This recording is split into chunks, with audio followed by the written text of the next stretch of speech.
Hello everybody, welcome back to Wampleville, and welcome back to Middle Earth, and of course our Dark Queen Galadriel here. We're going to do some more of our Icy Elves, as we like to call them.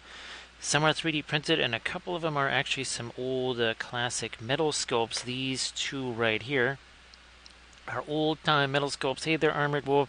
Sorry it took so long. I was trying to get things transferred over. Oh, where is it? Oh, here you go. This is the video I was trying to film, so we were doing some camo and such, and I'm really enjoying the patterns on these leaves right here. Hey there, Grey Wolf. Great to see ya. So Grey Wolf, actually, we painted up another one of the Kathy goblin figures here, and we've been trying to get this sculpted right here. Oh, hey, Grey Wolf. By the way, I know Armored Wolf, last night we were talking about, can I find the original file of this that was sent to me? I did manage to find that. That's printing right now. So actually now I can print infinite Gyros for all of the Sayo Kathy. So Armored Wolf or Grey Wolf, if you guys need a one of these Gyros to go with the Sayo Kathy that doesn't have the Gyro, I can print those out. The other thing I've got going, I don't know how much bigger it is. It's probably about this much bigger. So at least 54, maybe 60 something millimeter version of this. So great to see you there, Grey Wolf. And of course, congratulations on the graduation there. I saw the pictures of everybody. So that was sensational. So again, congratulations. I hope it's obviously the weather was nuts, but it seemed like the other stuff we were worried about did not play out. So hopefully that was the case. I saw some people with plastic bags, and I saw speaking of rocks, Hypnotized by Rocks. Was that it? Hypnotized by Rocks, the Grey Wolf studio. So I remember seeing the graduation cap, and obviously there was that moment there where they took the tassels and moved them over to the other side. So again, congratulations on that. And of course, Grey Wolf, I know there's always new things that keep on cropping up there. Hopefully, at some point, those at least subside a little bit, and then you can get back to doing some painting there. So hopefully it was more just a drizzle there instead of a downpour, of course. It's always hard to tell, right, from video. And actually, Armored Wolf, I'm guessing it was just a little dusting of snow today that you guys got up there. Distracted by rocks. Okay. I don't know why I was... everybody else said, see you in therapy, I think was... It seemed like most of the hats said that. So at least two of them just in that camera view that said that. But again, congratulations and all that. Now, again, this is from Dandelion in Middle Earth, and this is just going to be Haldir here. Now, hopefully, you know what? Let me just let me get a little extra something on here just in case. I'm looking at that going, yeah, that could be mischievous while we're doing our dry brushy thing and try to come off of here. So, geez, I get, is the record, because sometimes the spring snows, I hear some of our biggest snows are actually spring snows. It was in the 40s here last night. I think it was about 47 degrees here or something like that last night. We are not getting to see any of those, any of the northern lights. I guess in Canada they're getting a much better show than usual.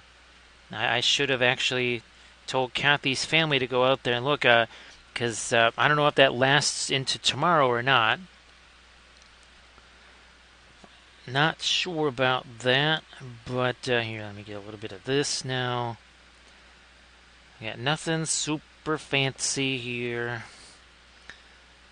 And the birch trees, a lot of. I gotta print some more of these. Also, gotta print the. I never did get a chance to print the bigger ones. Maybe, well, if I can remember, Maybe try to print some of those tonight. That would be the bigger ones on the FDM style printer. Hey, Rascals Hobbies, welcome back and great to see you there. Judge Dredd, yeah, so all of the basically taken a gray primer, some green and blue paint, made up a primer color, and that's what we've been using for all of the Galadhrim Elves here. Again, that is Dark Queen Galadriel right there. So great to see you there, Judge Dredd. I hope that you're doing well.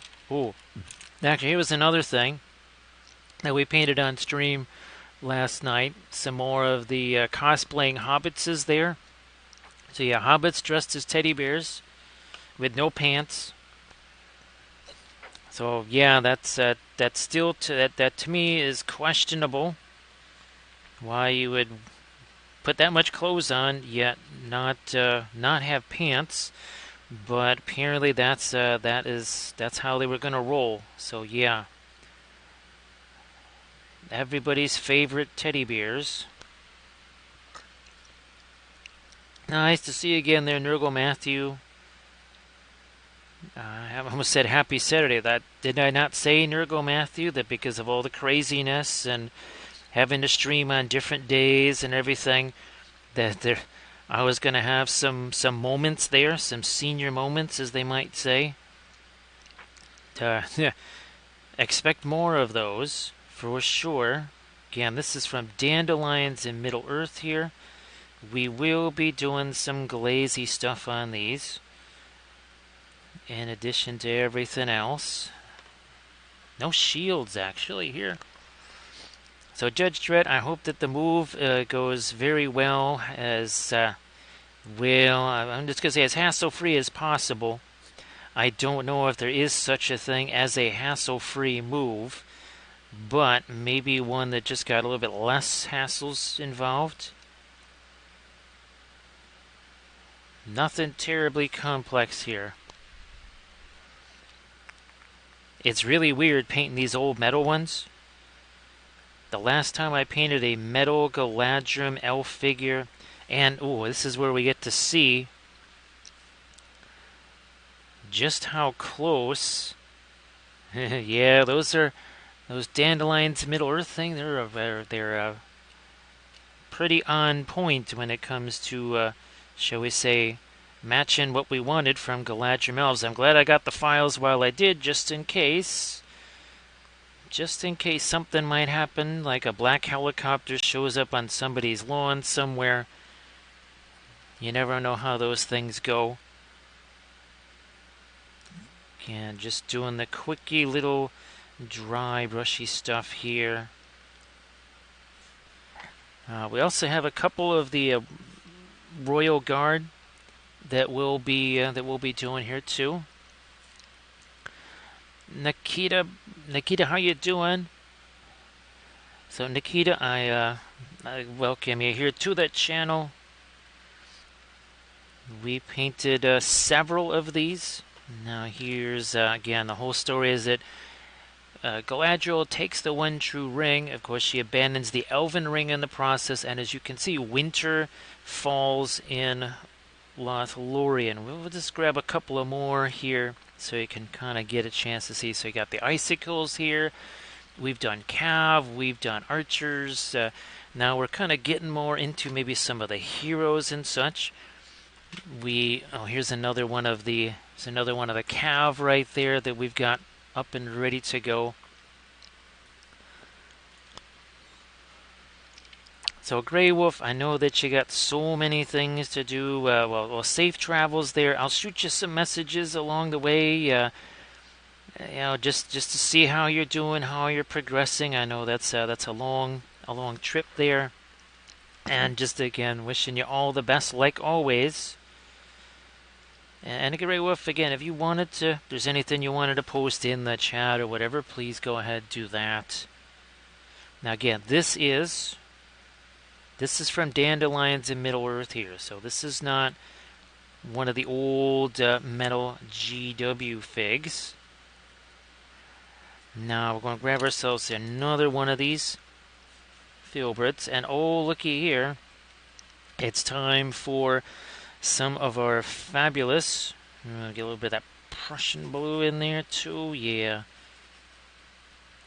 That's our teal-cotta, as we call it. Let's work that out. Yeah, we can still do the freehand on Haldir, or Haldir, as we might want to say.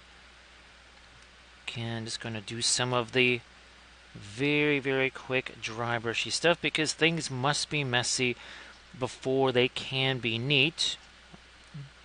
Of course, as always. Let some of that get up here too. Maybe even a little bit of that on the blade. Now again, Grey Wolf, thank you so much for being here. I know, again, you got a lot of stuff, lots of stuff happening all at once there.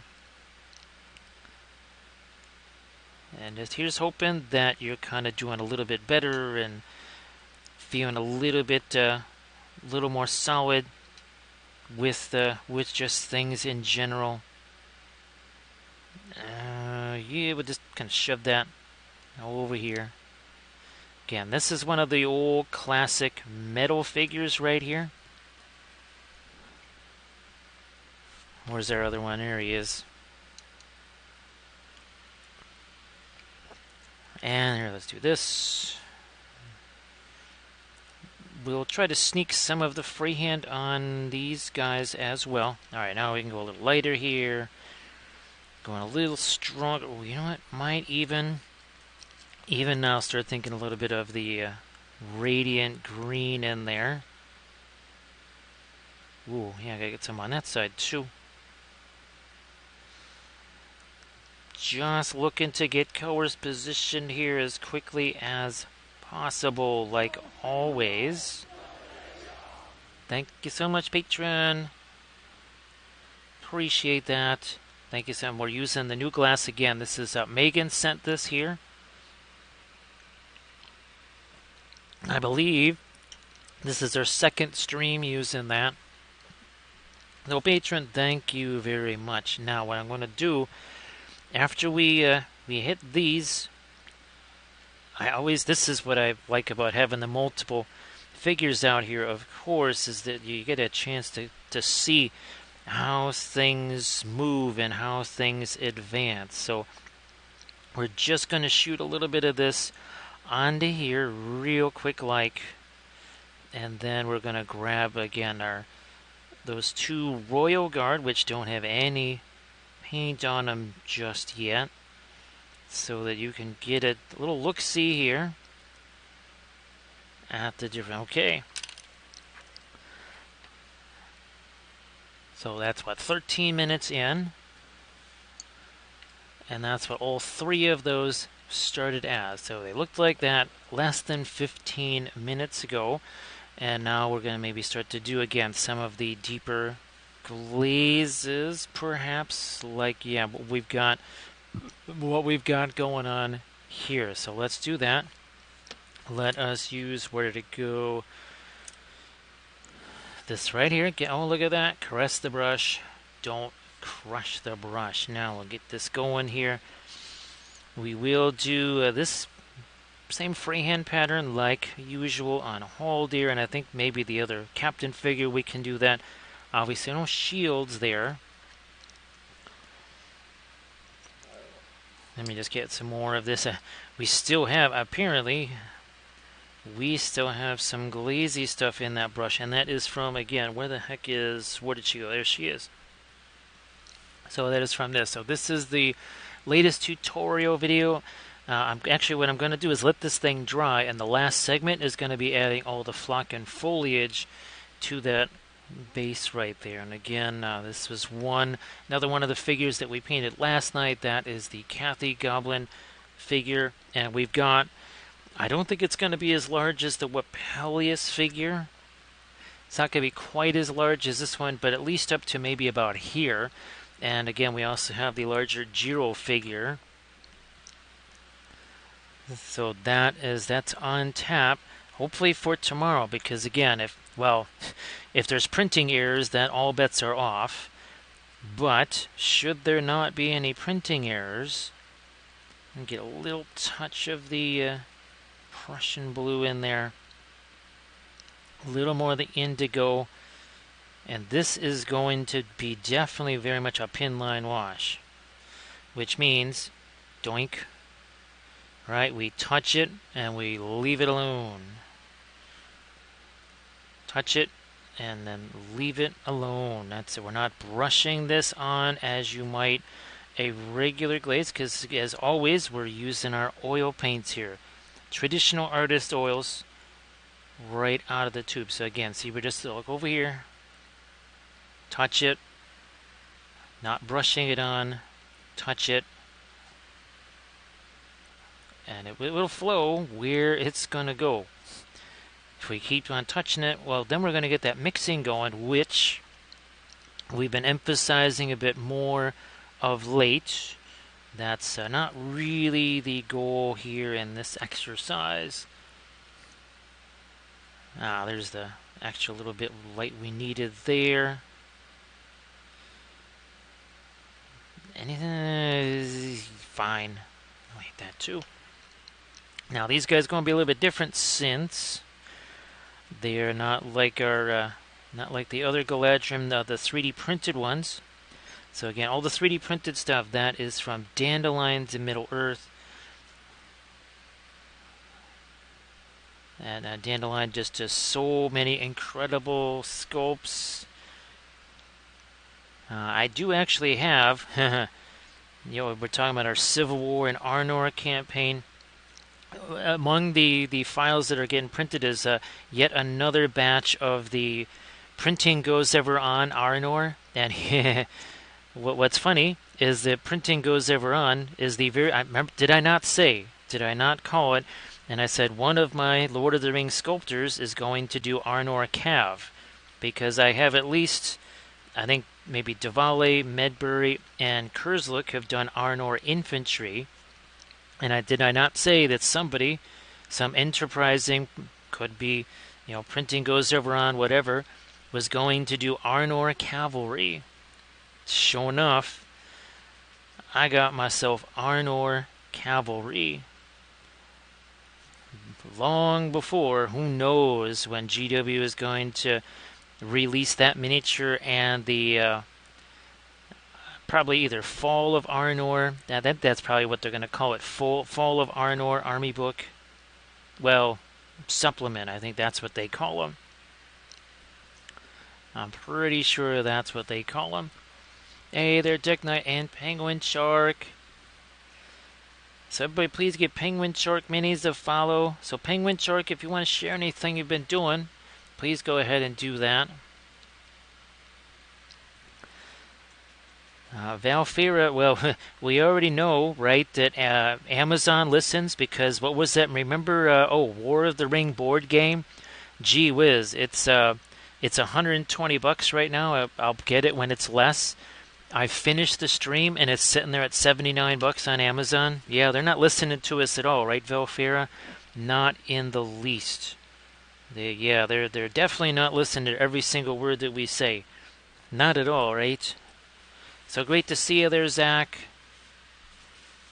So Penguin Shark, if there's anything you want to share in the chat, please go ahead. And again, great to see you here. I hope that everything is going well. So yeah, Penguin Shark, well, obviously we've got the anniversary and stuff that's just coming up in days from now, and then we are still everything that was delayed. Now here I don't mind that this mixes. It's a little different than this approach. See here, look at that. That's a glazy thing there. However, it's sort of mixing there. I know it looks all shiny. Believe me, it will get not shiny very, very quickly. Not to worry about that. So we're just we're working on a bunch of the heroes all at once here. So Zach, again, if you want to share, Zach, yeah, share your classes there, Zach, because the cart is open. Yes, the cart is open. So let folks know about your ReaperCon classes and such. Now, Valfira, the War of the Ring board game, that's the one that's got 130 miniatures in it and a huge game board and everything. So at 79, that's quite the steal. Now, of course, Valfera, with all the 3D printing that I have now that I did not have before, I'm thinking, well, I'll just print up my own miniatures for it, right? And print up a different board for it and all that other kind of stuff. Because, right, we get the game, and that's, of course, not enough, right? Lord Dave, how you doing? So, Lord Dave, glad that the house stuff is proceeding. It looks like it's going, would you say, pretty much according to plan, Lord Dave? Or maybe even a little bit better? Sounds like a plan too there, Grand Oracle. Thank you so much. Appreciate that. So everybody, please check out the link that Zach posted, and also the Insta link that Penguin Shark Minis just posted. So Penguin Shark again, and Penguin Shark Minis again. There's it's great to see you here, of course. Appreciate that so much. Nice to see you there, Elite. So yeah, Lord Dave, it was looking great. I mean, it really does look sensational. So I'm kind of hoping there's some other satisfaction in there too. I mean, we talked about that. I think there has to be some other satisfaction in that as well. Just kind of esoteric, kind of intangible, I guess, not measurable. Not like you can, here, look at this room and you can see it. It's like, no, a different type of satisfaction, I think, if you know what I mean. Let me see, Grand Oracle, it was, I think you were intrigued by this, which I still haven't had a chance to try yet. That's the Rose Matter. So great to see you there, Elite. And of course, Lord Dave, if you want to share some of your fabulous, whoops, not the Pearline Black, if you want to share some of your fabulous Song of Ice and Fire minis, and don't worry, we will be getting back to Song of Ice and Fire. This is a Song of Ice and Fire miniatures channel after all. It is also a cuisine channel, and boy, we have been really experimenting with some cuisine, that's for sure. Okay, now we've got some of the glazy stuff there in the and again, that's where we start. Oh, we can do this. We can do one of these. So it's always fun doing this. So speaking of Games Workshop, there's the Games Workshop method of painting oils. It's primed. You do this, then it's done. So that's the Games Workshop 3 steps to painting everything in oils. That's the GWA right there. Yeah, that is definitely it. Right, Lord Dave, that's what I was thinking. It has to be, I mean, it's almost like homesteading, Lord Dave. It's kind of like a reverse settler and homesteading, or re-homesteading, that's it. How about we call it that, homesteading? It's like homesteading all over again. And that there is some of that that's always kind of been a part of things here for me. So I'm just glad that can ring true for you as well. And well, I'm not just a lunatic. I am, but there's that. There, get some more of this in here. Also over here. Yep, where's Haldir? Again, now this is one of the figs from Dandelion in Middle Earth. The other nifty thing that Dandelion does is that, let's say there's a file that maybe that needs to be updated or repaired.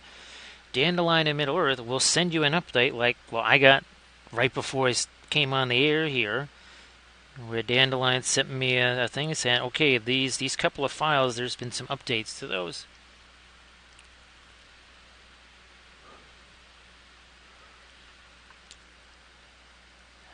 So Oh, penguin chair. Oh, what was it? Oh gosh. There was something we were gonna. Oh yeah, the Wampa oils. That's right. Remember, we were gonna put those in containers, and we were gonna put fancy labels on them, and we were gonna say they're, a set of 10 is $200, right? Penguin shark. I think that was something we were joking about there. Is doing something crazy like that. We get a little touch of that in here, and then I think that is all of the straps on our Haldir. What about these guys? Well, just this up here. Nothing there. Okay, fine. Oh, and Valfair, of course, sorry if you wanted to share your dragon and such. So Valfair, hopefully, I do believe this next, it's supposed to not be quite as up and down. I know I was asking you about the allergy stuff last night on the stream, of all of the crazy up and down and back and forth and this and that were kind of making the allergies go bonkers. Now here we can actually see much more of there here, so we're going to go with, get this, just hammering this out here real quick, like here, more here.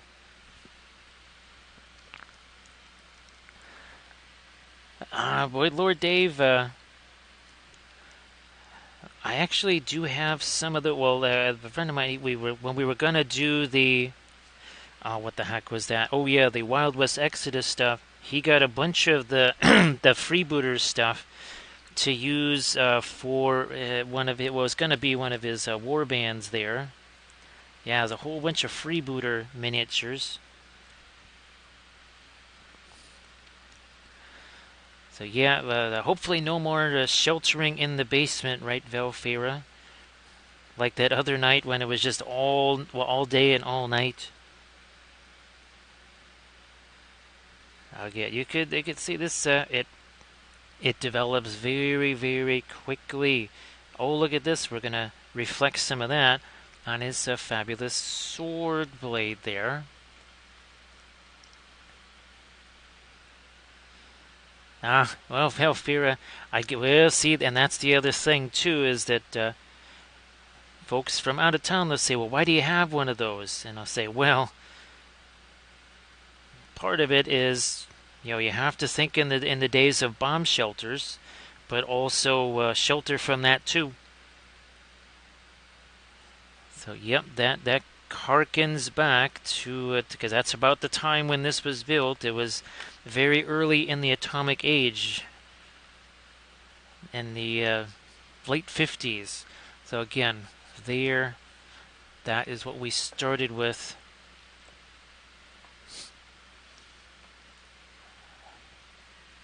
Well, actually, Lord Dave, actually, Lord Dave, that's pretty much worth more than all the paintings in the Louvre, I would say.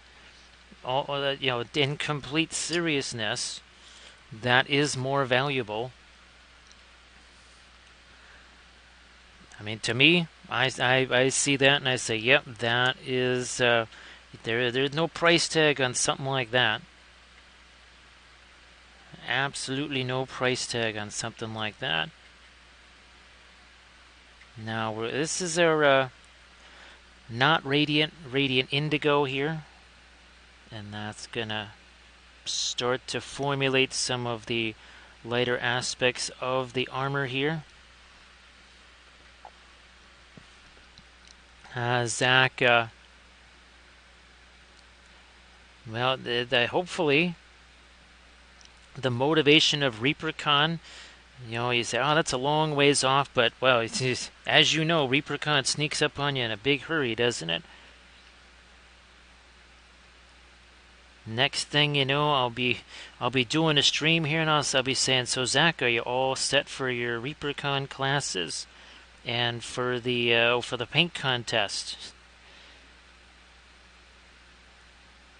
So yeah, we'll be sure we'll be sure to keep after you there. Again, here, let's get some of our light down here. Oh, blending brush, blending brush. We'll use this.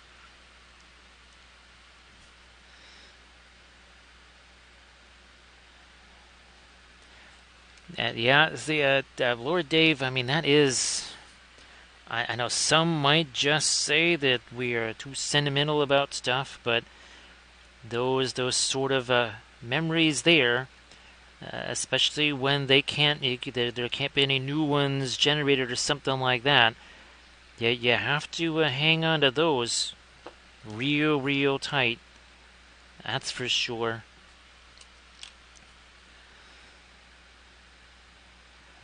No problem there, Zach. Again, I'm sure they're all going to be a blast. I'm sure everybody's going to enjoy the heck out of those. Actually, now, Penguin Shark, you've got some things that you'll be doing at ReaperCon too, right?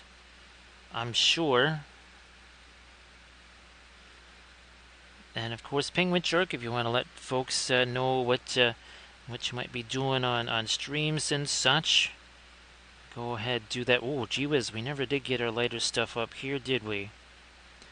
We never did.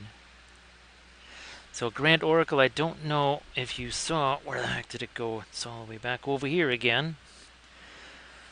So this is the latest tutorial, the one I was filming, the reason why we were later last night. Here, I kind of at least was able to get to this point. We let it dry overnight, and then tomorrow before the stream, I will try to get the flock on there. Well, that is if it's dry, which it should be. It ought to be, but we'll see how that goes. Yeah, Lord Dave, again, if you wanted to share some of the stuff that you've painted there in the chat, that'd be fabulous. Oh, come on, a little bit more of that light there. Now, what do we do with the quivers on these? Where's an archer here that's got a quiver? Okay, all right, we'll do that. Well, Penguin Shark, definitely definitely let me know how you like that. It's supposed to be a new management kind of thing, and of course, Penguin Shark, they have one of the biggest Adepticon tournaments, one of the biggest Lord of the Ring tournaments. Although I think actually Adepticon might have a bigger one, because Adepticon there was 85 people at that, which is it's got to be at least borderline the same size as Nova Open, if not perhaps maybe bigger. That's got to be at least that size.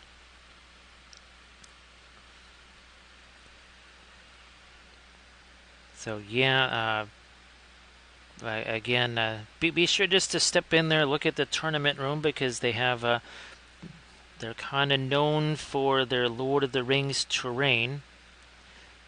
And I'm sure now with 3D printing, that has meant even more elaborate stuff that they could do for the terrain.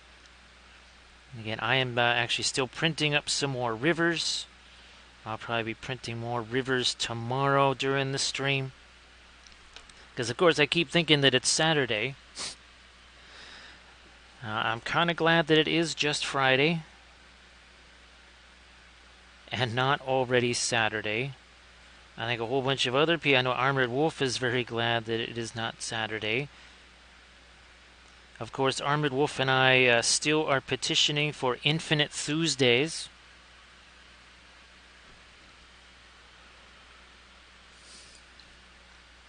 So a couple of these are metal figures. Let me get the other one. So these are two old-fashioned metal figures here, Valfera. Those go back a long ways. Now this Haldir, this one is from Dandelions in Middle-earth.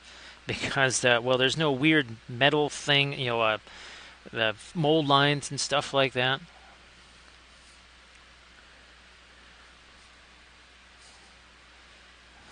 So Elite, what I'm hoping to do is probably won't be able to make terrain on stream, but I have a ton of terrain pieces to paint, so we'll probably be painting terrain pieces on stream, because that's a little bit easier to manage than trying to actually have all the other stuff that goes into making it.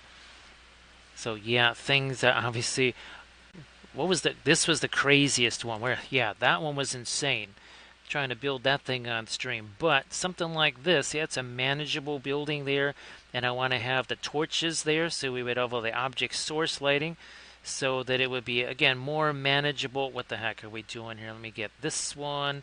So, something like that. That is much easier to manage on stream than it is trying to build a whole terrain piece.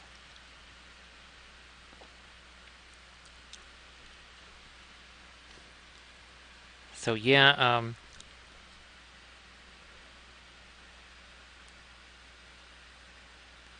Valfair, that was my first thought. Was, oh yeah, take him to Gen Con. However, there's getting him there, and that would be the issue, is getting all that stuff there. I will, if I am able to go there, I'll definitely take some. Probably the most basic stuff, the stuff that will be the easiest to get there.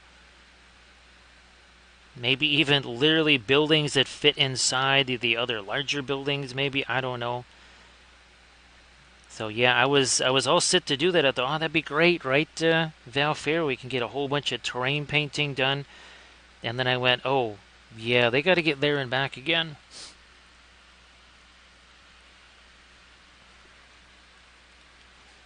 But I still, I don't know, Valfair, probably the Gondor stuff for sure.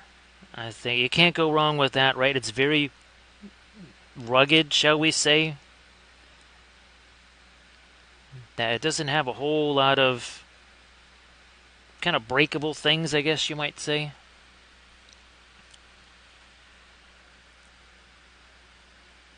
So yeah, that would, I would still hope to get some of that there. Oh, the other thing, Valfira, that I realized I could bring, well, a lot of the historical stuff, right? Because now I have all that stuff from Operation Unthinkable. So yeah, actually, ooh, Valfira. You know what? Let me see something here. I think this might work. Let me try this here. So Valfira, check this out now. I think that there was multiple posts of this. Let me see if that works. Okay. So Valfira, check that thing out right there. And that, the story that we tell about, Ken and I at that very first Little Wars. Yeah, check that out. Lord Dave, I think you were there, right, when we were packing everything up? And and I said, wow, look, there's extra space in here. Oh yeah, that's right, because there used to be packing materials there, which was gone. And again, I appreciate everybody picking up those T-shirts. Actually, Lord Dave, there are a bunch more of those. I kind of forgot just how many Kathy's sister made. She made an insane amount of those. So those will appear again. Those will definitely appear once more. Here, let me do this. So again, here we go. You can already see the difference there. Oh, by the way, we've been doing this for 39 minutes.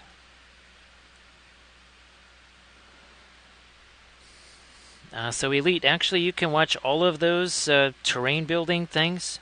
They're all saved as highlights on the Twitch channel. So yep, you can go back and watch all of those if you want. Even like the painting one and everything. Yep, those are all there for you to view and enjoy. Is that one piece? Well, no, we'll just go with that as being armor. Fine, we'll do that. Now, let me take a look, see at more that bow. Yep.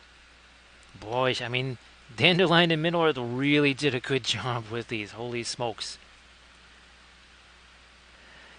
Lord Dave, it's definitely, well, expect chaos.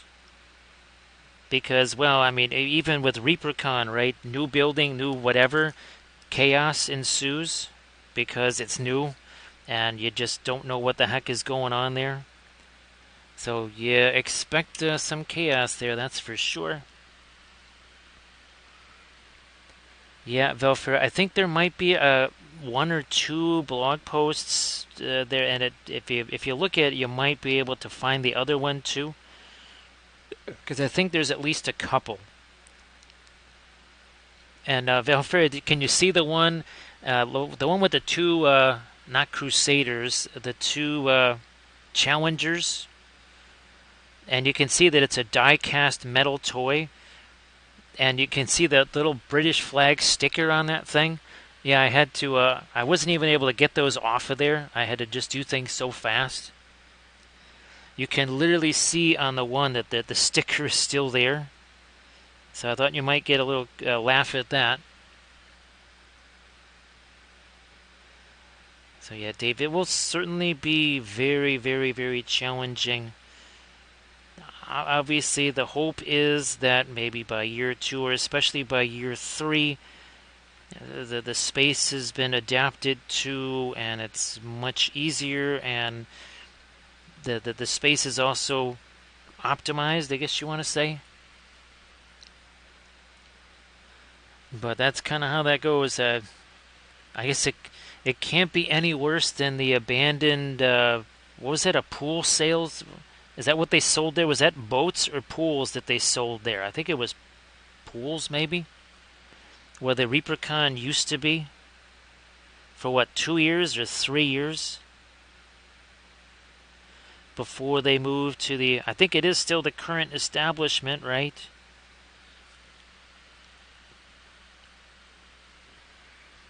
So for Nikita, it's a 9.5-hour drive. Well, Nikita, of course, in advance, safe travels. Safe travels. Here's hoping that it's not too much of a hassle.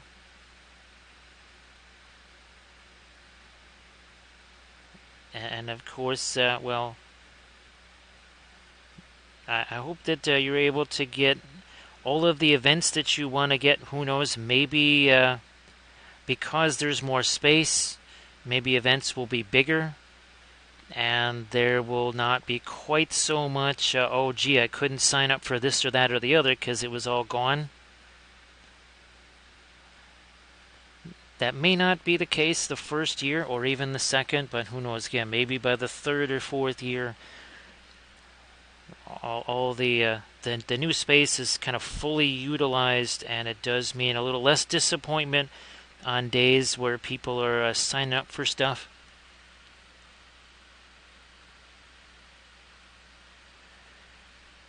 Nikita, oh geez, I wish that Blades were in the chat, because Blades has done that the last oh gosh, I think Blades has been doing that the last 4 years, maybe. No, the last 3 years, I think. Or no, maybe the last 2. Yeah, last 2 years. And Blades, let's just put it this way: Blades came in here with a lot of stuff, and also came out with a lot of stuff. Also, it was a knife shop. Yeah, Lord Dave, I couldn't remember what the heck that used to be.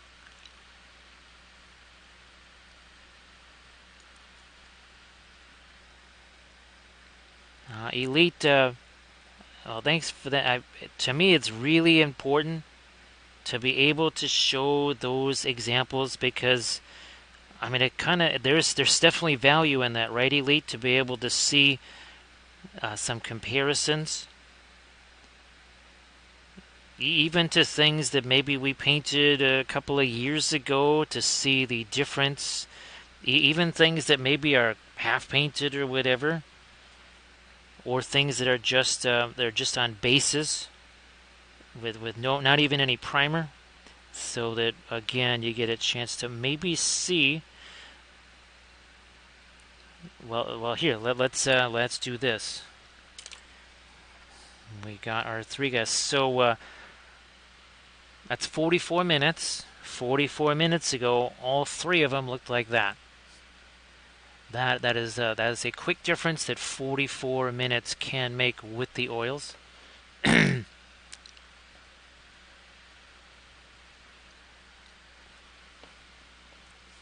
So Nikita, there's what is it from Geek Gaming Scenics? Yeah, we do an awful lot. Well, let's see. Well, you can even see it here on the Kathy miniature, right? See, there's plenty of it's like we paint with this stuff here. You can see that's got almost more dirt in it there, but the higher up we get, it's got just more of the green to it. Let me see. Well, here's another example here. So, of course, that was every bit as gray and nasty as that, and so was this. So both of those looked exactly the same as far as what the rocks were painted like and the trees and everything. Everything else is, well, this is Crushed Glass Snow, and that's from Armored Wolf Productions. And, of course, the icicles, and then here are homemade grass tufts. Look at it, see the little tiny leaves in there. And, again, that's from Geek Gaming Scenics. Yeah, oh boy. Nikki, I wish I could grab some of those tufts for you, but I actually have several videos on homemade grass tufts and homemade flower tufts. Also little shrubs and bushes like this right here. Let's see, we have another example, I think, here. Yeah, you can see them here. So again, those are homemade, basically flower shrubs because they have leaves on them. They have the flowers and several different colors and sizes of the grass there. And then, of course, all of the 3D printed basing bits as well. That's what we're going to do. Yes, let's... actually, we can do a little bit more with the skin tone on these guys. Everybody else with their helmets and such couldn't do too much with the skin tone, but here we can actually do a little bit more. So let's have some fun with that. Nikita, that's the other nice thing about the oils, is that if you paint your grass tufts or whatever with the oils, let's just say you don't end up with droopy grass tufts because, well, there's no water involved. There's no water involved, so it makes it very, very easy to paint them, and you can get some really nifty results. Of course, there's also the leaf cutters too.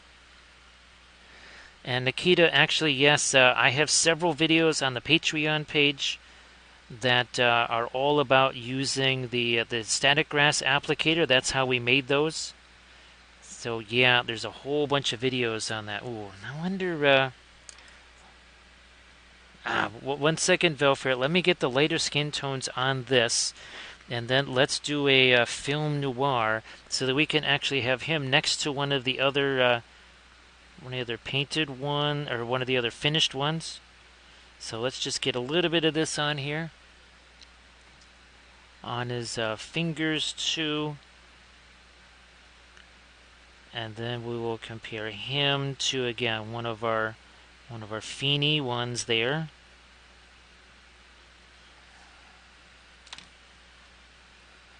Alright, so Velfair, we should really be able to see. I mean, it's not so much a color difference, but this will be weird, Velfair. We're actually going to see, I think, I'm going to see a value difference, which we don't usually see in film noir. Oh, yeah, look at that.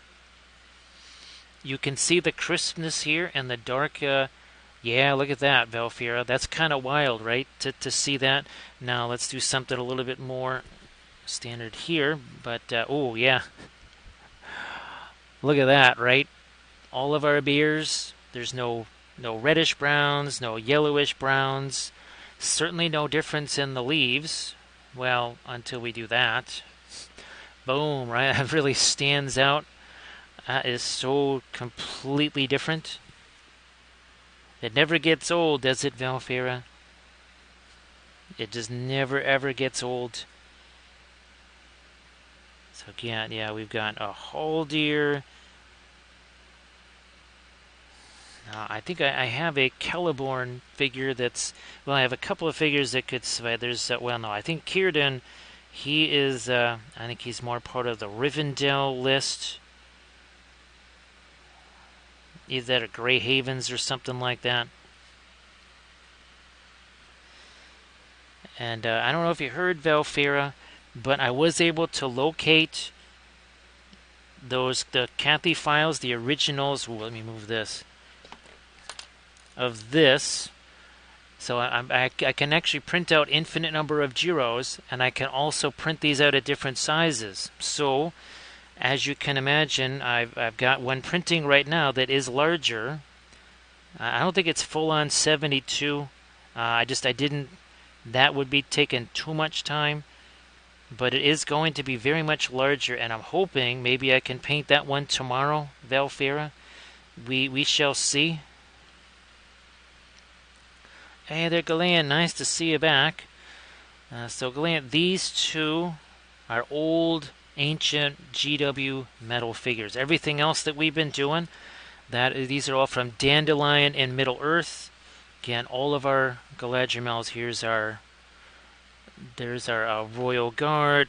There's our Cav here. So again, all of these are all 3D printed from Dandelion and Middle Earth. Also, our Dark Queen Galadriel there. So yeah, then again, this is that one is a 3D printed. This would be a new. This one right here. This is the old GW metal figure. I was bequeathed some old GW figs, so we're getting into those now. Especially here, and also I've got a whole bunch of the Urukai, so we'll be getting those prepped and ready to go. So yeah, we have a whole bunch of Uruks and pikemen, berserkers. We still are looking to finish off some more of my Wolves of Isengard and my Dunlendings. We've been painting a ton of those over the last week to 10 days. So more of those are certainly going to be on the way. Let's not make this too light here, so our snow actually shows up on that. Like this. Valfira, that was the proof that Jason sent to us. So it's actually not publicly available. It was the first one he sent to me, just so that Kathy could look at it and say yay or nay. And I completely forgot we even had it, and then I couldn't remember where the heck it was. The only thing is, I was able to track down the one email that he sent to us years ago. So fortunately, I was able to find that email, find the files, and now we're printing those.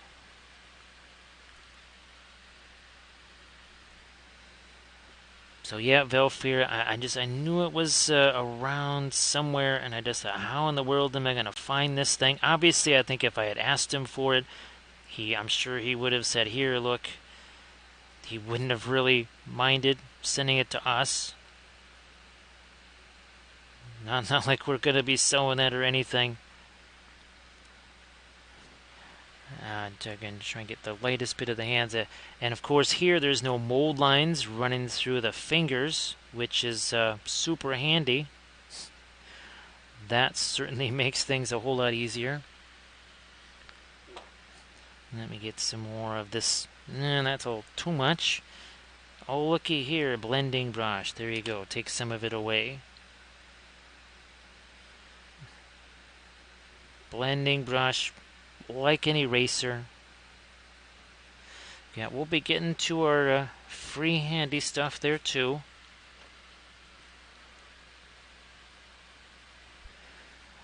Yeah, it's hard to say exactly how large that was. I think I made it 180%.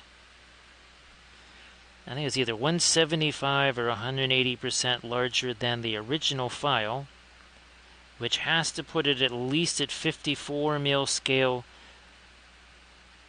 possibly 70, at least in maybe the 60s.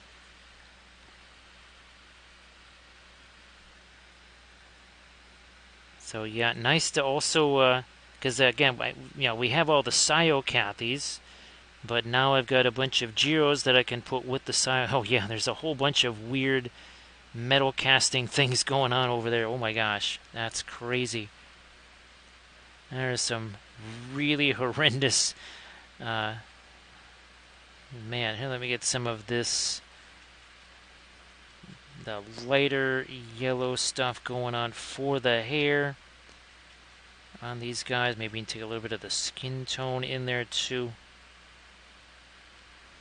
Did we get rid of that little piece of junk in there? Sort of.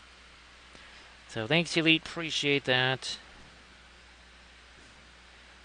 It is so weird to see the regular old ancient metal GW figs after doing so many of the Dandelion and Middle Earth ones. Get me a little bit more of the light there. We do want that reflecting on there a little bit. No, up here. So yeah, Velfira, this is the cobalt teal bluish, or as we, is it teal Kata? That's it, teal Kata. Because it acts like Terra Rosa, and remember during the stream last night, actually Grand Oracle, we were talking, no, it wasn't Grand, it was, I forget who we were talking to, and we said, no, it is not like, you can't just take this and that and mix them together. It's the oxides. That's the critical thing. And that's something we've really been seeing, right, Grand Oracle?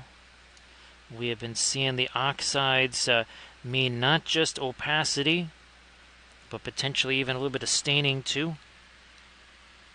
Hey there, Ryan. I was just about to say, I wish Ryan was here, because then we could talk about what we've discovered, right, about the anything that has oxides in it.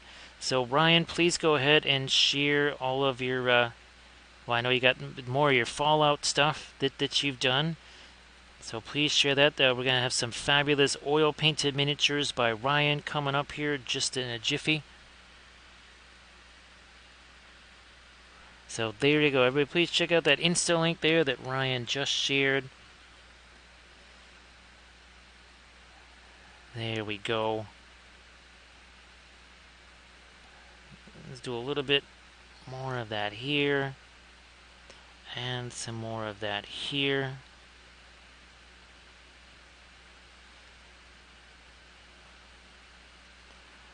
Can't just lightening this, and it'll get even lighter, but also even further away, say from say the yellow.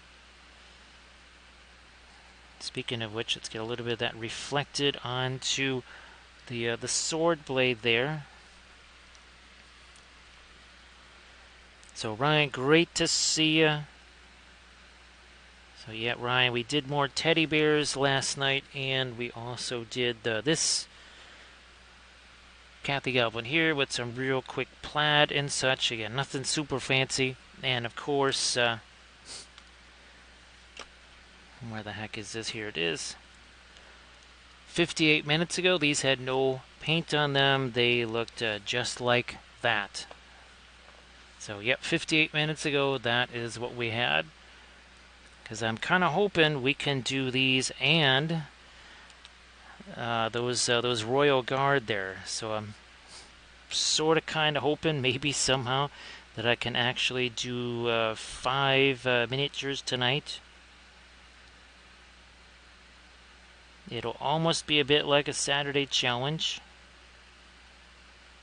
That is actually, I think that is hair. We'll hit that too. Where is... Back to our not Haldir. Hey there, Artemichael. So Valfira, today's salad definitely was, it was high in the nutrients. I mean, aside from the usual tomato, romaine, spinach, carrots, onion, mushroom, cucumber, There was also the barbecue sauce in there. There was the pureed black garlic olives, or black olive with garlic in it.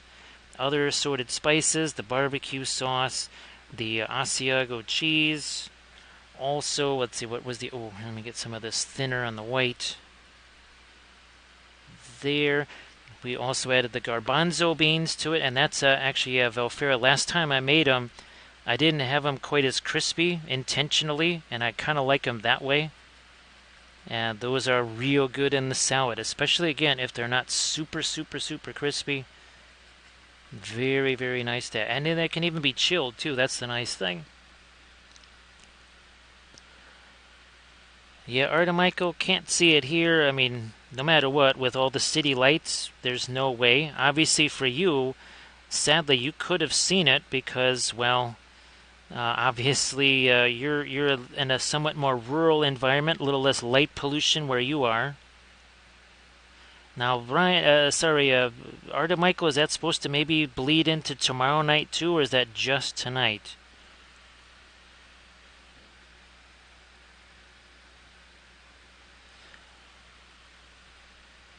Yeah, Valfira, well, Kathy always liked, was it the vinaigrette or something like that? Or no, it was the balsamic vinegar. That's it. Olive oil and balsamic vinegar. That's what she liked. For me, I sort of kind of like the French dressing or whatever. Obviously, a bit more towards the sweeter side of things as we add some eyes here. Yeah, it's a little bit more on the sweeter side, but the barbecue sauce pairs up really well with a lot of the other flavors.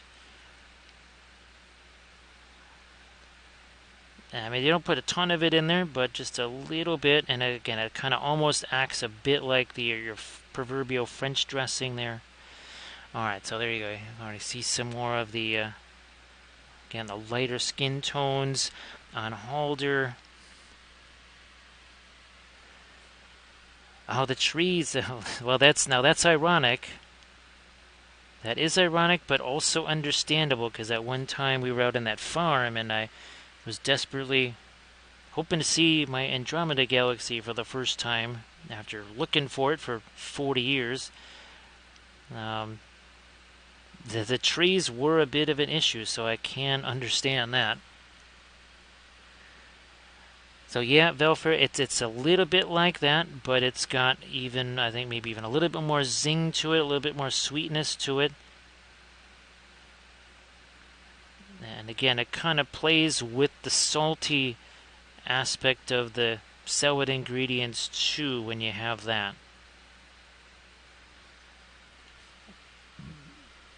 The other thing I might want to do, Velfer, is I've been thawing out one of the steaks that came in the meat crate. And what I used to do actually was chop that up into little tiny pieces and actually put that in the salad as well. So yeah, we'll probably throw some of that in the salad too, probably next week. Again, we got that lighter here going, and once again, all three of these guys had no paint on them. Yeah, Elite, again, that Andromeda galaxy was an elusive target. I spent years and years with my binoculars, and it should not be a difficult object to spot. It's gigantic. I think it takes up almost twice, maybe 3 times, the amount of arc in the sky that the moon does. So Alex, well, the oils really do help with this, obviously, and of course, well, the method too. Right, you gotta let the oils do the work for you. Ask not what you can do for your oils, but what they can do for you, of course. So again, these 3 guys 1 hour ago basically had nothing on them. So that's what they looked like right there. No, Elite, I could basically almost see it with my naked eye out in the farm fields there. That is the level of light pollution that we face here. Essentially stuff that if you're reasonably outside the city, I mean, heck, you could almost see the glow of the Chicago city lights from hundreds of miles away. That's the kind of light pollution that you're dealing with here. Let me see if we can get some of our lightest light here. Then we're going to come back with some of our indigo also, and kind of restore some edges. Now again here, some of this stuff gets verschmizzled by all of the mold lines and everything else because, well, metal. Now, speaking of which, Velfira, that was another thing we used to do. Used to take, again, the rotisserie chicken, chop that up and throw that in there. Same thing. Great minds think alike, right, Velfira? So again, everybody please check out the stuff that Ryan posted. So again, some fabulous oil-painted miniatures.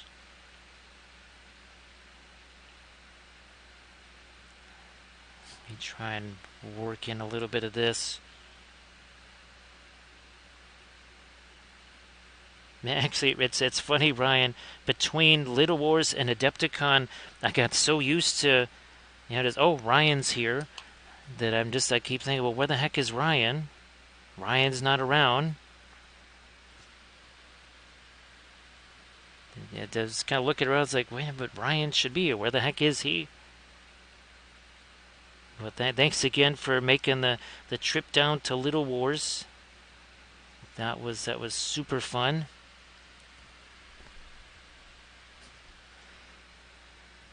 Yeah, Elite, even just seeing the Milky Way, again, that is something that is so, I mean, it basically almost gets in the way when you're trying to look at other stuff. But here in the city, again, there's not even the slightest indication of it. You cannot see it whatsoever. Now, we might even try to get some of our lighter greens in there as well, so you can kind of see the impact that even that much of the lighter stuff had. Well, Ryan, I'm glad that you could see some of that. Again, here, that is a non-starter. Didn't even bother. That is not something we will ever see here.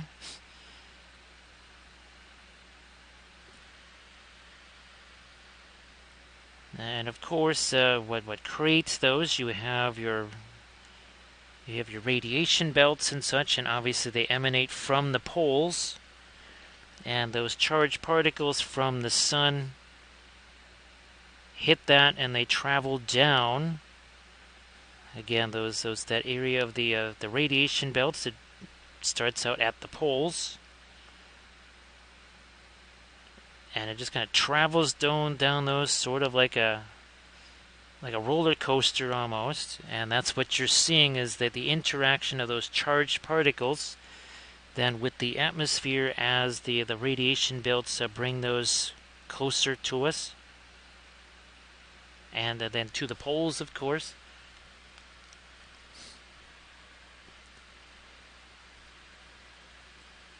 Yeah, Elite, that was, I think it was probably by 4th or 5th grade. Could pretty much draw out star maps just from memory.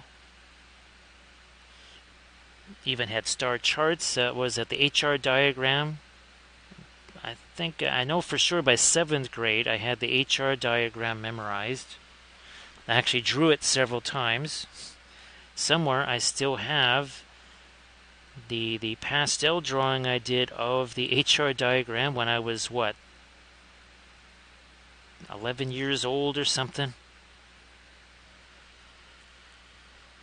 Now more of our light here on the bow. So the bow is slightly different than the way Dandelion and Middle Earth did them, but pretty darn close.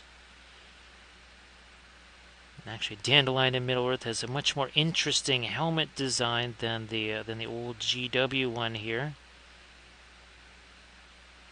Not super surprised. So yeah, I do believe we'll be able to hit those, at least the 2 Royal Guard. I don't think the Cav. I don't think we'll be able to do the Cav, but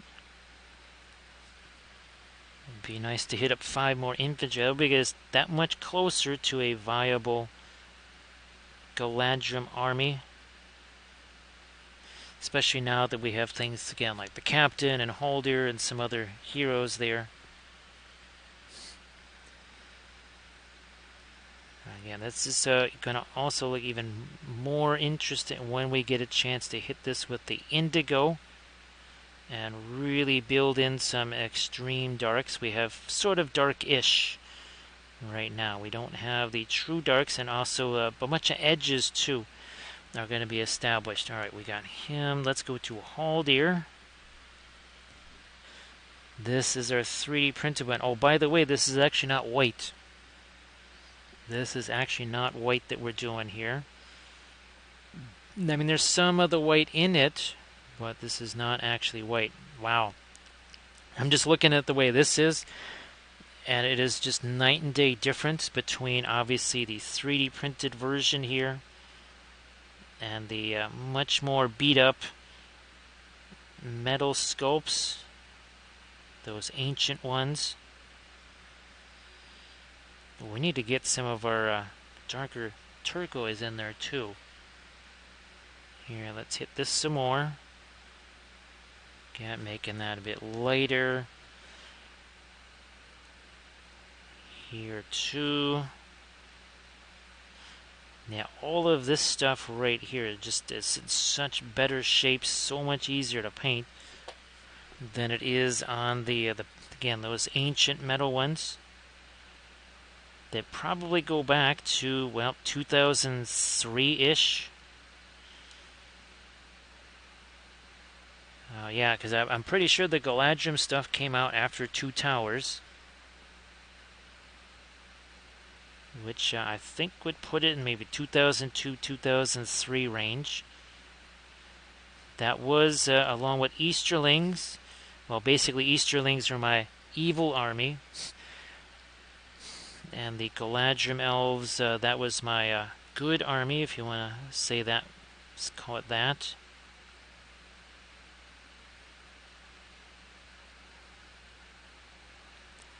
I will be printing, I have a whole bunch of Easterlings printed up, but I will be printing up some more, and we'll essentially kind of make a new Easterlings army.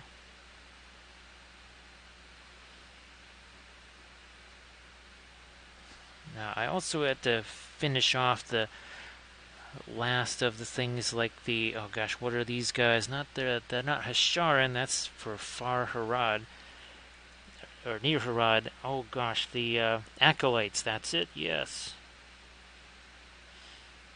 Yeah, let me hit this real quick here before I forget. Nope, not that, but let me just use this. We will take some of the phthalo green, the Prussian blue, a little touch of our teal cotta, and get this. Again, the other ones, you really can't see the arms quite that clearly. And maybe even darken up these areas a bit. We'll also, again, get the freehand in there, too. Not to worry. We are going to try and reflect some of our turquoise onto the metals there. Ooh, one of these guys here, there, over here, and that, because yeah, that's going to be the cloak, so we're going to reflect that over there.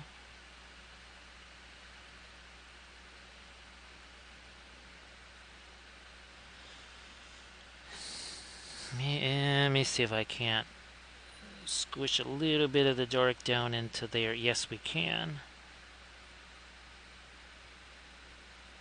Okay, and some of that reflected in the metals there, like here, over there, and where's our metal guy?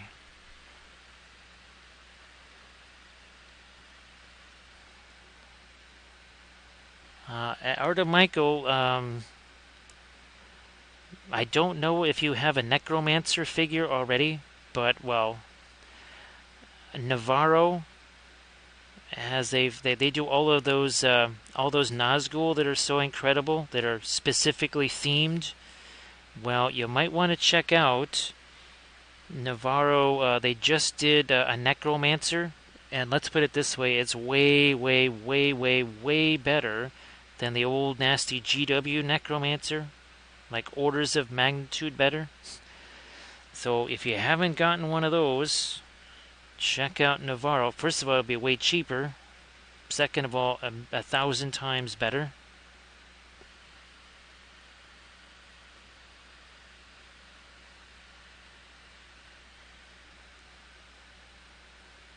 So yep, if something is a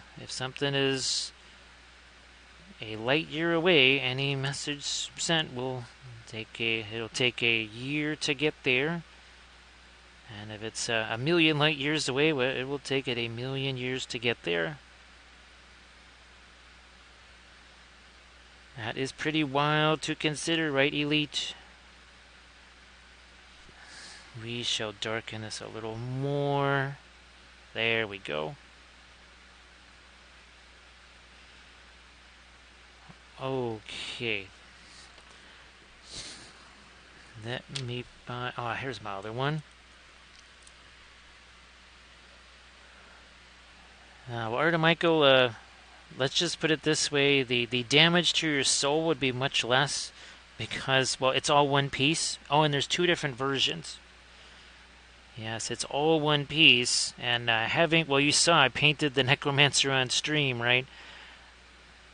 That was, yeah, that was difficult to say the least.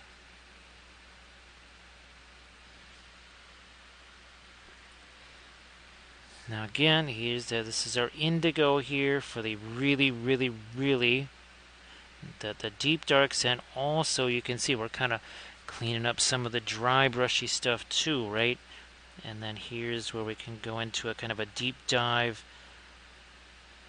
on some of the darks here, also some of the edges. Doing some of those darks and restoring some of the edges too.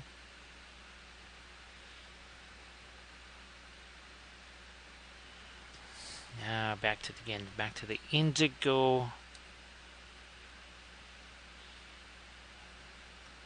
Down into here again for some of our dark there. Hey there, Green Fairy Studios. So Green Fairy, if you want to share your Carnival stuff and the train and everything that you've been working on. Arda Michael, same thing. I don't know if you had a chance to share the new stuff or the stuff you've been working on yet, but if you want to share that, please go ahead. Sorry if I forgot there, Arda Michael.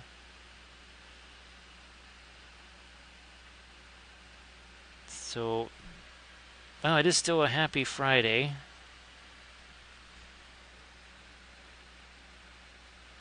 Some of our dark there, a little bit here, and now over there as well. So yeah, Green Fairy, I know you'll be totally, absolutely shocked to know that these three gents had no paint on them 1 hour, 9 minutes, and 18 seconds ago. So everybody please check out that Discord link there that Green Fairy just shared. So again, Green Fairy, thank you so much for joining me here. I appreciate that.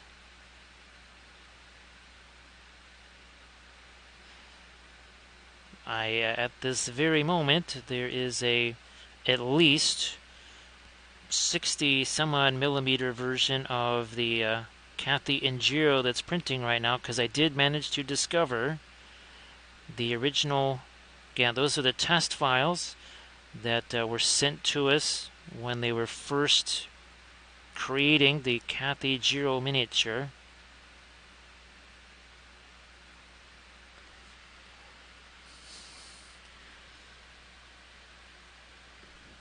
So yeah, Green Fairy, just amazing what they can do.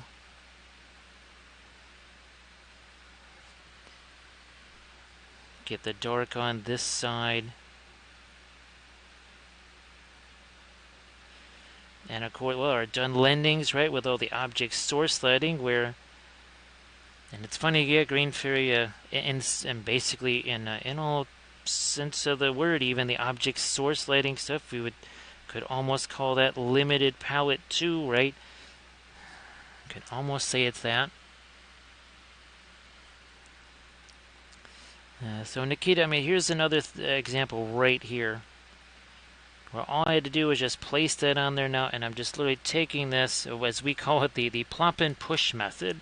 So instead of having to layer and layer and layer, well, this is a good example right here. Then we also have this broken down into a YouTube vid. So that cloak right there, that took seconds to paint, because we put some of our teal cotta down here, we put our magenta up here, and we let the brushes do the blending right there. So all of this stuff here, that happened in just a matter of seconds, because there's no layers, no glazing, none of that kind of stuff. Hashtag no layers. Same thing here, right? Where all of these fun blends here, the oils almost do that by themselves. Also, they're much cheaper. They are much more durable than acrylics by orders of magnitude. I haven't put any kind of varnish or sealer or anything on any of the oil painted stuff, and a whole bunch of folks that I know that do the oil painting, it's the same for them. No reason to even bother. Again, it is a very flexible method, whether you're doing, well, say something more maybe traditional like these. And again, these are all painted. And Ryan saw these painted, so Ryan, from primer to this, each of these was about 2.5 hours, right? So yeah, this vehicle here, and we even primed it. So yeah, we actually primed it there too. Yeah, from primer to this 2.5 hours, same thing here with this, and that includes all of the weathering and such. And then now here, obviously this is a little different approach to the vehicles. We've got the freehand. This is the other thing, is freehand is much easier with the oil paints, again by orders of magnitude, because, well, in this case here, right, the horsey was, we had to move that back about 3 times. This pattern here actually originally was this. Didn't like that on the vertical, so we changed it around and made it that pattern instead. Nikita, the nice thing about the oils is you don't need very many. I think we've got maybe 12 colors here on the palette. In effect, if you have about maybe 15 of the oils, maybe 18, you pretty much have everything that you need. So unlike acrylics, where people are buying hundreds of different colors, with the oils you should be good. Again, with, 20 would be more than everything. In effect, I mean, you can get more. There's the luxury colors, of course. We do have some of the more luxury. Like here's another example here. We're just gonna chuck some of this on here, like so. We'll take a blending brush here, and then we're just going to do that. Well, there you go. How many layers was that? That was none. So again, and you don't need actually black. Really, we stay away from black. Indigo, Van Dyke brown. Well, you're better off with those because, well, first of all, they can do their own color thing in their own right. But you mix the two of them together, you got black.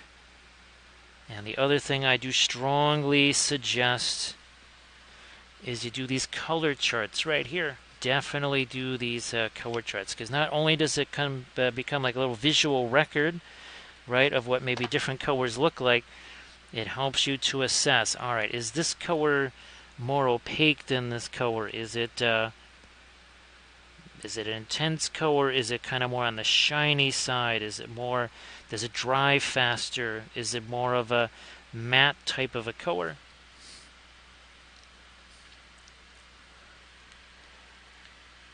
Yeah, Elite. That's just again also too, and we were talking about this right now. Should you get interrupted while you're working with the oils, you go, you do whatever. You know, kids are trying to start the house on fire or something like that. You put out the fire, and then you just sit right back down like you never left the painting table. So it's also about aggravation minimization. And you just don't need tons and tons and tons of different colors. Now, after a while, you start to get more specialty ones, but that's maybe based on the project at hand. Like say, once we started getting things like the interference colors or the fluorescent oils, of course, you can also mix your own oil paints, as we have done with both. So that's the iridescent pearl white there. And that's a fluorescent green oil paint that we made. So yeah, you don't necessarily even have to get the oil paints. You can get the pigments and you can try and make those yourself. I'm going to see here. Let me just see if we can perhaps give him some eyes here. Like so. Let's see if we can sharpen up that. Actually, this thing too, we need to... Oh, here we go. There's so some Van Dyke brown and the indigo, mixing that together. Essentially kind of makes a bit of a black there. And we're going to pop some of this on the birch trees here in a few locales. Yeah, Art of Michael, it's really weird. People, they don't even know if they're going to like the paint line. What was that? Oh gosh, it was a Kickstarter. I think it was scale 75, and it was paint in tubes, which we'll talk about that in a second. And people were spending $400 some odd on that sight unseen, instead of just, well, maybe I get some colors that I like. But no, it had to be the whole entire thing. And like Green Fairy says, well, since most tutorials emphasize on making things as hard as possible, right, Green Fairy? Or maybe there's a paint line associated with it. Big acrylic would never do that, would it, Green Fairy? Big acrylic would never do something like that. Let me check a little bit. Here we go. Let's get that out of there. No real import to this because that's all going to get covered up by snow, or most of it's going to get covered up by snow. So we're not gonna work too hard on that.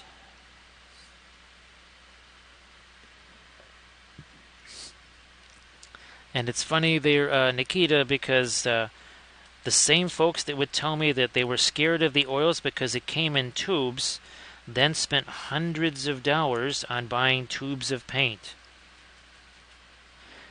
To which, when I think they did another Kickstarter with more tubes, I said, if you participate in that Kickstarter, I'm going to go to your house, I'm going to go to your computer, I'm going to delete all the videos of mine off of your computer. You don't get to watch them anymore. If you're going to say that you didn't want to do the oils because there's tubes involved, and now you're going to spend hundreds of dollars on tubes of paint, you're off the island. You're off. Oh, that's right, off the painting island. Yes, we will take them away from you, because clearly you are not worthy to have those. Now, this will be a little bit easier to do with our indigo, because this is the 3D printed one, therefore a little less mischief with weird mold lines and miscasts and other such things. I know I need to this is another area where we really need to get that nice deep indigo going, not there. That's the other thing too, is if something goes awry, you just can take a brush and wipe it away, and that's it. And you'll see that when we go to do things like the freehand potentially.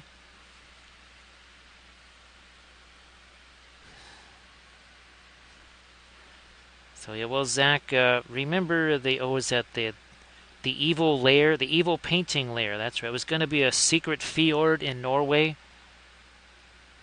That if we detect big acrylic coming, we can just set up the fog machine, and the fog will fill up the entire fjord, and they will be hidden from view. So yeah, big acrylic will never know where we actually are. They won't be able to trace our location. Where is my little micro blending brush? There you are. Again, well, I'll take that. Let that all get kind of pushed together there.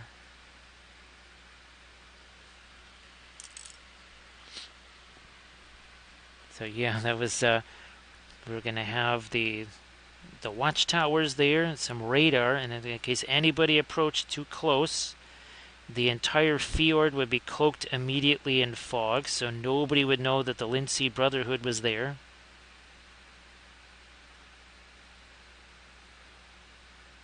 Now, let me see if we can get some of the same deal here on Haldir. We got to get some darks on the sword. Let's see if maybe we can do some eyes for him here.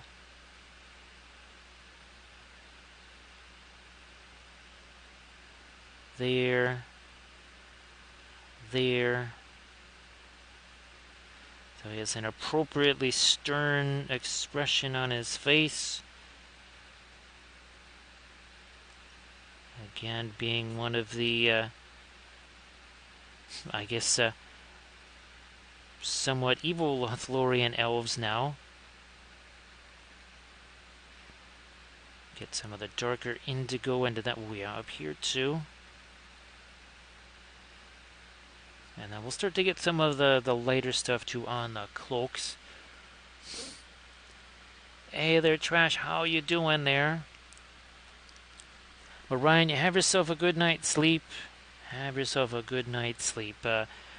It is possible that the Monday stream might be starting a little bit earlier. Instead of more like the 10-something o'clock or whatever, or 9:45. It could be early. I'm going to shoot for something earlier. We'll see if it happens. Obviously, that day is going to be very spicy. So a lot of that's just going to be played by ear. If anything is really weird, I'll just shoot you a message there, Ryan, and let you know how it's looking for that. So nice to see you there, Trash.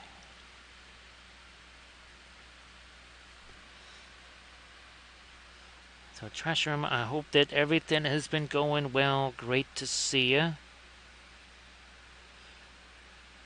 We will check a little bit of the dark in there. Well, yeah, now 1 hour, 33 minutes ago, all three of these, well, they were paint free. There was no paint on them whatsoever. Which is handy, because again, I want to, there's two of these Royal Guards sitting here that would also like to paint up as well. And again, here's our, where's the third? There he is. So there's our three gents right there. Trash, there's yeah, you'll never see those here. Yeah, unless basically they're as bright as the sun. With all the light pollution and everything, yeah, sadly can't see them. Hopefully you got a chance to see those, Trash. Yeah, I didn't even bother looking because we were talking about that earlier, Trash. Yeah, here the light pollution so extreme that there's no observing that kind of phenomenon. Let's put it this way, just to see pretty much anything less than a magnitude 2 star, you almost need binoculars just to see, and that is pretty darn basic, a magnitude 2 star. You should be able to see almost a 5.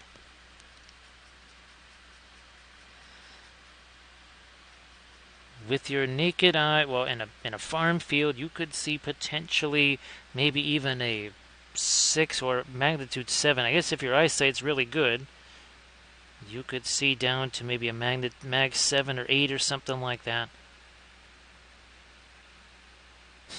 But in the city, you're even magnitude 0 stars. Sometimes you have to look twice to see what you're actually seeing there. Yeah, your constellations they're not exactly overwhelmed by other stars. You can only see the very brightest.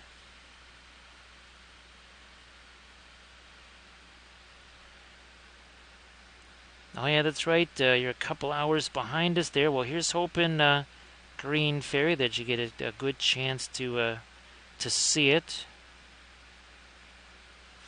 Again, for everybody that can see it, I hope that you can get a chance to see that. I'm going to try and get a little bit more of this here. And some more of that here.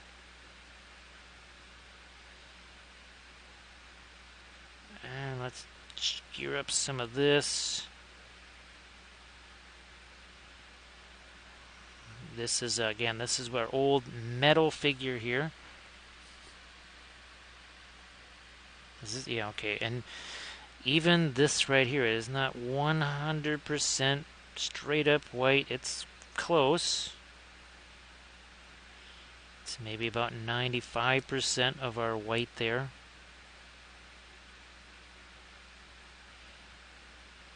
Try and get a little bit more of the light in the leaf armor there. Did we already get the light on the side of the... maybe not. I'm trying to hit that too. A little more over here. Fletching. He's going to try and sneak in a little bit of the light up there.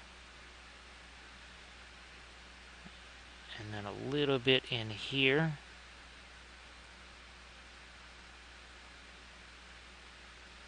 Boy, that is so ragged compared, again, to the 3D printed one.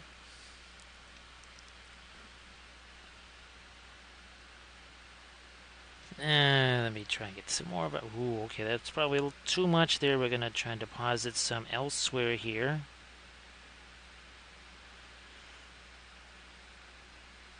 And of course, stuff like this is almost, it is really destroyed on the old metal version, whereas the 3D printed version, well, it's so much nicer and very organized. No mold lines running through it, no miscasts or anything.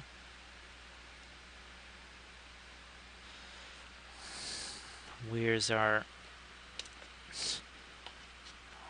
oh, I don't... That's not our Haldir. That's a different one there.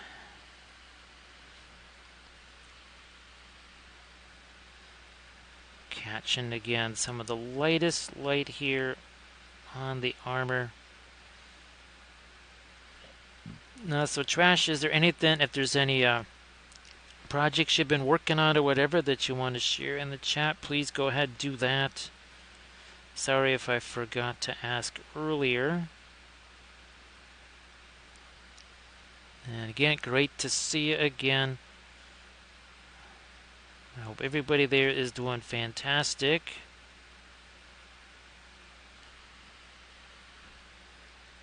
Let me see if we can't throw a little bit more of our light there. A little more here.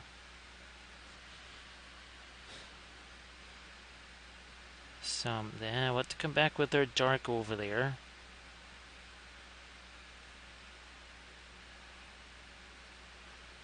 Some of the light there, some of the light there. Blending brush again. Where you at?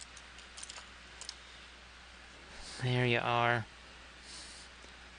This is again where the time savings with the oils come in. We just chuck that color on there and then take the blending brush and we let that do so much of the work for us. Hashtag no layers, of course, and also less is more. More is always way too much. You do not want more, you do not need more, you put on just enough, because the oils, remember, they very easy to spread those around. Alright, let's get back to Haldir here. Wow, Trash, it can happen. I understand, Trash. That can most definitely happen, where you just... I mean, for me, there was a period of months where I did not print. And I mean, this is what we do here, right? So very understandable. I actually have all the printers going tonight. We are printing up, again, I just managed to find the original files of these that Jason sent to us as kind of a proof. And this is what we're getting ready for the Monday stream. So we've sculpted, trying to sculpt a Babo, a Trunco, we got Sambo there, and of course we have Jiro, and we're going to be painting these again. That is for Monday. So a special Monday stream there.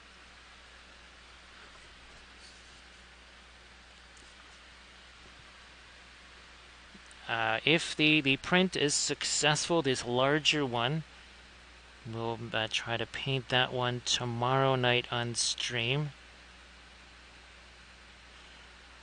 Since it's a larger one, I was going to try and use obviously some of the Scopy tile flooring stuff and one of the braziers, and then we can do some object source lighting on it. Because we did that on one of the very first Kathy miniatures. I don't know if I've done the object source lighting since that very first one where we had all the candles and everything.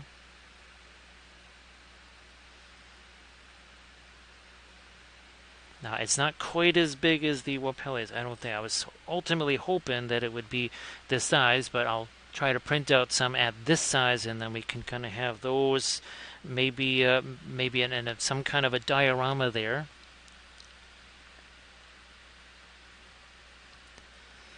So Elite, the glow is so intense that the sky is, it's not, well, it's essentially a dark blue. It's not, there is no black in the sky. It is just dark blue. And if there is any sort of moisture in the atmosphere, then it's just bouncing off of that. So yeah, you can't, it is very difficult to see anything. When you're outside the urban area, you can quite literally see this intense yellowish orange glow. It almost looks like there's a fire. It is reminiscent of looking at something. Is there a fire over there or something? What is all that crazy glow? Alright, we're going to... Oh, here, let me get back to my reference over here.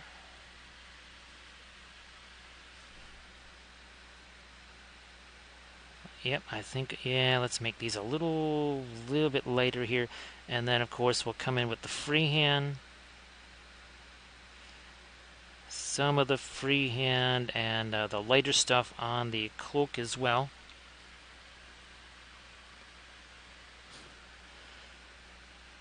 Speaking of 3D printing, this one is the 3D printed one here of the 3 we're working on. And then after this, we'll be back into exclusively the 3D printed stuff. And again, those are from Dandelion in Middle Earth. Now, these won't be available on so basically, these you'd have to be on a Patreon page now, I think, to be able to get, or Cults 3D. That's it. That is another place that you'll be able to get these, is Cults 3D, and they are really, really sensational.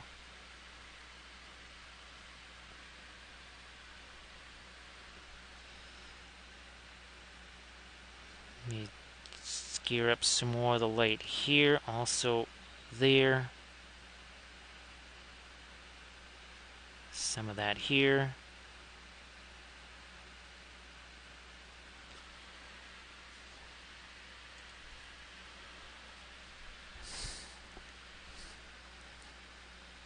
You know what? I'm going to try to get a little more of the lighter skin tone on here. I'm actually going to be using the Radiant Violet maybe for that.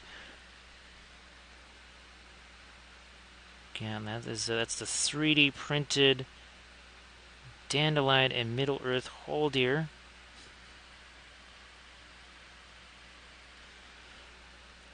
Seeing if I can get a little bit lighter on the top of his cheek there, which we did. Let me see if I can get a little bit lighter on the nose, upper lip, lower lip, and then a little bit on the chin there. Okay. So something like that.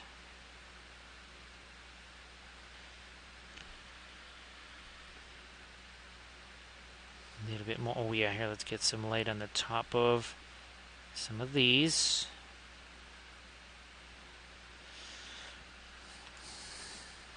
So here, let's get our gents lined up here again, and we will now we're going to work on the lighter stuff on the green cloaks so that we can then do the freehand patterns, right?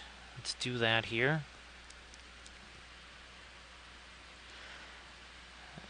Use a touch of the radiant green into that.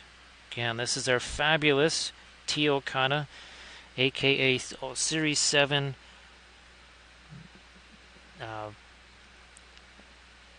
cobalt teal bluish. Yeah, it is a very pricey color.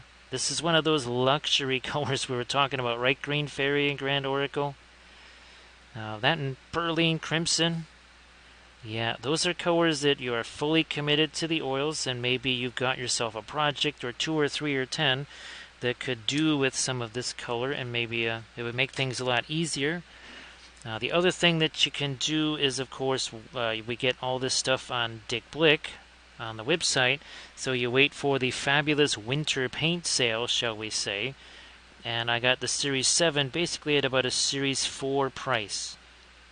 So it was practically cheaper for me to get that than it was Egyptian Violet, which is a Series 5, I believe. So don't be a hasty little hobbit. Just kind of bide your time, wait, and there you go. Hey, Mini Marvels, great to see you again. Nice to see you there, Mini Marvels. Grand Oracle, I had an occasion to use a little bit of the Perline Crimson again. And man, I was reminded of how spectacular that is. Actually, remember yesterday, Grand Oracle, we were seeing the firepower of combining. What was that? The magenta fluorescent with the with Egyptian Violet. Now I want to see the fluorescent. See either the fluorescent violet or magenta combined with the Perline Crimson. That'll be pretty intense, wouldn't you say, Grand Oracle? And those, how you doing? Great to see you back. I know it's been a little while. I hope that all is well with you. Here's hoping that everything is going very well for you. Hey there, Megan. Everybody give Megan Paints a follow. And Megan, look at this. Looky there. How you doing there, Megan?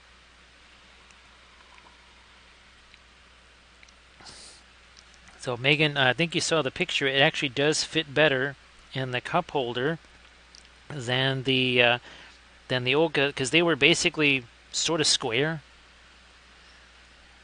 So mini marvels, actually Megan. Oh, hey Megan. Uh, I don't know if you have that posted to Instagram, but your latest, well, actually your latest 2-3 things you've been doing are all fantastic. But I really really do like that latest one that you did. I just love the color transitions and such. So if you wanted to share that in the chat, please go ahead and do that. I think people would really enjoy seeing that. So thanks, Megan. Appreciate that. Oh, and Megan, I tried to only eat a couple of pieces of the chocolate thing. I think I managed to stop at halfway. Yeah, so I cannot confirm nor deny that by this time tomorrow that'll be all gone. Oh, that's good, Megan. Yeah, if please share the link here so that folks can see that, because I really enjoy the heck out of that one. I mean, I really like the other one too. Well, both of them, yeah, post both of them. That's good there, boy. Actually, Anthos, I remember I was actually way back in the day. I think it was some commandos, yeah, that I was assembling. Where did some of our orky goodness go? Yeah, so that's some of the orky stuff that we did. So everybody, please check out the link there that Megan posted, and of course, give Megan a follow. And of course, well, congratulations too, of course, and happy birthday. Yeah, Megan actually, well, pretty much all of us ended up being not just taller than my mom, but significantly taller. And she didn't really care just how old we were or how much bigger we were. She still reigned supreme as the commandant of Wappleville. Here, let's get some more of some of that. There we go, right in there. Down here too, again, because that should reflect this if it's going to be sitting right next to that. There we go. Maybe even a little bit on there.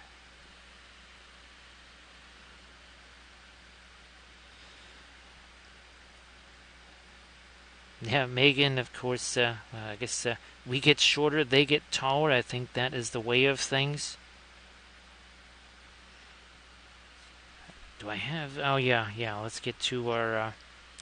this one right here.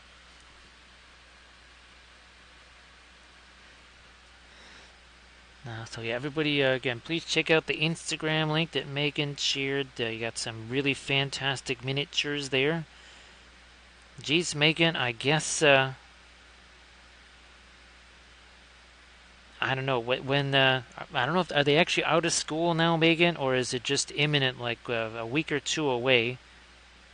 For us, it wasn't until June, so I know other places kids get out of school earlier. I wasn't sure if them being out of school means that maybe you might be able to do some streaming there, or if it's less likely. That's to the... here we go. Because sometimes getting them back and forth to school, and of course all the sports and activities, sometimes that's actually more activity than just summertime.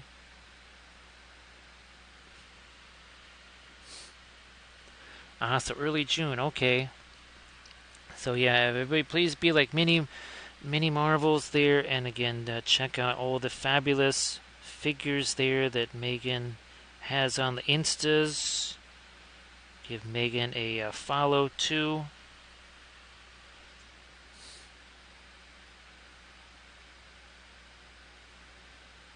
Well, Megan, I do hope that you get a chance to do that again.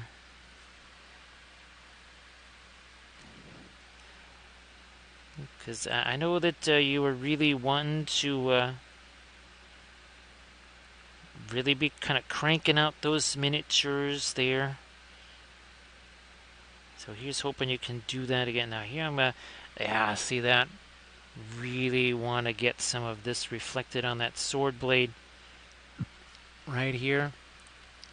We will also go a little bit lighter than this, especially up here, up by the shoulders. Not a whole bunch down there. Again, up there mostly, with some of the lightest lights. And again, this one is the 3D printed one of this batch. Once we get to the Royal Guard stuff, then that will be, those are going to be all strictly 3D printed. Alright, and again, 1 hour 55 minutes ago, none of these had any paint on them whatsoever. Let me scare up a little bit more thinner over here. So yeah, Megan, here's some of the ugly dolls that we're trying to sculpt. So Grand Oracle, this should be interesting in film noir. Now that we actually have a bunch of shading on there,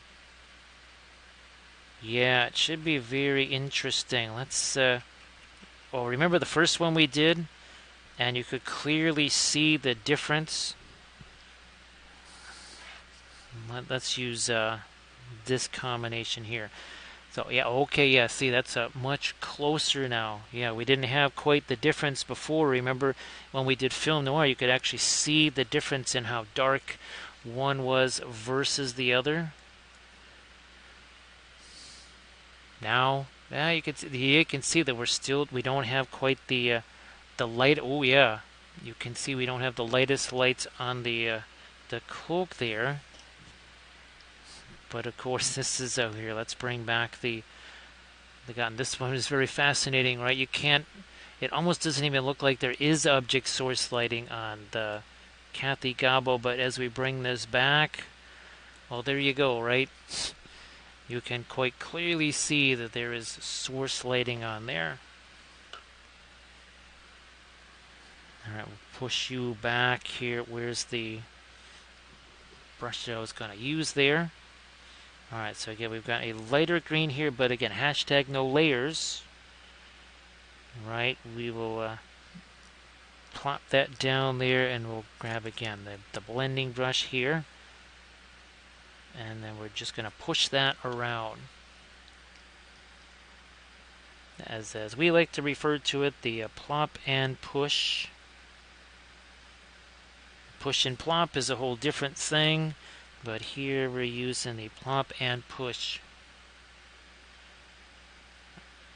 Well, we'll see if we can maybe scare up some of the freehand on this cloak right here. Yeah, it could be a little bit mischievous trying to do that. There we go. So Megan, I realize it's really, really late there. So I appreciate you being here. Now I just looked over because I did get, well, a somewhat earlier start here. At least earlier than it has been the last several weeks. And again, Monday I'm sort of targeting an earlier start time for that. Because I kind of wanted the stream to actually be on Monday instead of a Monday into whatever. It's still going to be Monday into Tuesday, but I would like to have a little bit more. I'd like to have a little bit more Mondays, said nobody ever. And there are those in the chat that know of what I speak. Yes, indeed. Let me can get a little bit more of our light on the clothes there. That's that much lighter turquoise. Here. What's happening? Yeah, a little bit there.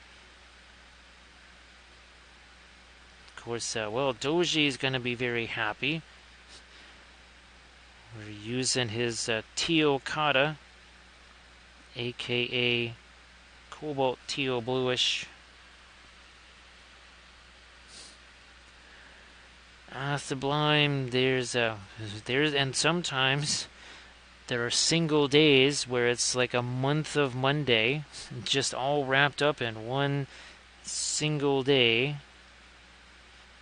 Because there are days where things just go that particularly well, right? That it's like a whole month of Mondays all rolled into one.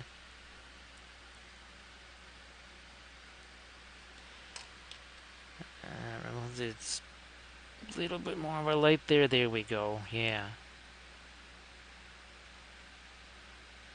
So Megan, it would be fabulous if you could get a chance to do some streaming of the painting there. It would certainly be fantastic to see. Get me a little bit of the teal sort of up on that, up on the sword there.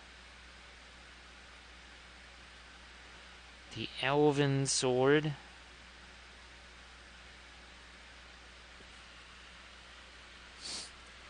Sublime, yeah. That is definitely, again, I'm not paranoid. Why are you all against me? But yeah, what is that, the whole too good to be true? Yeah, if things go too well for too long, you start looking around going, alright, somewhere there's something weird waiting to happen. Now remember, this the tree here can't be too light, because if it is, where's our... there it is. If it's too light, our snow is going to look really dingy, so we don't want to make this too light. If anything, we want it to be almost darker. Mini Marvels, well, before we got zonked, we painted up the... Obviously, is a little bit of a tribute right there, and this is an old metal figure here. That's one I never even knew existed.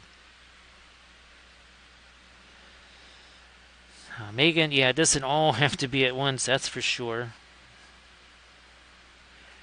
Just glad that been able to do the painting again and have such great success. Really fantastic success with the painting. Ooh, let me do some of this. Get a little bit of that reflected onto the quiver. Did we do... nope, we didn't do this guy yet. For a second, I almost thought this is one of the Stormcolors, but I think the old metal Stormcolor figure actually has a staff. Actually, I'm not sure that there even is still a Stormcolor in the Galadhrim army. Wow, I haven't... well, yeah, even if I did see... I have seen Lothlorien army battle reports, but they only have the same stuff all the time. Heck, they don't even have the cav in there. So I wouldn't be surprised if there's no Stormcallers. That was my favorite, though, was actually 2 Stormcallers in the army. And Owen Gwaihir was also in the army, too. There was no Galadriel.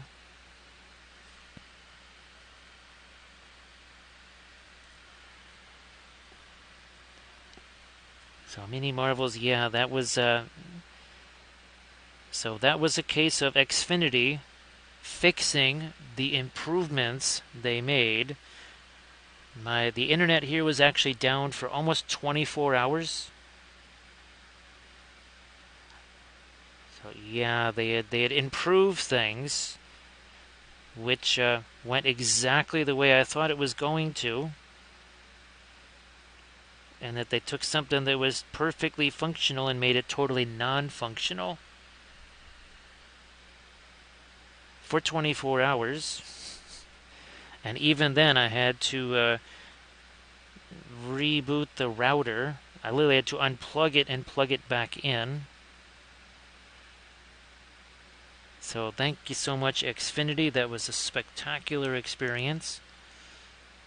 especially given that there was a very crucial Zoom meeting that was supposed to happen that very day. I'm going to go one step. Well, let me look here. Oh, yeah, we definitely will go one step lighter. And we'll pretty much just add the not radiant indigo to this. And that will be our final latest light. And this is really just up around these shoulders here.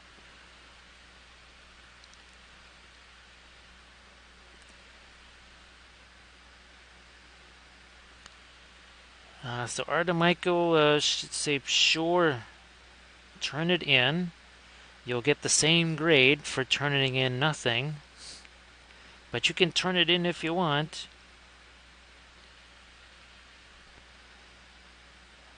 So I think Ardemichael, that's send him a meme that says missed it by that much. Well, this is going to be very cool. We got Russian Blue art. Russian Blue, thank you so much for the raid. Boy, it's been a while since you've had a chance to do that. Everybody please give Russian Blue art a follow. So Russian Blue, great to see you there.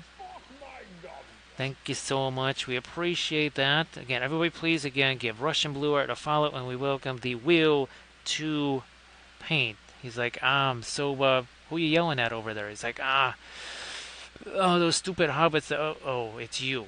It's like, what do you mean, oh, it's me? It's like, well, you're the ones that bring all the freaky hobbits to all of our places.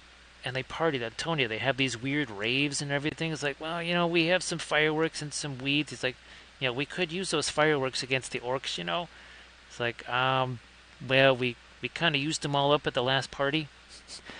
Thank you so much to Will to Paint. Appreciate that. Now, he mentioned the shireweed. Will that mean Oh, no. So maybe, well, there's none of our done lendings around, so maybe that's why mentioning the shireweed had no ill effects. Thank you so much, Will to Paint. So Russian Blue, I know you'll be totally shocked. Where's our third one? Here it is. 2 hours, 7 minutes, and 5 seconds ago, these three guys right here, well, guess what? They all looked like that.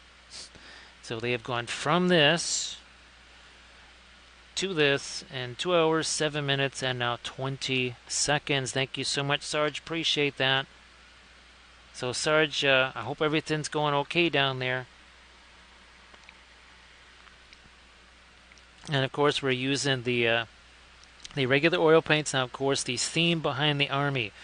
Galadriel has taken the one true ring. And as you can tell, well, it's winter time now in Lothlorien. So where's there? Oh, here we go. It's another kind of a good example. Again, you can see the icicles there. And all of these have been painted on stream. Again, just like these. And, of course, yes, what was that? So 2 hours, 8 minutes, and that's all it takes, again, with the traditional oil paints. So, again, Sarge, if you want to share any of your stuff in the chat there, please go ahead. And Russian Blue, of course, by all means, please share what you've been doing in the chat. We're just about to get down to the freehand designs, which would be like this right here. So yes, some fabulous freehand is going to be coming up. Thank you so much, Axel. I appreciate that. He's like, ooh, Haldir, you seem to have undergone a costume change. He's like, wow, look who's talking. Now wait a minute, didn't you get killed by the Balrog? He's like, well, you really got to rub that sore spot, don't you? It's like, yeah, but your fabulous prize was a white robe. It's like, well, I also got a new stick. It's like, yeah, somehow I don't think that's a fabulous prize. Well, once again, but be at one point where he rolled 3 Gandalf 6s in a row. Uh-oh. There's the Gandalf 6 right there. The Gandalf 6. So we've got these are the big 3.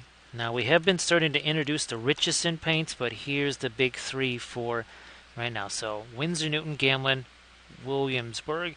These two guys right here are darn near identical in price and quality. Really good solid stuff. Love these. When that says handmade, that is legit. That's a real thing. And not just there for decoration, but it also means these will cost you more. They will set you back more. Now here is the new, well, I mean it's not exactly super new, but this is about the same price as say the Gamlin and the Winsor Newton paints. So it's the richest in oil, and we started to use those a bit more. And of course, well, last night's stream we did some little tricksy cosplaying hobbits is there, so some hobbits playing pretending to be teddy bears, and of course again the Kathy Goblin miniature last night. The stream before that was a little tribute to Theoden, and of course, so 2026 there's a new Lord of the Rings movie that will be made, basically chasing Gollum. And then of course, well, we've been doing an awful lot of stuff with Tomb Kings and Bretonnians. Where's our newest? Ah, there he is. There's Luke. Get on over here. So we did this one. What was his last Saturday or something like that? Oh yeah, this was for for Revenge of the Sixth. That's right. Yeah, we did that one for Revenge of the Sixth. So we're gonna get this. Oh nope, this one here. We're again looking to get our lightest light on the robes here. Lightest light on the robes, and of course, well, we did. I will probably a Spellbrush figure for our. That was for our 4-year stream anniversary there. We love doing the object source lighting. Yeah, he's actually going to direct that too. So he's acting in it, he's directing it, and of course December of this year is War of the Rohirrim. Speaking of Theoden and such. So yes, War of the Rohirrim, December of this year.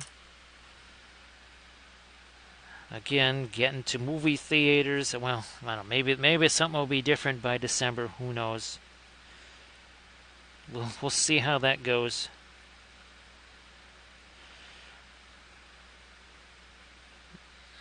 Well, let's do this here.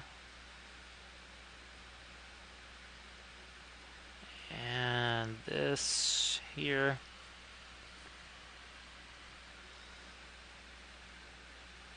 Get a little bit more of the light there again on the shoulder. Now this is the 3D printed one, of course. So this is the 3D printed one from Dandelion in Middle-earth. And then again, once we have all of our latest greens here, then we'll dig into the freehand stuff. I think this is our last one here. Well, Celia there, Will to Paint, thank you so much. Appreciate you being here. I want to thank you for the follow too.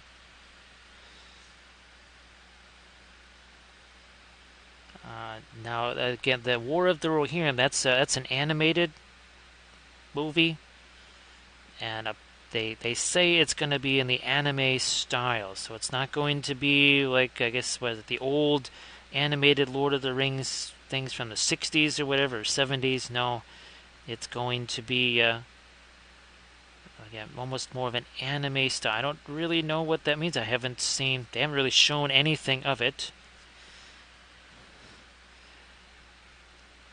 But I am hoping that that is much nicer than other things that have come along recently. We'll put it that way.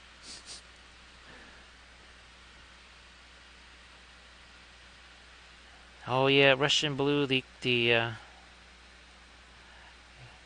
that was a pretty spicy moment there. Oh, and of course, well, this is somewhat of a Lord of the Rings channel. Oh, look, we even had a bit of a royal portrait there.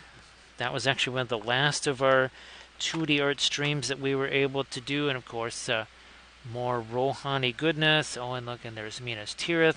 Guess what? Those were all done with the exact same oil paints that we are using right now. Literally the same paints that we're using on our figures here. Yes, indeed. Okay, I think that is just about as light as I can get with that for now.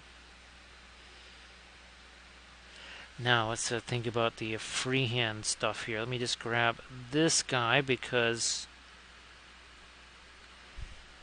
there we are. Now we can see what it is we're trying to replicate here.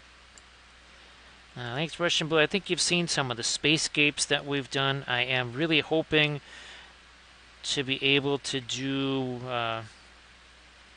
some sailing ships. I'm gonna try and I've been gathering up references actually for some sailing ship paintings. Wow, that's gonna be dead center on this robe, isn't it? Alright, and of course, again, this is all oil paint. This is all wet into wet. And again, 2 hours and 15 minutes ago, there was no paint to be seen on any of these three figures. They were simply primed, and that's it. And again, now we're starting to just work in a couple of simple freehand design, nothing fancy here. Very, very simple. It basically is replicating a design that on the shields. So we are hoping to work our way through these so that I can maybe try and actually get two more of these going. And that would be a couple of the Royal Guard. I think our record on I know the Moria Goblins, I think we painted 15 of those on stream with object source lighting and non-metallic metal in a 12-hour stream. No, yeah, 12-hour stream. Eventually we'll try to get those longer streams going again. Though that would be these guys there. So yeah, all the goblins painted in one 15-hour stream. The Balrog was about a 5 or 6 hour stream. So Aramin, the oils are actually far more forgiving because if I don't like this, I take my blending brush and it all goes away. This is an example here where the horse, I actually moved him back 3 times. And all I had to do is, again, just wipe it away. This was originally this pattern. Didn't like this over here. Did not translate on the vertical. Took 2 seconds to wipe that away and then do that. And of course, right here, this is the classic example. This cloak right here, that took a matter of seconds to paint because we had the turquoise down here, the magenta up there, and we just had our big filbert brush, and it was essentially, well, it was like a dry brush, except all the paint is wet, right? So it is all blending together. And here's another example again of some very complex blends. You have this fluorescent green basically into a dingy sand color. Yet it was very easy to do that blend because, again, all I do is plop the paint on there and then push it around. So it makes everything just so incredibly easier. Same thing here, right? The cloaks, right? We just have to plop the paint on there and then push it around. The oil paint is more luminous. The oil paint is more rigorous, so it can definitely take a hit. It's also much easier to do things like freehand designs because oil is thinner than water, right? Much thinner. So armament, yes, and of course when you're working on multiple figures at once, that's where it really starts to shine. Because, well, we're working on 3 figures at once, and I don't have to worry that, wow, gee whiz, as I'm trying to wet blend on one, it's drying on all the others. Nope, don't have to worry about that. And again, it's cheaper. It is definitely cheaper than the acrylics because you use not that many colors. You do not have to get separate brushes. These are the exact same brushes I use for acrylics. The paint cleaner is also the same. We will show that in a moment. And all I use is a tiny, tiny little container of thinner. So, And as you can see, look, it's also for dried acrylic. Not hazardous, no vapor. We use the thinner to thin the paints. We use the cleaner to clean the paints. And by thinner, we're talking this tiny little bit of high quality odorless thinner. That's a water bottle cap. So no fumes or any crazy stuff like that, because again, it's a water bottle cap. Anybody that does 3D printing, you're exposing yourself to infinitely more crazy things with the 3D printing than you are with oil paints. So nope, my mini marvels, you can see exactly what these all looked like. So that's just primer. And again, 2 hours and 20 minutes ago, all three of them looked exactly like this guy because they were all primed at the same time. So my mini marvels, I will be painting up 2 more of these guys tonight, so you get a chance to kind of see how that goes. You can, oh look, here's the, you can kind of see, right? This was the initial dry brush on the armor. This one, the initial dry brush over here on those cloaks. Armin, yeah, here's another example here. So on stuff like this, right, very easy to do that plant. It just took a few seconds to do that because all of those colors blended together. You can also do the pin line washi stuff, right? You can do that. Also, let's say for vehicles here, you can do the, we actually painted these live at Little Wars. Each of these went from primer to this, and the primer was just gray. I mean, literally these two went from gray primer to this in about 2.5 hours each. But you can also use the oils in this kind of a manner, like this. Again, freehand designs everywhere. Big panels, right? Very easy to blend these. And this is one of my tutorial video series. Basically a 3-part series showing how to do that. Oh, yeah, here, let's do this here. Now, see? Okay, here's a good example. We say, you know what? We don't really like that. Well, looky here. It's basically as if it never happened. So, my mini marvels, there have been times where things get crazy after a stream or something like that, and I forget to even clean the brushes until the next day. Now, that's not ideal. You don't really want to make a habit out of that. But if that were acrylics, that is essentially a dead brush. But for the oils, you kind of get after it clean it enough, you'll have yourself almost a fully restored brush. Again, just that is the advantage of the oil paints as we welcome in Hero Zone. So great to see you there, Hero Zone. Everybody please give Hero Zone a follow. We also want to thank Dust Buster for the follow. He's like, yeah, so again, costume change. He's like, dude, you got a Balrog chasing you down. I think Galadriel taking the ring is that... Oops. Wait, what? What's this about Galadriel taking the ring? It's like, oh, that's why the costume changed. So thank you so much, Hero Zone, for the sub. Now, Gandalf did not mention the Shireweed. What is it? Oh, that's the second one in a row. 2 Gandalf 6s in a row. So thank you so much, Hero Zone. Appreciate that. Thank you so much. How you doing there, Osaka?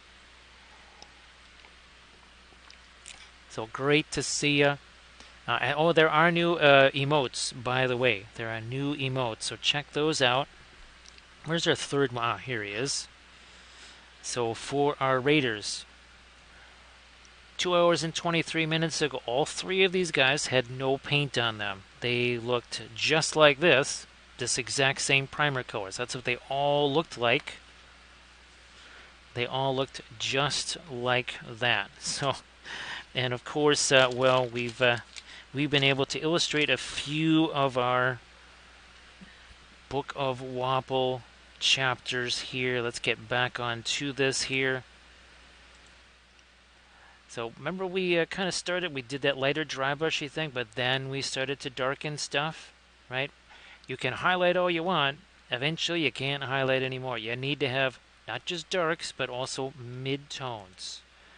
Also, contrast is more than just light versus dark. We'll illustrate that with a couple of film noirs, and that'll make that very clear what that means. Because everybody just says, oh, boost the contrast. Well, guess what? Contrast is more than just light versus dark, because this, color intensity, temperature, that is maybe even more important than just the light versus dark. And we will illustrate said principles here. Oh, why don't we just grab this one like so. Oh, fabulous object source lighting, right? Well, maybe there is, maybe there's not. Object source lighting goes away. Why? Because up here is cooler, basically dingy green.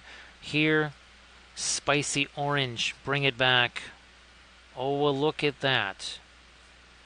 Another example here. This is also a good one to use. We look at this cape here, right?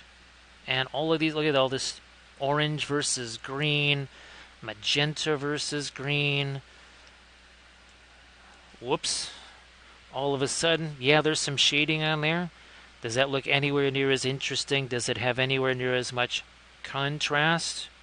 Well, look at that. That virtually looks like nothing's going on there.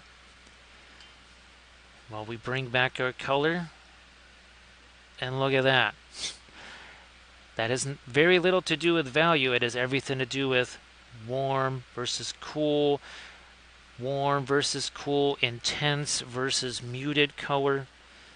So again, when people with the painting contests and stuff, right? And they say, oh, you got to boost the contrast. You can say, well, which one? There's like 7 different kind. Oh, because there's also edge contrast. This is another. The reason why that sword looks sharp is because of the hard edges, and the reason the cloak looks all soft edges. Who'd have thunk it, right? Who'd have thought soft edges? Let me get this out here. We need this as a bit of a, yeah, I need to see. It's been a little while. It's been about a month or so since our last one that we painted of these. So I just want to see. Oh, that might not be the right one. Let's look at this one here. So Dustbuster, again, thank you so much for the follow. Appreciate that. Everybody, speaking of follows, everybody please give Hero Zone a follow. So Hero Zone, I hope that the stream was fabulous, and I hope that all the new endeavors are going really, really well. If there's anything that you wanted to share in the chat there, Hero Zone, please go ahead and do that. So again, everybody please give Hero Zone a follow. Up and over. See, again, that was another one that maybe went not quite the way we wanted it to go. So we'll do that and just kind of cut that off a little bit there. Hey there, Erdican Games. Nice to see you. Thanks for the raid. Yet another person that you need to give that follow to. You got to follow Erdican Games. So Erid, thank you so much for being here. So Erid, I hope that the sculpting has been going very well. And of course, if there's any of that you would like to share in the chat, please go ahead and do that. I know it's been a little while, hopefully not too long since you were last able to do some streaming there. So everybody please check out the HeroZone.net. That's fantastic there, Heroes. I thought the last couple of streams we were probably doing something like that. So yeah, it definitely looked distinctly like that's kind of what you were doing the last few streams. So again, glad that has been so much fun for you. And again, I'm sure people really, really enjoying that. And that's going to be a very simple design there. What about this one? Yeah, here we're just going to keep a much simpler version of the pattern here because again, there's stuff's in the way. So we'll just again keep it sort of simple here. Again, nothing crazy. We'll just have that loop around like so. I have another one come down and around maybe like that.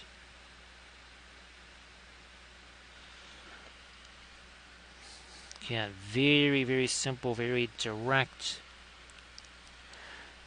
Now, I'm glad that you can see that there, Arid. Yeah, here, that's, again, I'm not even going to bother going out there to even try. Look, just would be disappointed anyways. Because, well, light pollution, that's going to make it pretty much impossible to see.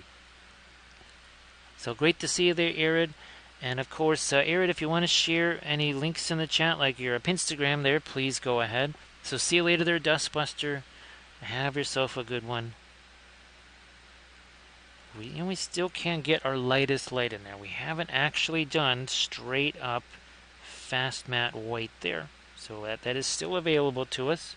And again, sharp edges, soft edges, right? Now let's get the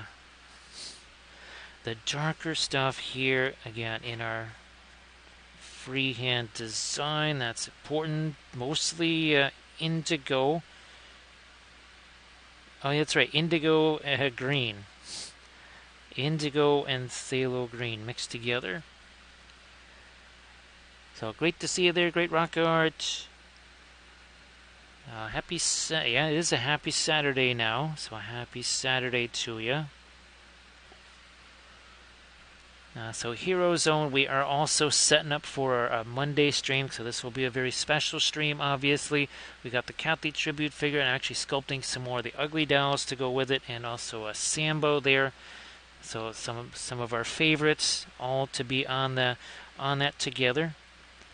Actually printing right now a much larger version of that Kathy miniature, hoping that turns out, which means maybe we can paint that one tomorrow.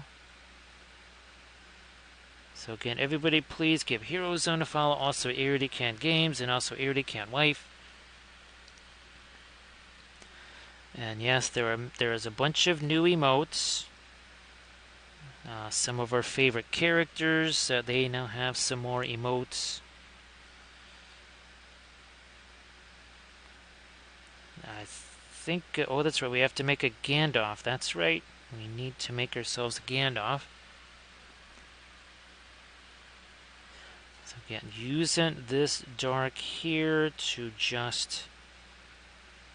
Oh yeah, some of that needs to go on the quiver here, especially in some of the shadow areas. And you can see what it is we're going to do. And then we're going to get that on the outside of the design as well. So that just kind of forms a little bit of a natural way to sort of auto-correct the design. This is again where the oil paints make it really so much easier. Because as we were painting that freehand into the wet paint, of course, what's mixing, that means I don't have to spend a whole bunch of time trying to shade the freehand. It's essentially just going to shade itself. I mean, that's enough of a time savings on one miniature, but, well, even a Lord of the Rings army is still going to be, even if it's elite, 30, maybe 40, maybe even 50 figures, depending on the size of the game you're going to play. Ah, yeah, that's right, Hero Zone. We did paint one of those. We did, in fact, paint one of those. Of course, we for our stream-iversary, we painted another one of the Wapelius Spellbrush figures. And eventually, it may be, who knows, the next stream-iversary, we paint a double, it'll be a diorama with Wapelius Spellbrush and the Kathy miniature. So again, there's our candles, chapters of the Book of Wapel right here. So again, that's one of the fabulous Wapelius Spellbrush figures right there. Again, with maybe just a touch of object source lighting to it.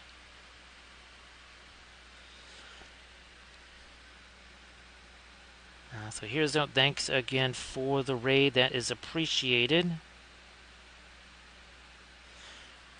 Now here, let's continue with some more of our darker color there, and see that sort of sharpens up the freehand. So Hero Zone, if you want to share, if you have any work in progresses on that, and you wanted to share that in the chat, please do that. And Hero Zone, I'm just glad to hear that, again, I know that wasn't the ideal circumstance before, but glad to see that the alternate method there is yielding some really fun stuff. Let me get some more of my dark again under this. And all of this is wet into wet. Yeah, arid, again, can't see it here with the light pollution. I don't know if you have to deal with the same thing where you're at. As I was telling folks, basically, if it's not sunlight, or even sometimes moonlight gets drowned out by all the light pollution, yeah, you won't be seeing any of that here. Well, same thing with pretty much any major city, north or south. Yeah, Hero Zone, it is definitely it is no fun to have to kind of, well, starting over again, right? That is definitely no fun whatsoever. But hopefully a little bit of satisfaction, months removed, and again trying to forge that new path. Wow, there's way more of the arrow shafts on this quiver here, so we definitely need to do something there. Ooh, how's about a little bit on that side also, up there too. Well, arid, that's good.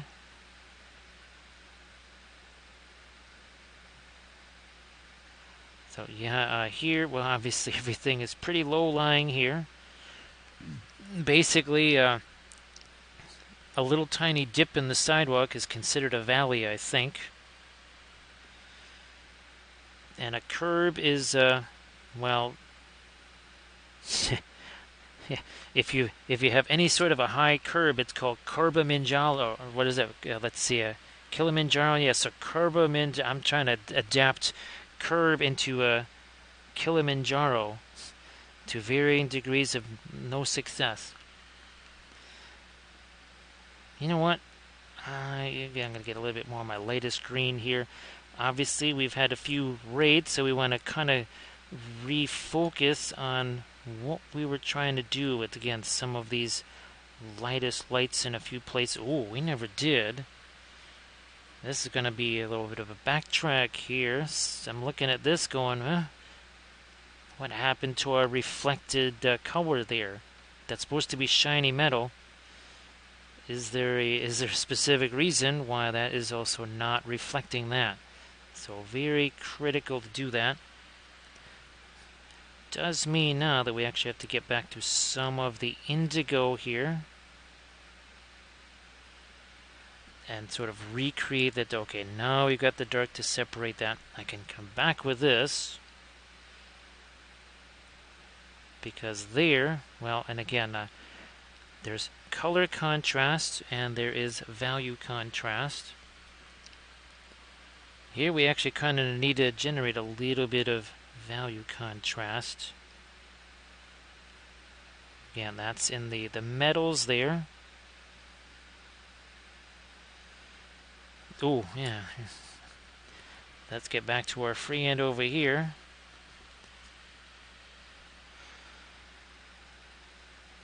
Have that swing down this way. And then essentially just kind of disappear into that fold. And you have to be able to follow the undulations of the cloth. I mean, here you can see again, it has to follow those undulations, which means maybe your pattern gets stretched or folded like this. See, pattern gets a little bit stretched there. Same thing here over these undulations. Also, too, we kind of cheat a little bit and we make sure that the most recognizable part of the pattern is in the clearest slash cleanest part of the easiest to see area. We want it to be very easy to see so that that pattern reads. Otherwise, people will look at it and go, what is that? Is that supposed to be freehand? What is that stuff? So here that is just going to disappear basically into that fold.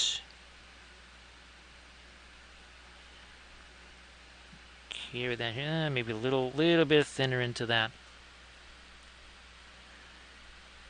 So painting tentacle, that would be the $5 level. That'll get you the, say, like the color theory and oils videos and the workbench videos, things like the chapter studies, the terrain workshop type stuff.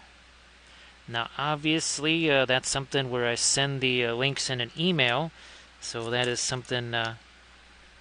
Obviously, I couldn't. If you just go to the Patreon page, you wouldn't see anything there now. That's something where I can send you all the links in an email.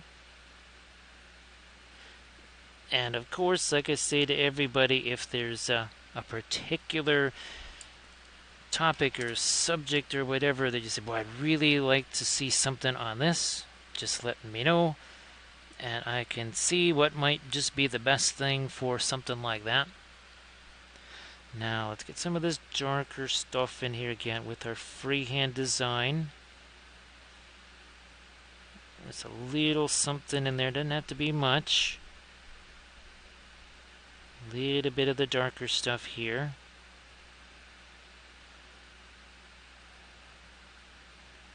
A little bit there. A little bit around that.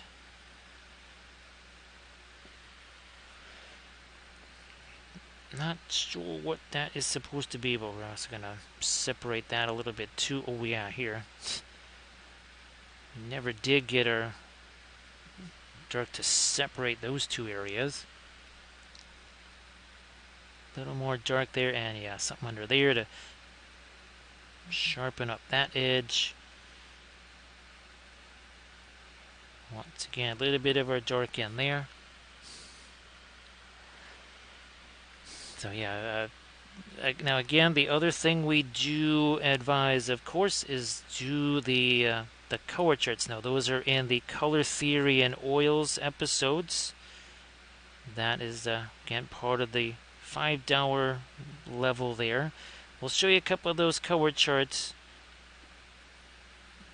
and of course, we definitely suggest that you don't take your brand new army, having never painted with oils before, and try to paint the whole thing with it.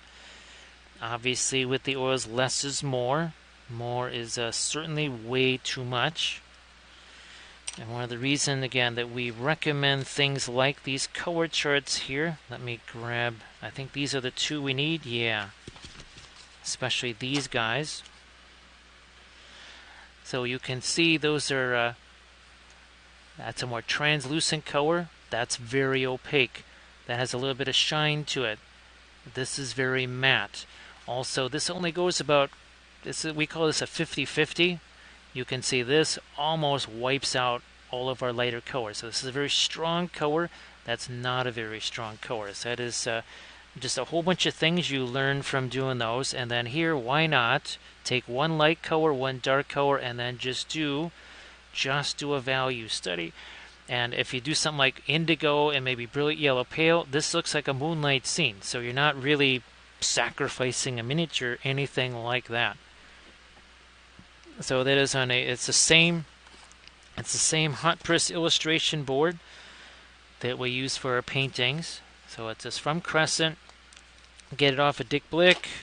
Exact same stuff that we use there. Now, what we haven't done yet is actually get the lightest light on our freehand. Ooh, how's about we get some more of our fast matte white out there then? So some of our fast matte white out here. So yeah, definitely want to be patient with yourself, and of course you want to choose maybe figures that are not going to have a whole lot of little details, a whole lot of freehand. Just sort of let yourself kind of ease into it. Yeah, you don't want to be super frustrated right out of the gate. That's no fun. You want to make sure that the painting is as much fun and as relaxing as possible. And just kind of maybe taking things easy. You got Reaper Bones figures or something like that. Or maybe just a bunch of Space Marine shoulder pads. Seriously, I mean, we got some Space Marines sitting around here. Yeah, maybe just some simple Space Marine shoulder pads or something again. You give that a try. But yeah, you probably don't want to just jump in, have not tried the oils at all, and then do a giant bust or something real complicated. You want to set yourself up for as much success as possible, especially straight away. Again, that'll kind of avoid the frustration that can happen.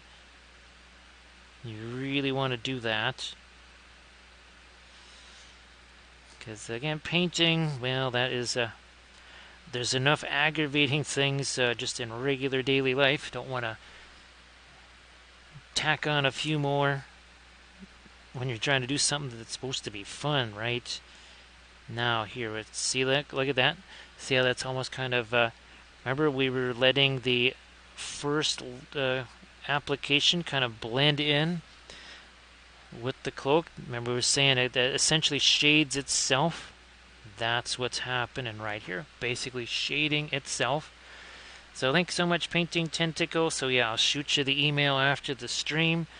And of course, again, you'll see in the message, it always kind of suggests maybe start out with those color theory and oils episodes.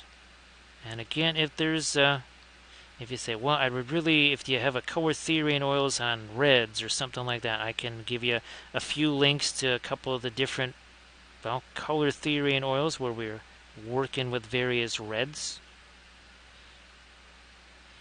Now look at that. See that all of a sudden now, easy peasy shading there. Didn't have to struggle. It's all about just trying to make things easier again, setting you up for success. That should probably be lighter, just given that it's sitting on the top of one of these undulations here. So again, you can kind of see, right, it's starting to look like it's doing this. That oops, that doesn't need to go there. So we do a little bit of correction. Look at that.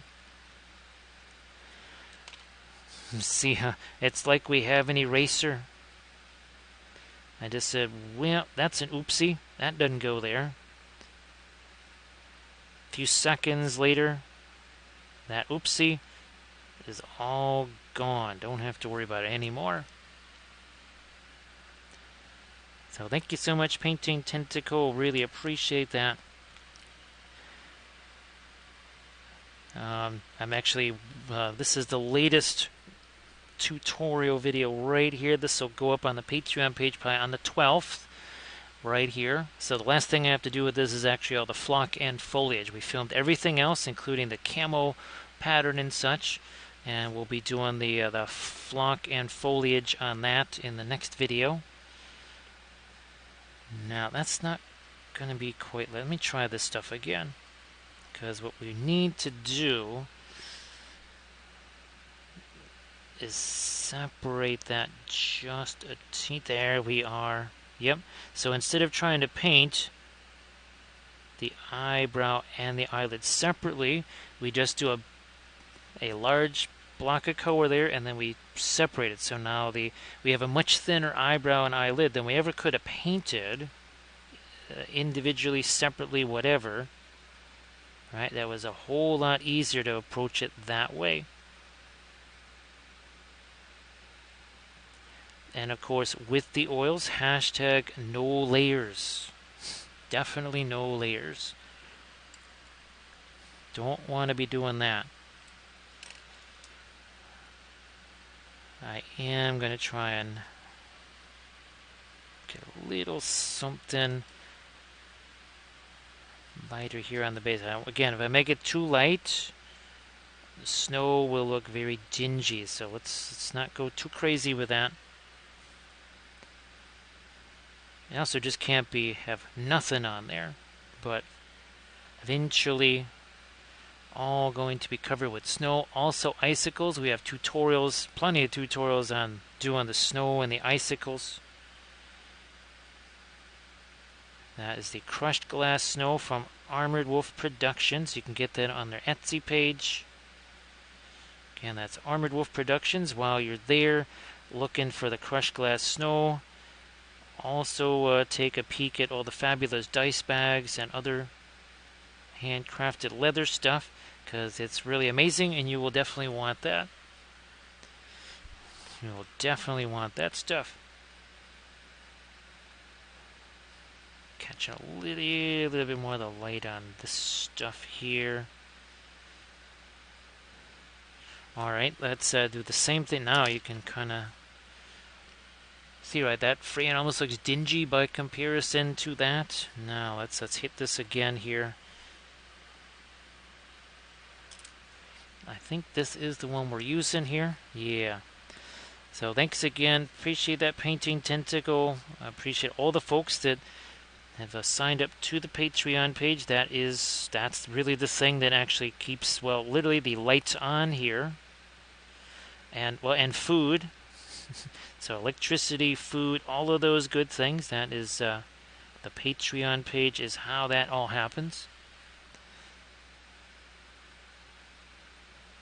More of the light here on this. So this is a little bit different than how the bow is sculpted on all the 3D printed ones. I mean, not a tremendous surprise there. Alright, here, let's get to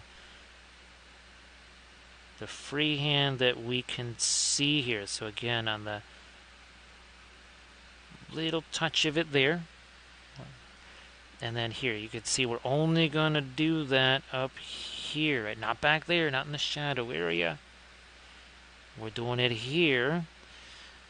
Also not over there, because that's also in shadow. So we're going to leave those alone. This, not in shadow, because it's right here on the apex of that undulation. Same with this one, also this one. So that is, again, see, it's a super easy way to get shading on your freehand.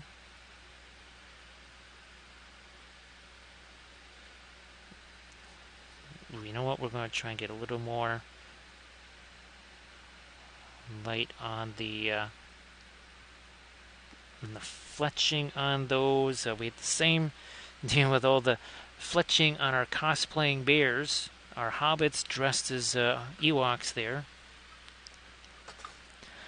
So that was a wild stream last night, painting the Cathy Goblin, and then some Ewoks of all things.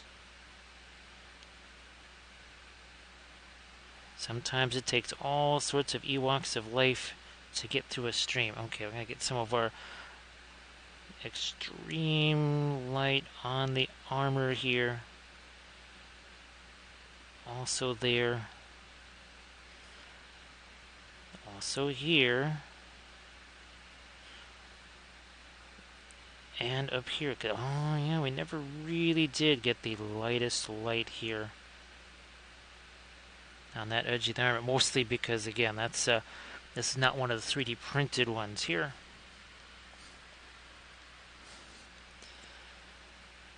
That's got a half the amount of light on the edge of it there.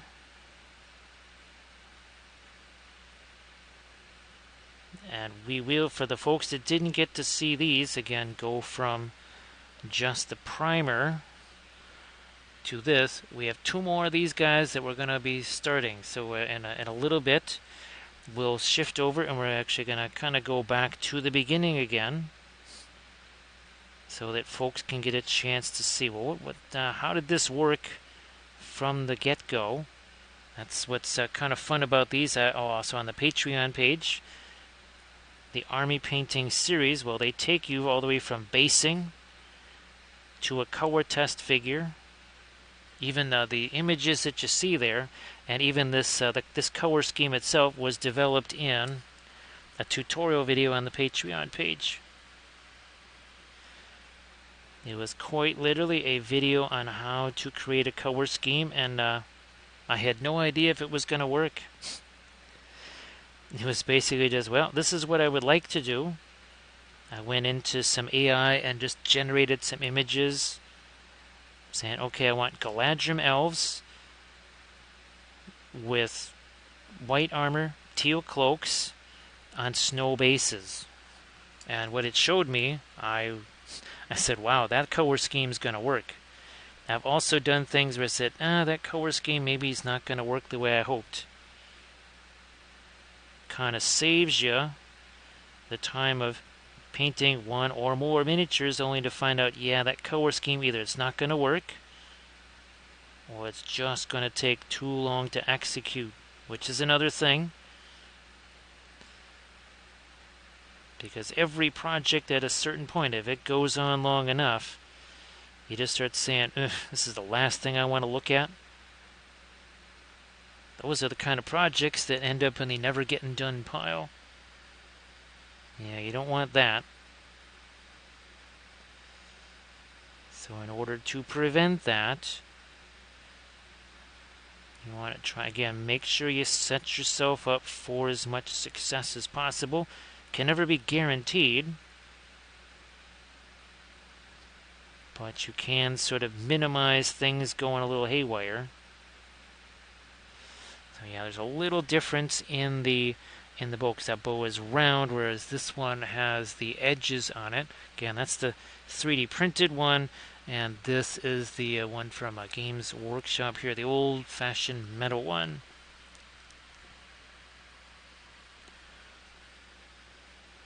Might even go a little lighter there. So yeah, painting Tentacle, you can actually watch the episode then where we were first coming up with the idea for this. Of course, well, there's all the terrain videos, basing videos, painting busts, painting vehicles, lots of stuff. Let me get a little bit more of my light here on the lip and such. Yeah. So the freehand pattern, basically I just took this. I took this and adapted it to be something I could put on every single guy. And every single miniature in the army has variations of that. And again, that's what we're going to be putting on these guys here. So we will be kind of going back to the beginning on those. Again, the 2 Royal Guard that have not been painted yet. Let me see if I can do the same thing. Split the difference here again to create. And there you go. So way easier to have that tiny little eyebrow and that tiny little eyelid by just painting what's in between.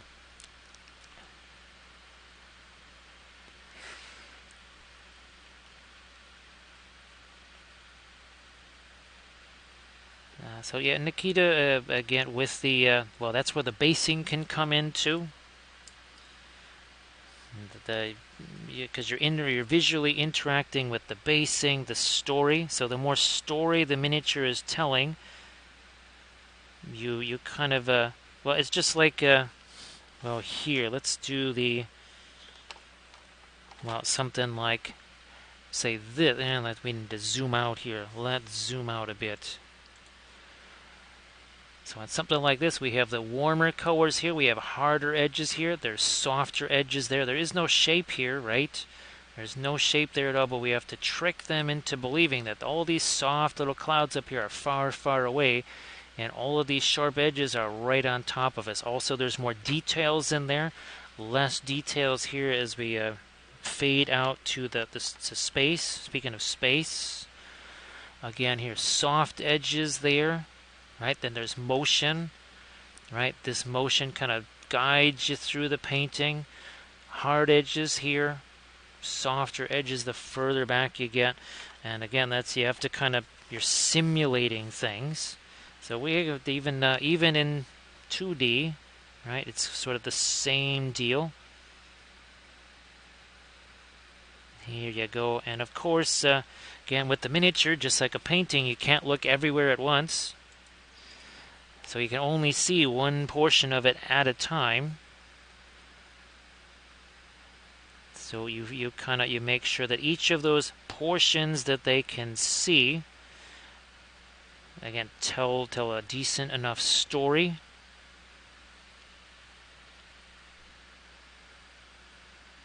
And of course, well, in terms of object source lighting and such, again, that's where these come in. And again, there's different colors, right? So if we wanted to do the blue object source lighting. That's where a handy dandy little thing like this will even kind of tell you, okay, where's the influence of that? Where's maybe a cast shadow going to be?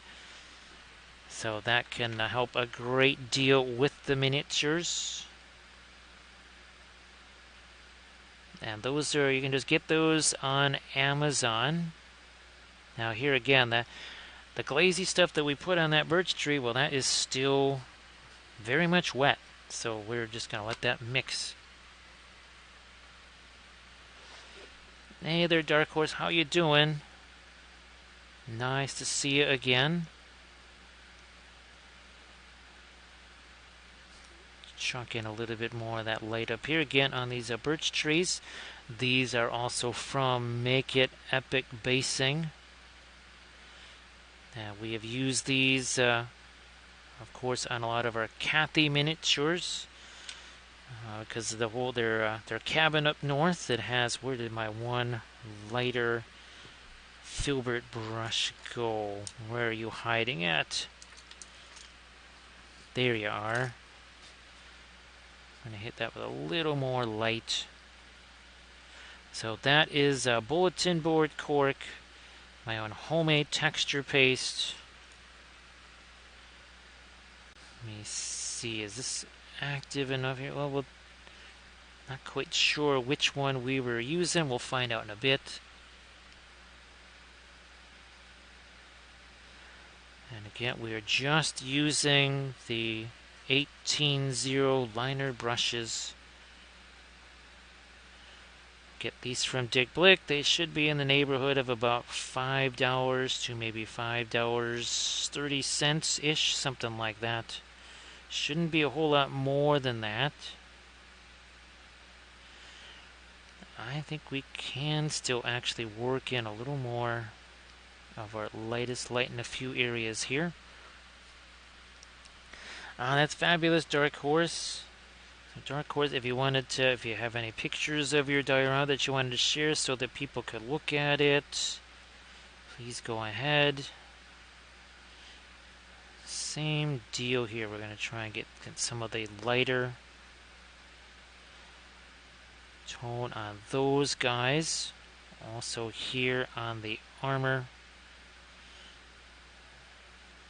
Some of that here on the, well, chainmail, such as it is. We might even see if we can hint at a little bit of a free-handy thing going on there. Yeah, nothing has to be exact, and if we don't like it, oh look, we just erased it. It's like it was never there in the first place. Well, here's hoping the best for you there, Dark Horse. Hope it all works out exactly the way you want it to. I never did get the top edge on some of these. We need to probably come back into that with a little bit of our Terra Rosa. Yeah, we'll do that too. Let me get some of my light in there. Also there. More of this on our birch tree.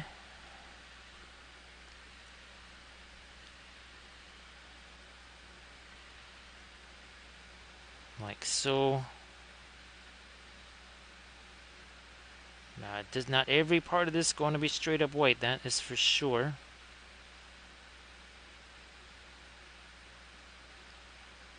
A little bit more over here.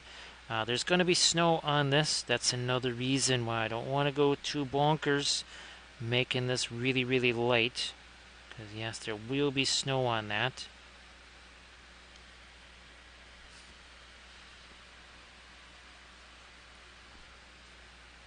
Yeah, fine. Let's throw a little bit more of the light here. I might also, I might even do a little bit of a darker glaze on that too. Just because.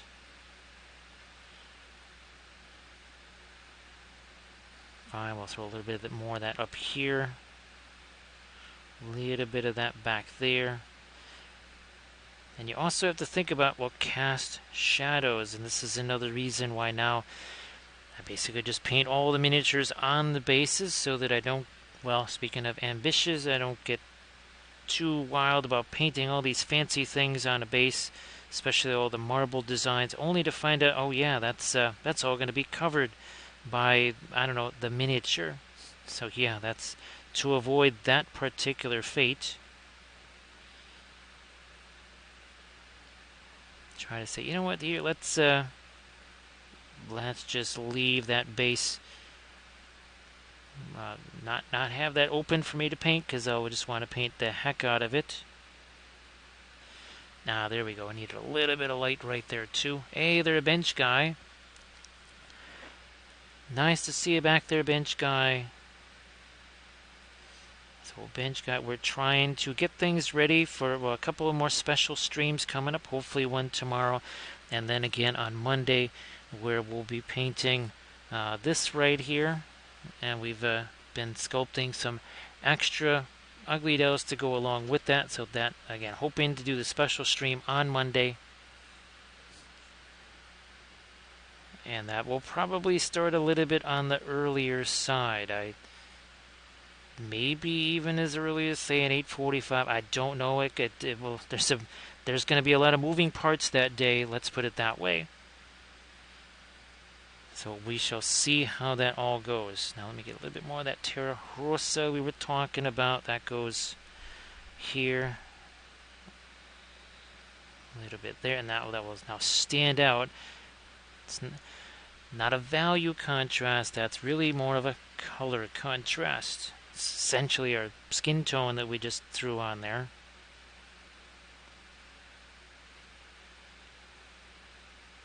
Yeah. There, that got a little bit too light right there. We're going to tone that down. I think we need to get something darker in the here. Oh, there's some of the asphaltum, some of our red. Make a little separation right there. Now we'll come back and do the teeth again. Hey, Mudhome, how you doing? Thanks so much again for being here. So Mudhome, it's the ability to be able to make corrections and changes very easily. Like we were doing on some of our freehand, you saw me basically kind of say, you know what, that didn't quite go where it was supposed to. I basically just wipe it away and try it again. Like say over here, we say, all right, that's not quite the right shape or something like that. We can just say, oh, all right. Well, there it goes. And now we'll just do it again. So yes, we can just say, all right, that didn't quite work the way we want it to. So how's about we try it one more time here, or 2 or 3 or 4 more times. So yeah, we just wipe that away. And we'll try this. And now that's not quite as wide as it was before. So again, the ability to change things on the fly like that with no problem. Also the ability to blend colors. And this is the classic example here. That just took a matter of seconds to paint all that. Less than a minute to paint all of this because we're using the larger brushes, right? And using the ability to do the wet into wet transitions like this right here. Again, that's normally basically fluorescent green into a dingy sand color. That otherwise might be a very tough transition to do. Here, very, very easy. That's actually one of our more recent, all of those figures there, those are actually on the YouTube channel as well. And of course, again, for it's also far more luminous, but here's another example again of the freehand, the ability to paint that very quickly, very easily. And of course, with stuff like this, right, where it's really hard to get into some of these areas, like here, all I had to do is just stick the brush in there, take another brush that has no paint on it, and then just do some blending. Whereas with acrylics, you'd have to go in the hard way and do layer after layer after layer. Another example here. Those are not layers of paint. That's me just taking the lighter yellow, pushing that around. And that, again, so you can see how easy it was. This, I think, is also on the YouTube channel now, too. The other advantage is cost. So, do we have one here? There's a little example of, I think there's one. Yeah. So, these self-spilling jars are about $10 a piece, or maybe instead we get ourselves something like this for about $6. Which, now even me, this lasts me quite a while. For most people, this is generational. Your grandkids might still be using this. $3 less than the self-spilling jar, or this, which lasts for years and years and years. And you can use that for skin tone. You can use that for rust. So here again is the example of...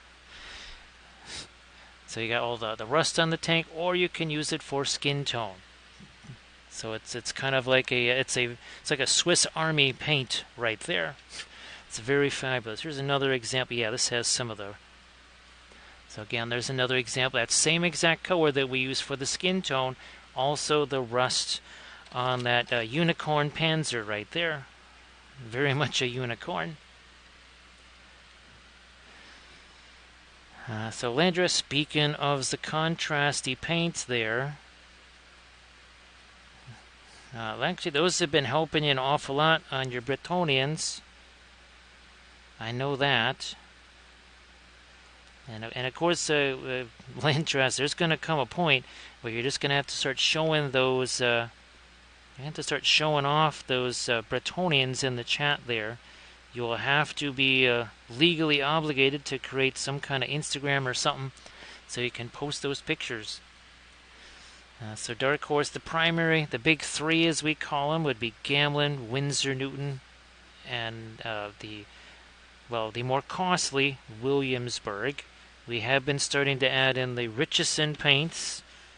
That would be some of these guys. So slowly starting to work in some more of these. I mean, the main thing is you're going to want to definitely use artist oils. You don't want to go, oh look, I got 40 oil paints for $5. What you have there is a bunch of sludge, and now you're out $5. Thanks. So this is, again, the birch trees are from Make It Epic Basing. Oh, and we have them here. And again, that's Kathy's family. They have this cabin up in northern Minnesota, and they have tons of birch trees there. There's birch bark laying all over the ground. And the one time I got to go up there and visit the cabin, I picked up some of that stuff and I did some paintings on it. And for years and years afterwards, they would either save me some birch bark when we came up there, or they would bring it here when they visited here. In fact, I still have that birch bark, and we will be doing some painting streams on that. So yes, we will be painting on the birch bark, because it actually makes a really fabulous painting surface there. So see you later there, Sarge. I know it's been a long couple of years, right, Sarge? Again, sorry, all that mayhem going on for you there. Just kind of hoping maybe that for both of us, that maybe comes to a conclusion or a pause. Would be nice, wouldn't it, Sarge? So, Sarge, again, you have yourself a good night, and thanks for being here as always. Hopefully see you tomorrow.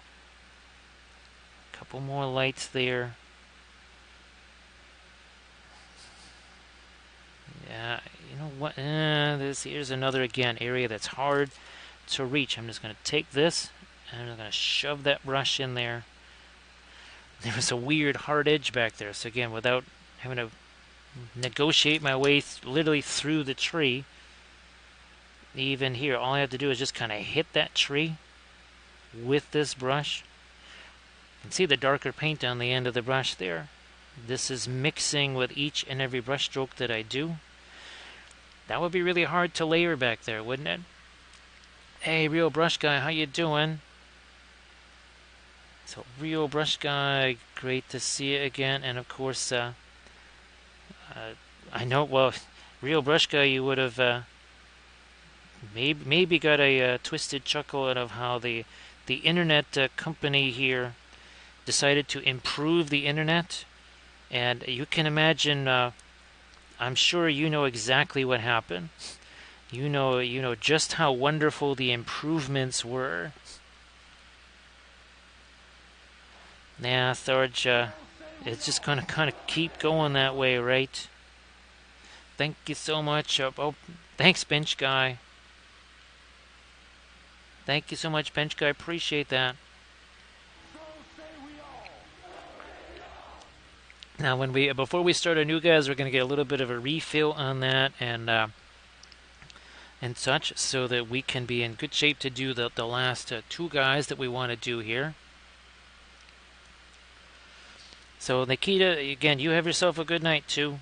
Thank you so much for being here, and hopefully, again, we will have the large version of Kathy to paint tomorrow. And again, this is for Monday's stream. So again, that's going to be a very special stream, obviously. And of course, again, Real Brush Guy, you want to share anything in the chat, please go ahead and do that. So yeah, Real Brush Guy, not only did it kill our stream while we're painting Theoden here, thank goodness we're basically right about at the end of this, but yeah, it zonked the stream, and then I was without internet for 24 hours. It is a little bit difficult to stream without the internet, right, Real Brush Guy? Fancy that, right? So yeah, Real Brush Guy, I've been sculpting those. That's something I have to do after the stream, is finish sculpting, because well, I would have just left them as is, but since Jason sculpted basically eyes and such on that Jiro, well, I kind of needed to do the same thing with Babbo and Trunko and such. So we still have to do that on those figures. Well, those ugly dolls. Now, well, Nikita, thank you so much for taking the time to create that account so that you could check it out here. And again, Nikita, remember that all of the previous episodes, they're all saved as highlights. It's kind of like a YouTube channel. Now, I can't do playlists. However, they all have thumbnails.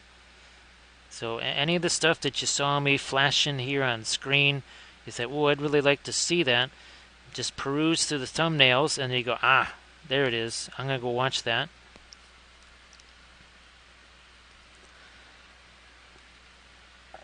So yeah, Real Brush Guy, if there's anything you want to share in the chat, please go ahead. I know I was kind of thinking of you with that. As soon as I saw this text message here, we're going to be making improvements in your area, and I called it on stream. I said, I guarantee you, it's going to go from very functional, perfectly fine internet to unusable. And well, guess what happened? That very same thing. Again, give me old and functional instead of new and, well, non-functional. I will take that 90% of the time. I would take that every time. Here again, we're using the blending brush here. It's a brush with no paint on it. Sometimes all we're looking to do is take the edge off. We did that here. So when we painted this camel paint, there was all kinds of sharp edges there. I took that very same brush and did the same thing I just did here on the birch trees on that camel pattern there. And again, that is the latest tutorial video that'll most likely go up on the Patreon page on the 12th. That is part of our Painting Shatterpoint series. Ooh, look at that nice little sharp edge up there. How's about we do a similar gambit down here to sharpen up that edge also here. It's not about value. Not looking to make it darker. We're looking to sharpen the edges there. Hey there, Horns fan. Nice to see you. So, Horns fan, it's been another busy day here. I hope that you are doing well. Hopefully your Friday passed quickly, and you're all set to enjoy the weekend now. So yeah, Horns fan, we were painting the Cathy Goblin, and more of our cosplaying hobbits there. Yeah, so who knew that hobbits were furries? So see you later there, Nikita. You have yourself again a good night, and again, thanks for being here. Actually, Horns fan, we've got ourselves a couple of old-style metal miniatures here.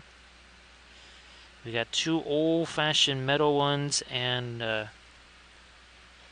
that's one of the newfangled prints there. But guess what?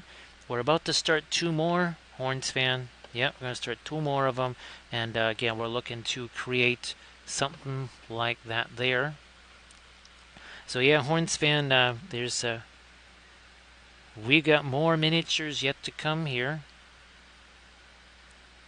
Like I said, I'm just going to do a little bit of a restock, a replenishment, resupply, and then we're going to get to those other couple of guys, and then you can get a chance to see, well, what these looked like 3 hours and 20 minutes ago. Well, and 51 seconds. Let's not forget that. 3 hours, 20 minutes, and 58 seconds ago. All 3 of these guys were just primer.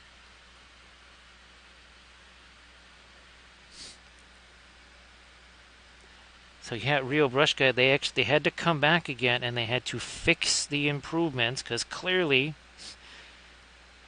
and even then, I actually had to reboot the router to even get that to work because of all of the improvements. Yeah, with improvements like that, right, Real Brush Guy? who needs broken?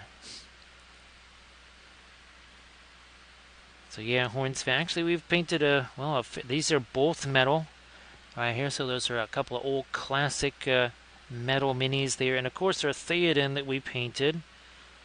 That's also another classic old metal figure, and of course our Cathy miniature. Well, guess what? Also metal. Now, we were talking about a wee bit of additional dark down here. Pinline wash style. Don't go too crazy. Got snow coming up.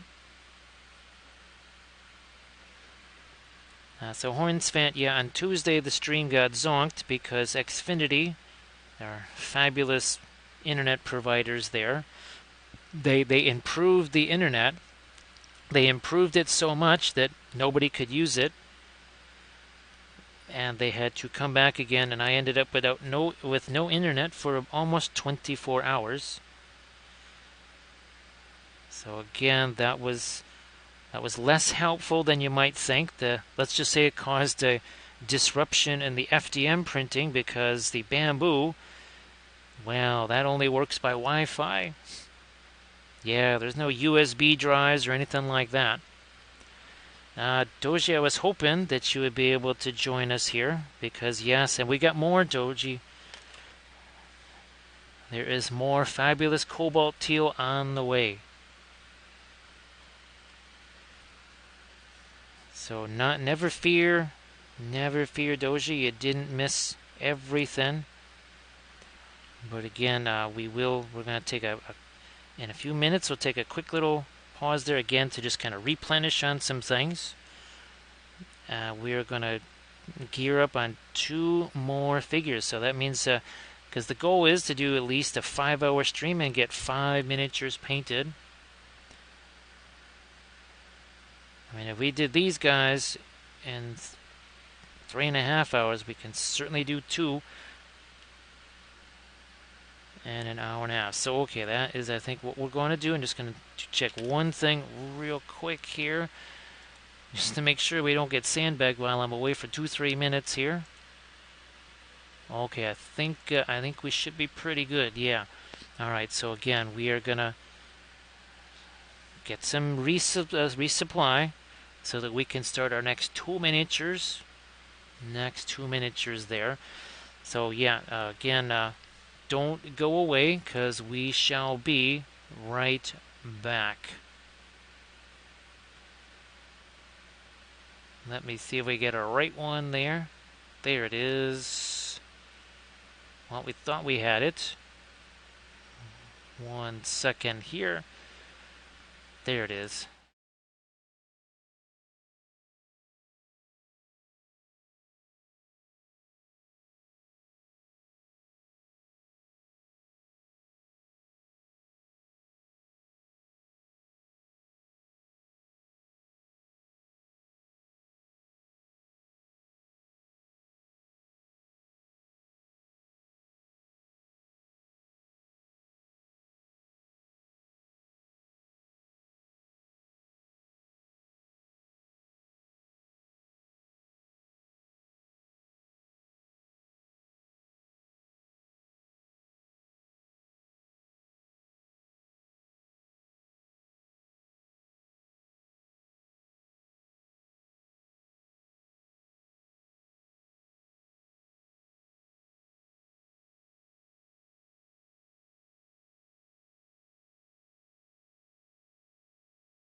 My scene. Hopefully we didn't miss too much.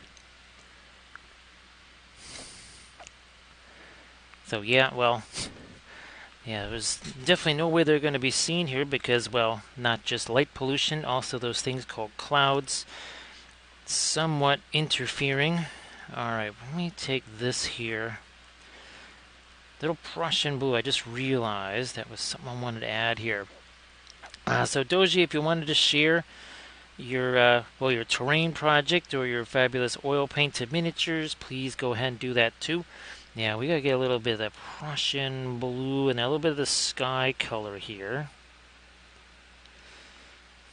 because that's just a kind of a solid block of light we need to cut into that. There we go. Just cut in that a little bit there.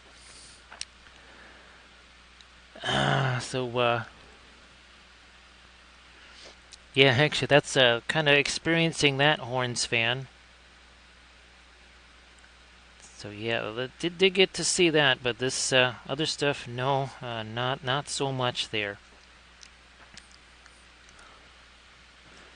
So thank you so much, Armor Wolf, for posting the Insta link there, the YouTube link. Again, we put as many of the finished miniatures as I can on things like the Instagrams there. Alright, now let's get back to these brushes here. We're going to put these guys over here out of the way. Like so. These two need to look like this. Let's do the Hey there, Jack. Nice to see you again. Welcome back. So, Jack, if you want to share any of your stuff there in the chat, I know there was that project you were working on, and I think you were able to share it last time. You want to share that again? Please go ahead. And a little smidge of the Van Dyke Brown into that too. And we will attack these just as rigorously as we attacked those first three. So that is how, this is how all the other ones began. So great to see you again there, Jack. Hey there, Denethor. We just got back. Denethor, how you doing? Thank you so much, because look at that. Oh, wow, look at that. We replenished that. So thanks, Denethor. We've actually painted three more. Three more of our Galadhrim. Oh, and I just checked on this, so it seems like this was a successful print. So we actually have a large version of that. So after the stream, I'll try to get that cleaned up. We'll try to get that dried so that we can cure it tomorrow, and then stick that on some kind of a. Ooh, let's get some more of this. Stick that on some kind of a base tomorrow. We're gonna get some more of our radiant indigo. This again, the Richardsons, we started to use access those a little bit more. Yeah, definitely Doji things most certainly must be messy before they can be neat, right? And this is the glorious messy phase, right, where we're just hammering away at this. So this is just some primer, that's all this is. I kind of mixed my own primer colors here. And let's maybe hit this a little more. There we go. Also here, remember that's mostly going to be covered with snow. And this is mostly just going to get hit with this. So we begin. And so it begins. Let me get a little of the Prussian blue in there too. Our fabulous cobalt teal bluish, or teal cotta as we like to call it. That's fantastic. Well, happy birthday. Happy birthday to Denethor. And of course, Denethor, I know you have stuff that you can share in the chat as well, so please go ahead and do that too.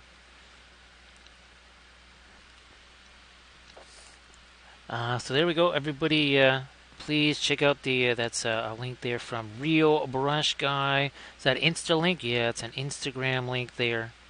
Please go ahead and check that out. Again, doing some very quickie, dry, brushy stuff here. And we even did, remember, we did the glazy stuff here. Even on these guys in the turquoise areas. We'll see you in a little bit there, Jack. Again, we're just getting going again on our next batch of figures here. I was just kind of trying to keep these so that people could maybe get a chance to see the starting point again. Like all the folks coming over from Rottweiler stream. Rottweiler, how you doing? Everybody, please give Rottweiler a follow if you could. So thanks, Rottweiler. Appreciate the raid. So I'm sure you'll be totally, absolutely shocked and stunned to know that these three guys, 3 hours and 30 minutes ago, they had no paint on them. Yeah, no freehand, no non-metallic metals, no birch tree, no nothing. No paint on these guys. We're just starting these guys now. So they basically look like that 3.5 hours ago. And of course, everybody please give Rottweiler a follow. And Rott, if you want to, again, you want to post anything in the chat there, stuff you've been working on. I think you've been working on Smurfs, right? Smurf Marines on the stream there. So again, you want to share those or whatever, please go ahead and do that. And again, everybody please give Rottweiler a follow if you could. So yeah, all three of those, all painted completely in 3.5 hours.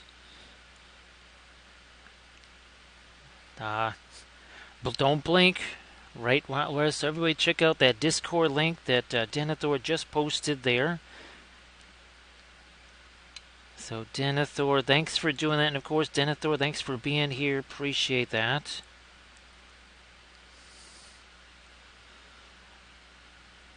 Now I might even hit that again. Actually, we do. Okay, good. We have some of our radiant green there. We're just gonna try to lighten this stuff up here a bit. There we go. That was getting to look a little too greenish. And I didn't want to lose all the teal out of that. And blammo, there you go. So everybody please check out the Instagram link that Rottweiler just shared. And of course, please give Rottweiler a follow. So Brush Guy, well, given our conversation about lack of availability of internet, you haven't bothered to try doing the streaming thing, have you? Again, I was getting very genuinely nervous about their improvements that they did. Yeah, I was getting real worried about that. So again, everybody please check out the link that Denethor just posted. Wow, look at how complicated this is.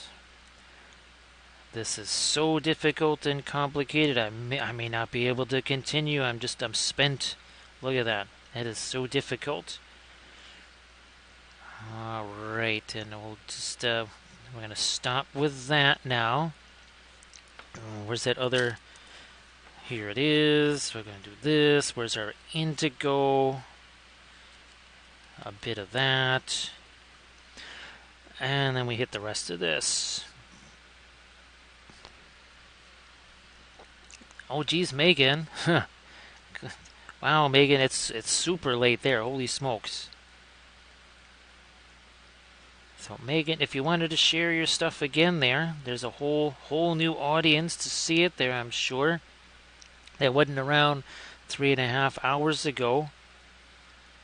So, geez, Megan, thanks for hanging out here again. I know it was a long day because of the birthday and everything. Speaking of birthdays, and of course, Megan, you can never have too many squishies. You can never have too many squishables, right? There is legally no such thing. Hey there, Painterly Git. How you doing?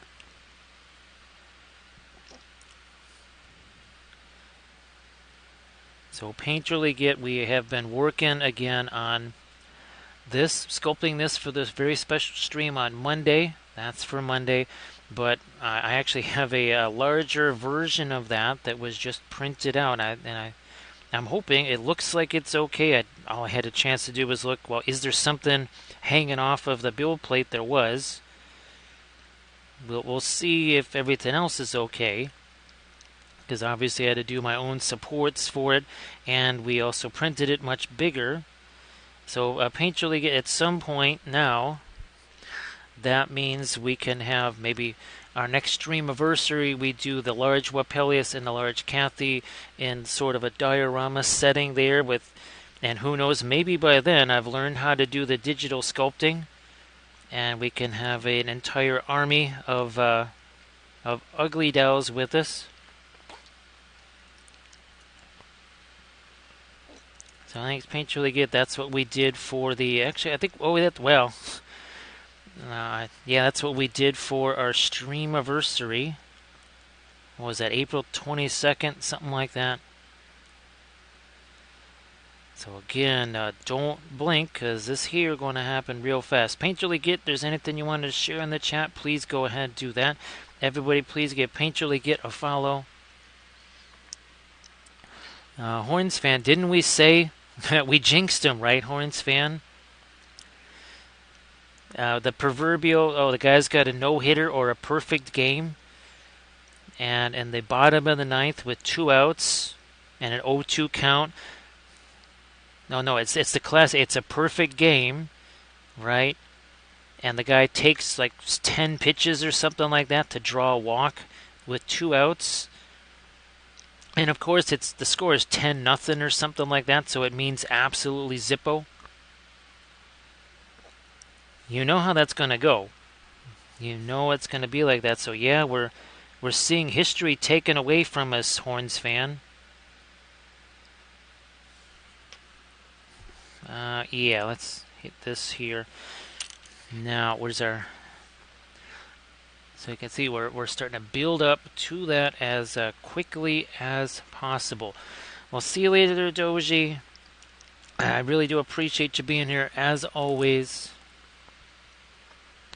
So thanks, Doji, and well, hopefully we catch you tomorrow. Alright, let me get my paper towel out here. One sec. There we go. Oh, yeah, here's... look at that. There's one of the birch trees right there. Now we are going to, once again, indigo our darks here. Touch of our green as well. So we like to call it indigo green. Boom. And this is more of a pin line wash, which means we touch it and we leave it alone. Touch it, leave it alone. Same thing up here. On that, can't touch it, leave it alone.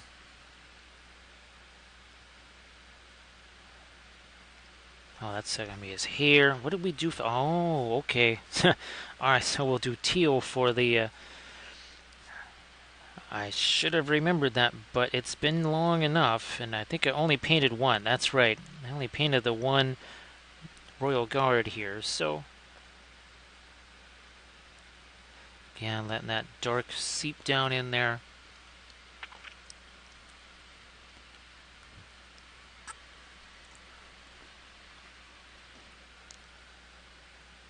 So Megan, again, thanks for hanging out. I know it's really super late there, and I'm sure the whole birthday thing started out as a very early morning.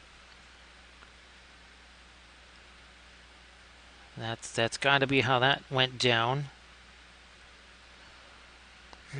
Yeah, all right, we did that. Now we're going to. No, wait, let me down a little bit. While we got it here, we're going to take phthalo green, Prussian blue. Maybe a little more of the blue. Touch of our teal here. And then that will go in these shadows. Now this is a different story. Instead of just touch it, let it go, we're actually going to let that mix, because we actually want that to happen here. That's the whole point of this exercise. Good morning there, Arathu. Well, Megan, as long as it's illusion Megan, you don't want delusion Megan, right? Because, well, you don't want delusion Megan or delusion Jim. That usually happens when we go without sleep enough, right, Megan? Enough lack of sleep creates delusion, Megan.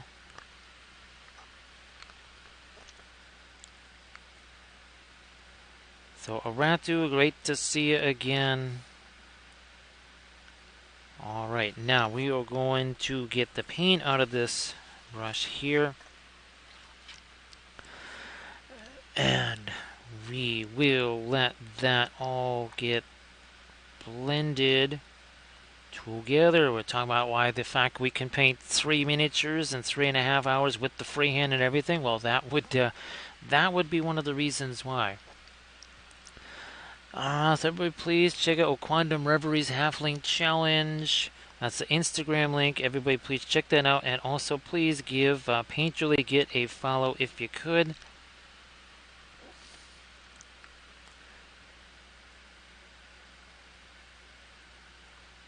Yes, well, don't blink either way, right, right, Megan? And of course, again, Megan, you want to share your link there, please go ahead. You know what, here, let me just take this, and we're going to change that up very quickly to the teal side of things.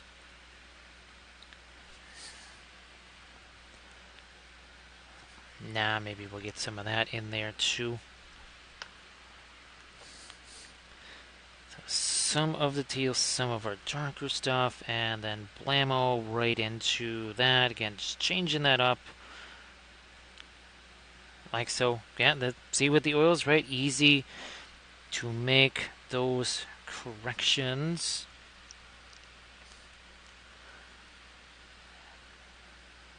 So Arathu, well, happy travels there, Arathu. Ironically, Arathu, we were talking earlier about the secret evil painting layer that's going to be hidden in a Norwegian fjord. And of course, again, when we detect that big acrylic is coming, we will activate the fog machines, and the entire fjord will be cast in fog, and they'll just think, wow, it's really foggy in this fjord here. Must not be anybody in here. It's certainly not an evil painting layer filled with the Linseed Brotherhood. Okay, again, see how fast that happened? Ooh, yeah, a little bit more there. And then maybe we take the paint out of that. Lighter turquoise again. And while that's all nice and juicy there, we're going to add a few more lights to that. Again, that's how fast these, it's like they're basically painting themselves. Yeah, actually, well, yeah, rather, it's almost like oh, was it? Oh, paintball or something like that. Yeah, and it's all fluorescent. So that way, even in the middle of the night, Arathu, if they try to raid, they'll all just glow in the dark. Yes, we'll have special glow in the dark oil paints, so that even in the middle of the night, they'll be plainly illuminated there. Taking that lighter teal again. Oh look, how long did it take to change these things around? Again, I don't know, maybe 10 minutes ago or so, these things had no paint on them at all. As we have said before, do not blink.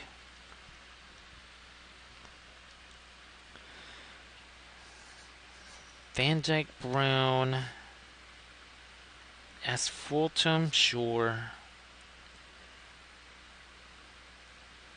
Yeah, touch of the Mars Black maybe there too. And now we will change up the spear handles here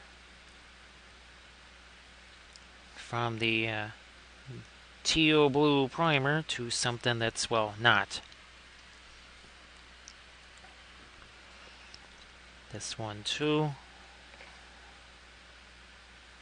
Like so. Then we'll try and get some of the skin tones on them as well.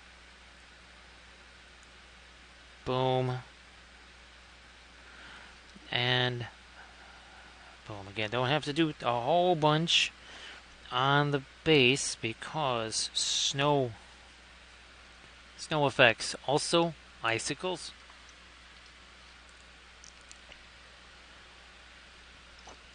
Yeah, around they become buried in the makeup sponges, right? Tens of thousands of sponges rain down, and it just soaks them up. Yeah, it soaks up all the oils and soaks up them too.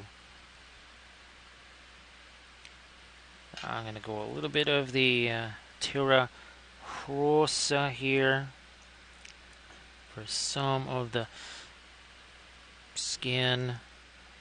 Such as it is, not a whole bunch of it. You can get that hidden there too. Arathu, a layered defense is always the best defense. Yes, you want also cakes. Speaking of birthdays, so defenses and cakes are best served in layers. That's us using the brain there, always thinking ahead. Of course, Denethor says if the slope is slippery enough, it's a slippery slope right there. Thank you so much, Bench Guy. Appreciate that. 1 second here. Let me get a bit of a paper towel here, because that is going, well, it maybe won't be quite as sticky as I thought. And actually got hooked on my light. Thank you so much. Appreciate that there, Bench Guy.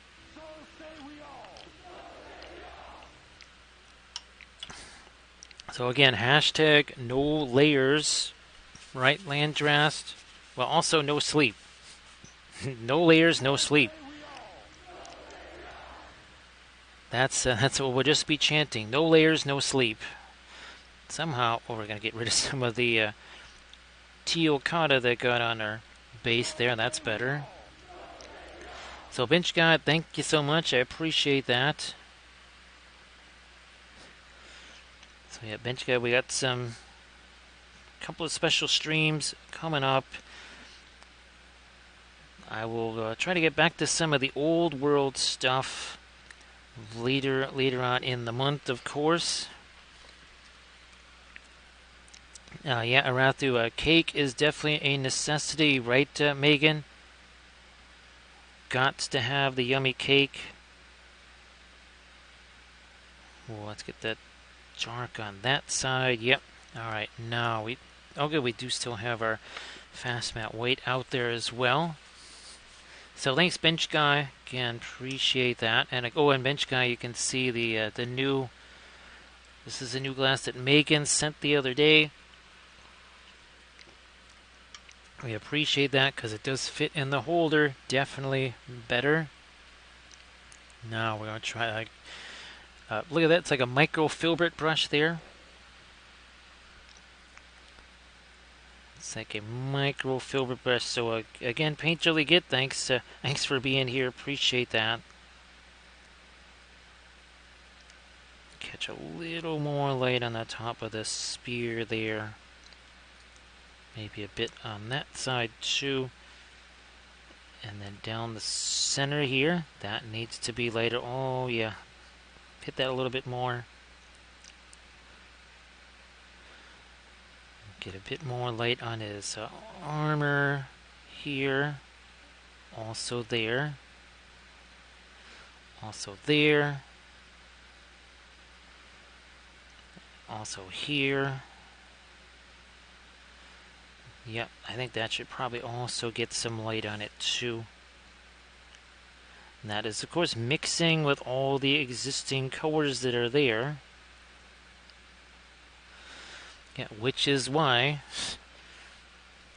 we're closing in, right? We get closer and closer to that every minute that goes by. And that's why we don't want to blink, right? Don't blink.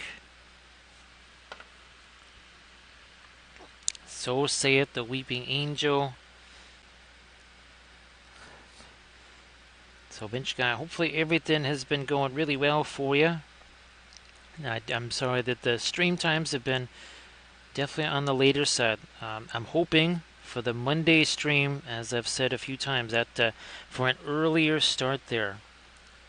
Potentially even before 9 Central, because we want to make sure as much of that actually happens on the 13th as possible. We're going to get basically blonde hair in there. Too, let's not forget that.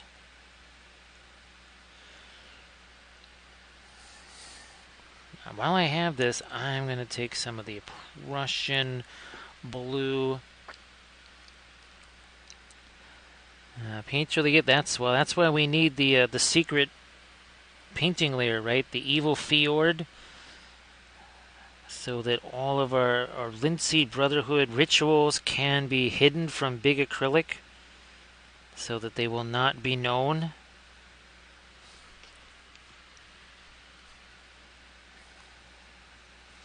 Which way are we going to do it? We're going to do it this way. Get some of that Prussian blue in there. Did we do the... oh no, we didn't do that yet over here. No problem. I'll go back to this. Our not radiant indigo. I'll lighten that up, and we'll do the same freehand pattern on the cloaks there, like we did on the other one.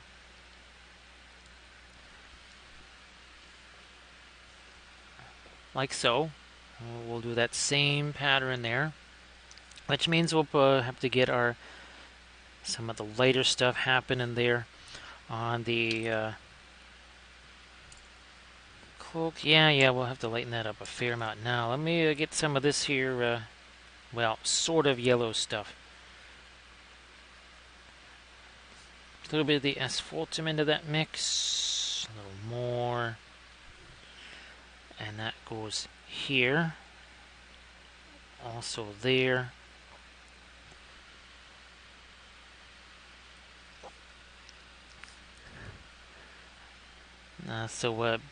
Basically, paint really get any secret layer has to be evil. Of course, our cause is just, right? So, but the painting layer itself always must be evil. Because I haven't heard too many good layers, right? It's always an evil layer. You don't have to necessarily do evil things in the evil layer. It just has to be evil to be a layer. Well, Megan, eventually there will come someday where those acrylic paints they're replaced by the one true medium. That would be the oil paints. One day clarity will happen. All will be righted, and it will be all oils all the time. And they'll all be painted on 12-hour streams every single day, because that's going to go super well, right? Now, this is again the not radiant indigo here.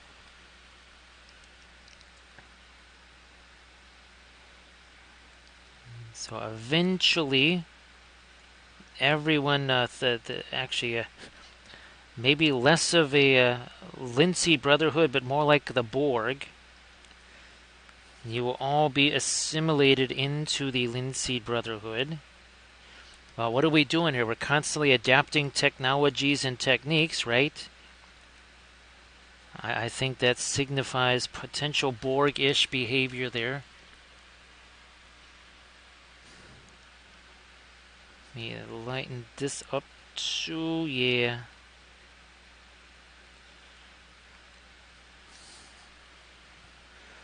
Alright, we're going to hit this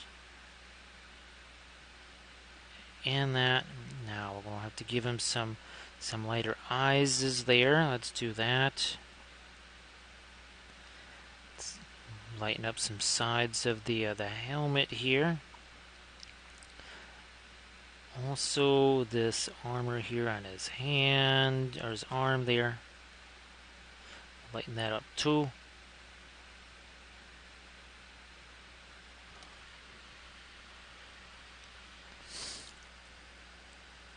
That's a no problem there, Megan. Well, actually, oh geez, Megan. Oh gosh, you. Oh, I do have them here. These, actually, speaking of acrylics, and yes, we still do acrylic videos on the Patreon page. These were very interesting. They actually, I gotta say, they were way more fun than I thought they were going to be. So those were pretty darn interesting.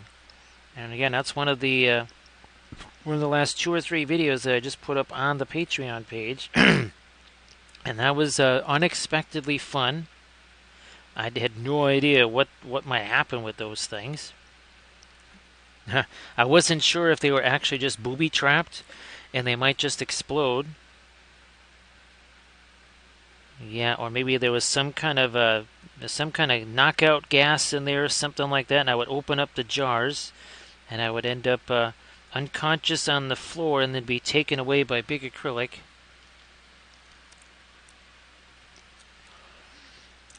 Geez, actually, Painter Leggett, I haven't had a fromage. Well, we put fromage in the salad today, and also in the spaghetti sauce. We added it to it,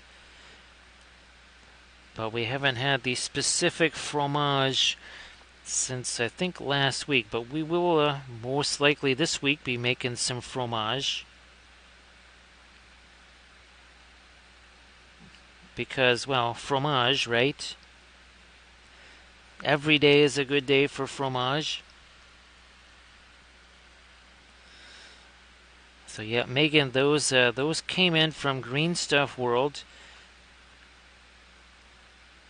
I haven't actually sent them. I thought I sent them the pictures of that. Hopefully, I don't know if they saw the video or not, but yeah, I'll send them some pictures and say, hey guys. Oh, one thing I do recommend though is maybe get yourself an extra thing of the white, because, well, it's very effective, and you will be using a lot of it, because, well, remember, we were using them kind of like our introduction to the oils mindset with the contrast paints, and I don't know, I think I kind of would prefer those 2 contrast paints. Well, yeah, obviously not self-spilling containers either. So I kind of tried to do some of the same stuff that we had done with the contrast paints. Again, trying to, well, and actually we painted one of these and one of our done lendings, and that went very well.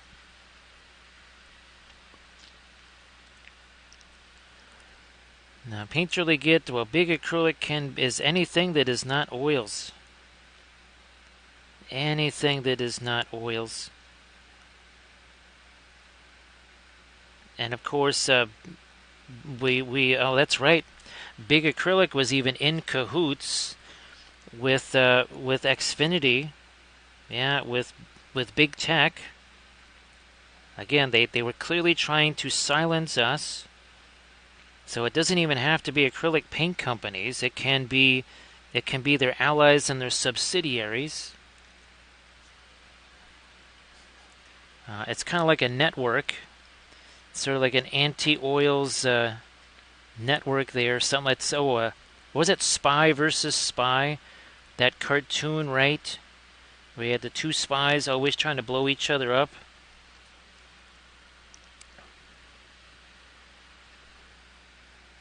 So yeah, to think of it as kind of like Spy versus Spy. That was actually one of Kathy liked. Actually, she had a T-shirt.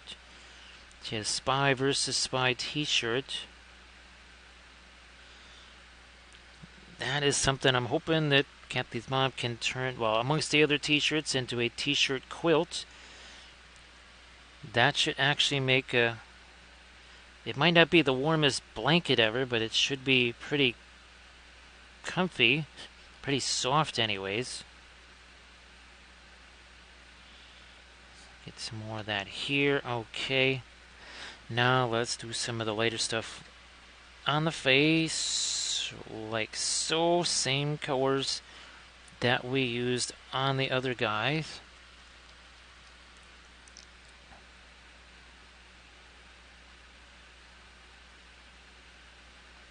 Maybe we will backtrack a bit there. Yeah, a little bit more of the Terra Rosa into that to start with here.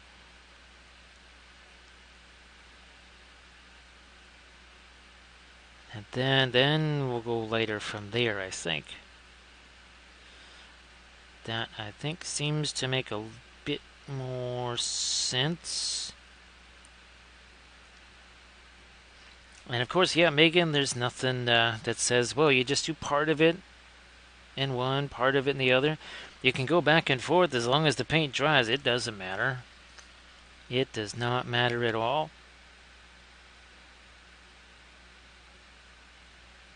All that matters is, well, miniatures get painted, and of course there is some enjoyment and fun had along the way. That's really the biggest thing, is that we want people to maximize the amount of fun that they can have with the miniatures. Because, well, of course, life really doesn't want you to have a whole bunch of fun. So we have to try and make sure we can create as much fun for ourselves as we can.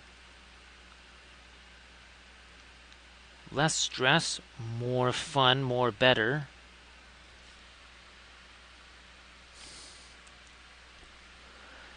Yeah, Megan, again, you want to share that last... now, it was 5 hours at that first point you showed me, right? And I can't imagine you had to paint a whole bunch more after that. So that was pretty lickety-split there, Megan. And of course, again, it looked absolutely incredible. Again, you want to post that there in the chat. Please go ahead.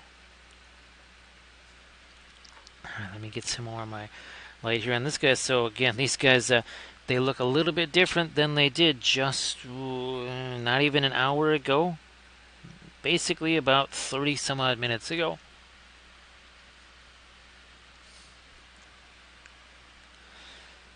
And Denethor, you got a chance to share. I think you got a chance to share your thing there. If you want to share it again, there's obviously new folks here. And again, Megan, you wanted to share the fabulous line again. Please go ahead and do that. A little bit there. Okay, there we go.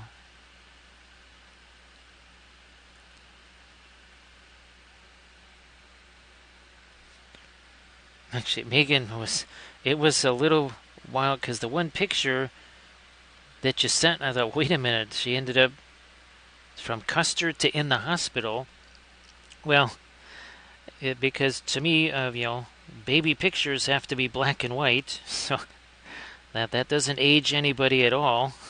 I'm looking at that going, okay, it's a baby picture, that should be black and white, or at least kind of that weird sort of Polaroid weird color sort of thing going on. It's like, well, yeah, digital cameras definitely were around then.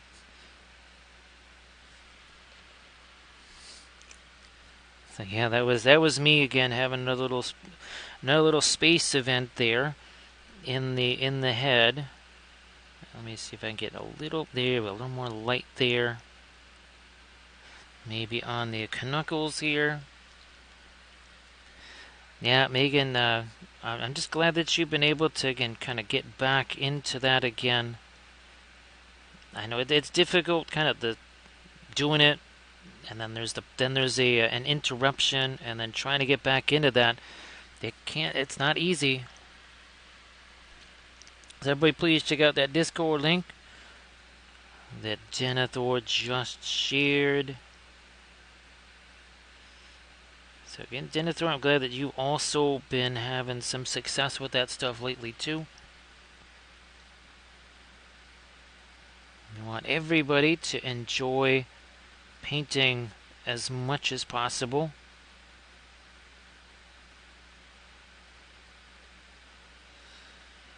So Rather, who did we raid the other? Was it Hixie or something like that, I think? And I think you came into there just after we raided them, I think. What do we do? Alright, so there's some green. Okay. And I think that's what we got here. Yeah, kind of a yellowish green there. Ah, boy, this is the other thing I love about the oils, right? I can just pop that on there. Blending brush, and boom. How many layers was that? How many seconds did it take to paint that?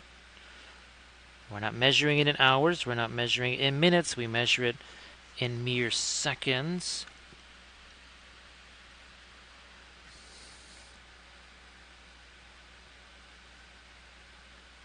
So yeah, again, the Monday stream, I will say that I'm targeting an earlier time for that.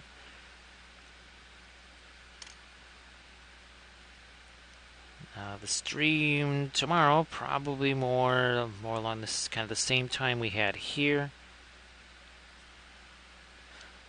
I make no promises.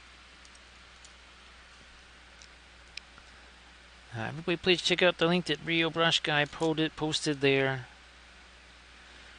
So Rio Brush Guy, really the big thing, well, a couple of things that can help with the non-metallic is, of course, the whole reflected colors, right? Reflected light.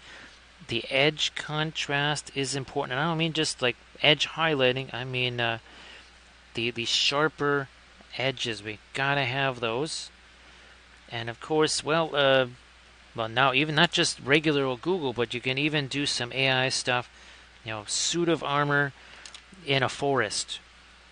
Yeah, knight in a polished steel armor in a forest with purple flowers or something like that, and it will give you again probably something that has that all-important reflected light in it. Now, we need more thinner in that too. Whoops. Okay, don't need quite that much of the red there.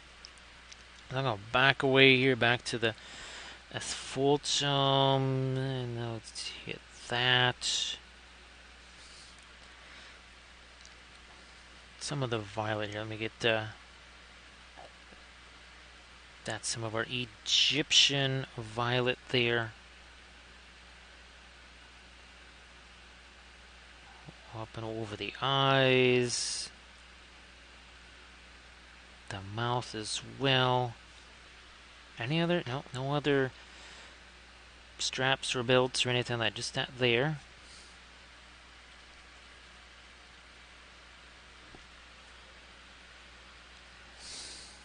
Boy, Megan, the autocorrect monster is it is a fierce beast, that's for sure.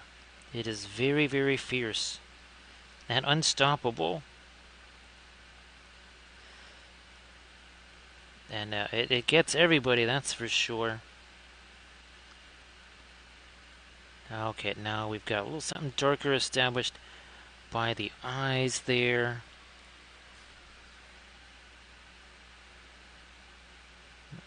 Around the hair.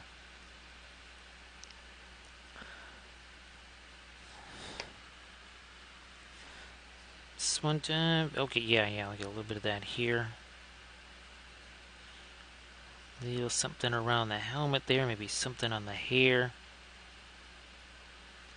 Over there too, and here maybe around this portion of the armor. Now let's again take a... You can see we're getting closer and closer and closer. I think now I'm going to do some of my lighter green on the cloak, because we want to be able to do our freehand pattern, right? Of course, Megan, it does not adapt. You know, you can type the same thing in there a bazillion times, and it won't adapt to that. But then you type something in there for the first time, and all of a sudden it's like, oh, this is what you must mean. Again, the million times you type the same thing in there, and it kind of goes, I'm not sure, maybe you mean this instead.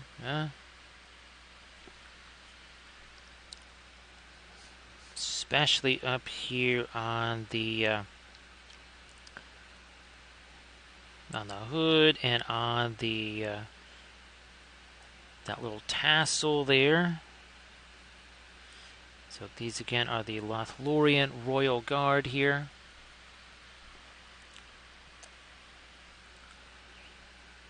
These are 3D printed from Dandelion in Middle Earth.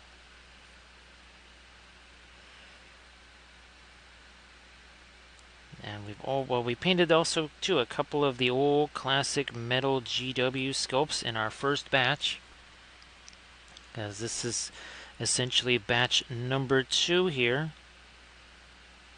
So we're at 4 hours 16 minutes, and keep in mind this is miniature 4 and 5. This is not 1 and 2. That is miniature 4 and 5.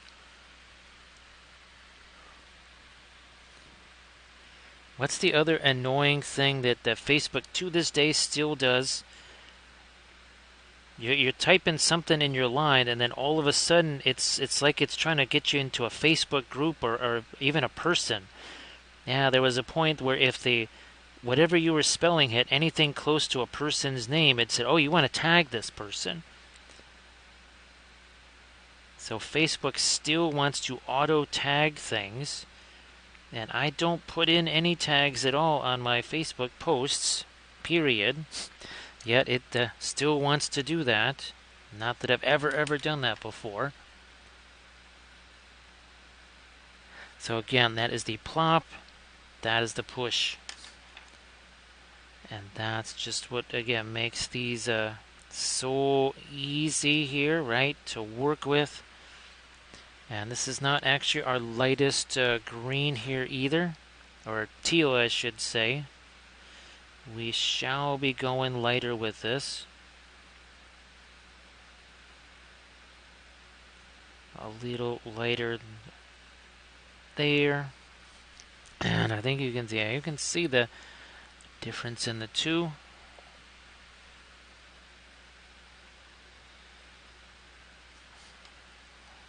Yes, well, too clever by half might just be the appropriate saying there, right, Brush Guy? Too clever by half. AKA totally outsmarting yourself.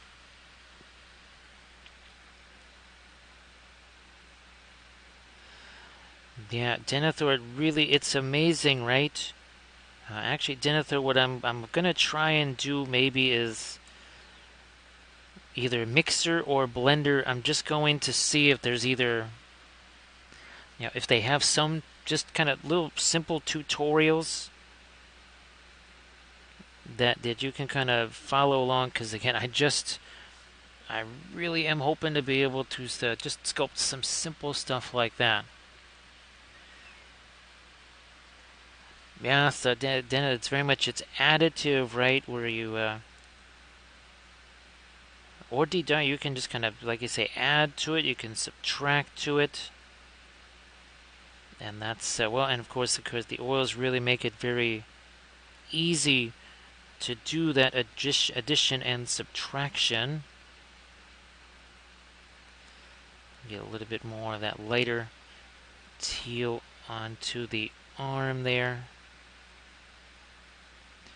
A little more there.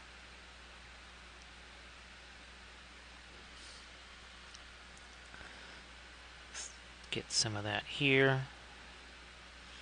Maybe a smidge down there. It's really, really, really hard to see anyhow. I might try to go even a little. Yeah, let's go a little lighter here. Now I'm going to break this down. So we're thinner there.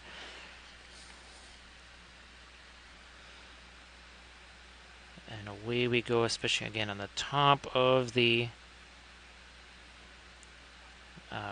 tassel, like so. Hey there, Bithron. Great to see you. Hope that day was okay for you, Bithron.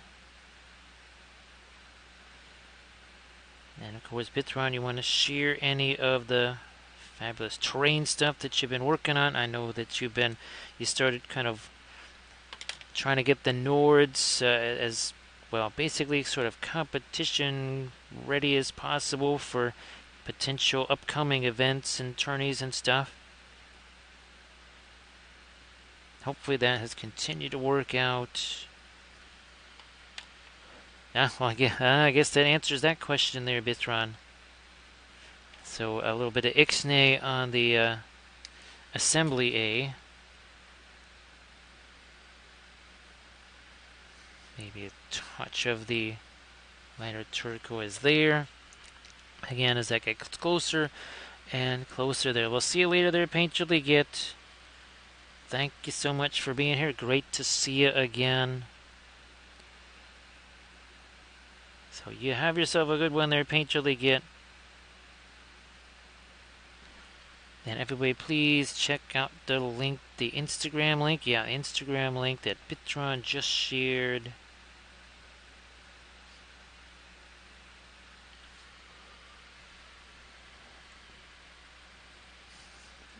Ooh, well, I hope that's not too much paint sitting there on the wrist. No, I guess not. I guess not.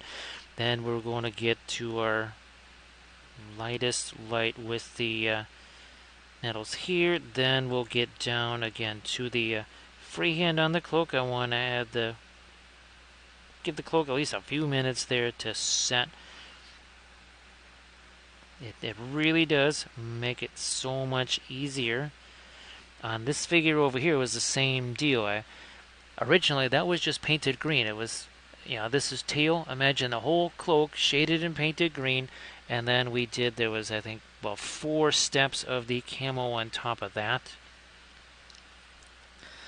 Oh yeah, the magnets. Actually, Bithron, another thing of those, the 25mm round magnets from Litgo showed up earlier today.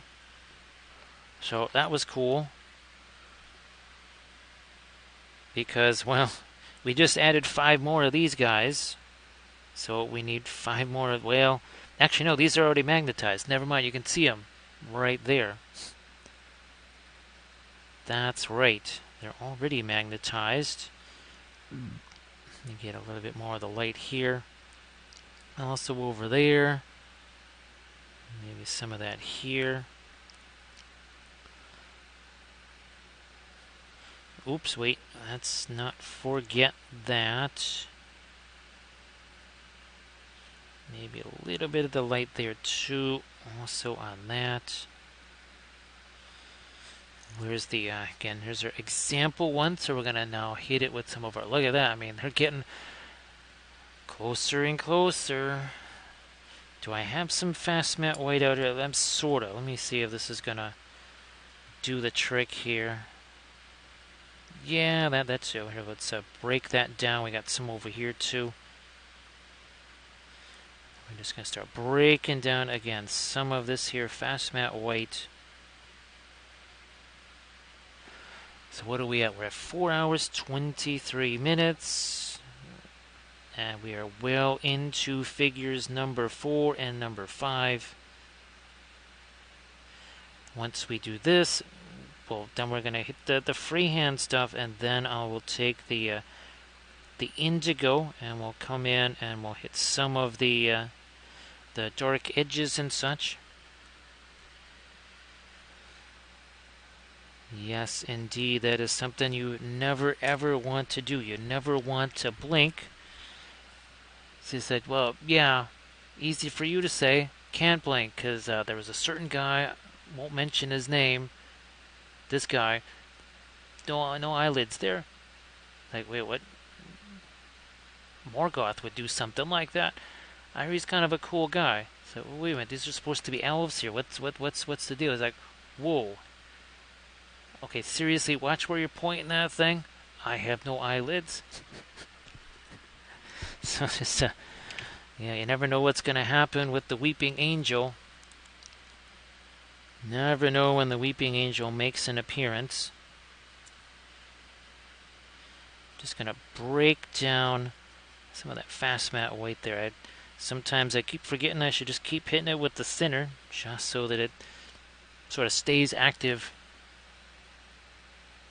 So as Denethor suggests, and so does the Weeping Angel, never ever blink. You will miss something quite significant. That's why it's 3:19 and Megan is still awake, because Megan knows you cannot blink. And if you can't blink, it means you're probably not going to fall asleep very easily. Do I want? Yeah, I'll lighten this up a little bit more. We also got to get some of the lighter color in the skin there. Well, sorry that there's going to be a little bit of a delay thrown into that Bithron, but glad the stuff arrived.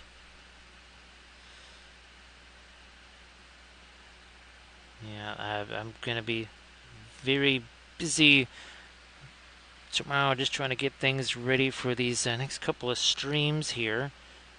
So I don't think I'll be able to get that rush car assembled, I don't know, maybe on Sunday or something like that. Again, I kind of doubt it.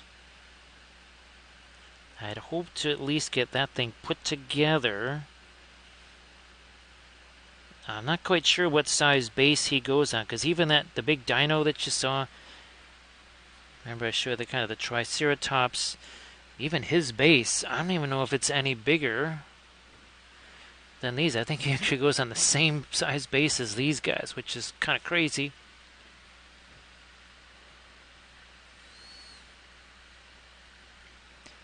Rathu says that it's he can do it. It's just a really easy thing. He can do it laying down.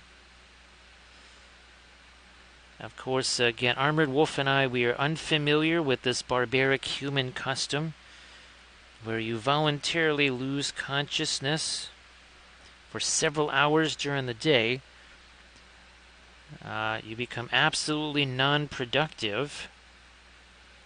You most likely drool on yourself. You also end up with some ridiculous-looking hair. So yes, that is why we are not in favor of that particular behavior. Again, very inefficient. And again, also prone to drooling and bad hair. Like Armored Wolf says, no sleep in Wapelville. Yeah, Bithron actually was one of those. It was the motorcycle guy, right? With the kind of the flaming skull and the flaming motorcycle. I didn't know that MCP had one of those. So Bithron, I might have to, if that is the case, I might have to get one of those, because, well, object source lighting, right? Ghost Rider, okay. Yeah, Bithron, if you could just, well, like usual, shoot me a little reminder. A little reminder message saying, hey, you might want to think about snagging one of those, because that could make for interesting streams or whatever. So Arathu just chooses to have permanent bed head, so that Arathu, so that way nobody can tell the difference. Either that, or you shave it all off, and then that way also no one can tell that you have bedhead. And we'll have to come back with our dark on that thing over there. We'll do that after we get this stuff taken care of first.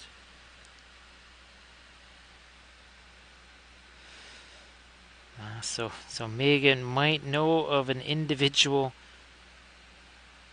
that has one of those. Well, Megan, actually, speaking of presents and future things or something, if we are surreptitious about it, maybe that gets sent here. We secretly paint it on stream, and then that heads back that way, and you can say, "Oh yeah, I know a guy."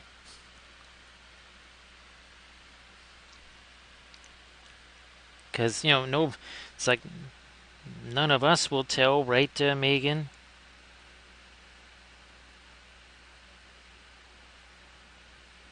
And Queez will, I'm sure, be quite surprised. Oh, let me see if I can get a little bit of the light there, a little bit of the light there. Also on his face over there. We again have to come back in with some darks too, with the indigo, I'm gonna say. Let's do that here.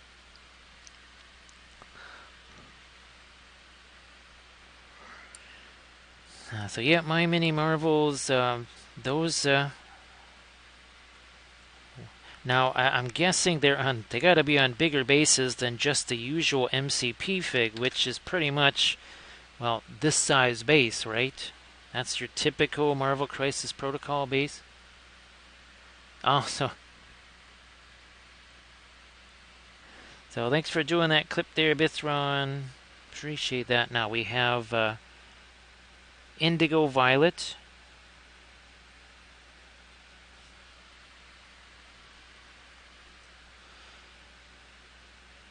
Indigo Violet there, just again a little bit of the dark in some of these areas here. Also there. So Megan, sorry for spacing out on that one there. Well, that's going to happen a lot now, isn't it? Yes, indeed. Ooh, there. Let me get a little bit of the dark there. Also, yep, gotta do some of that over here.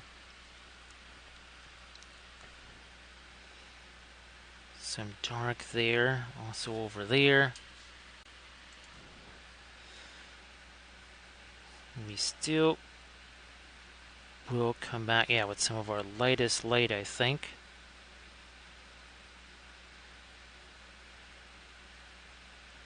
Some of that here.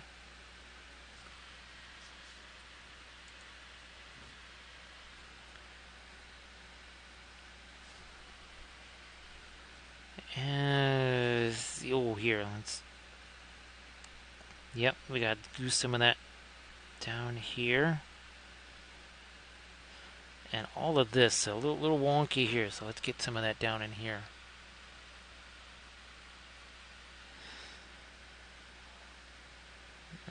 No problem there, Megan.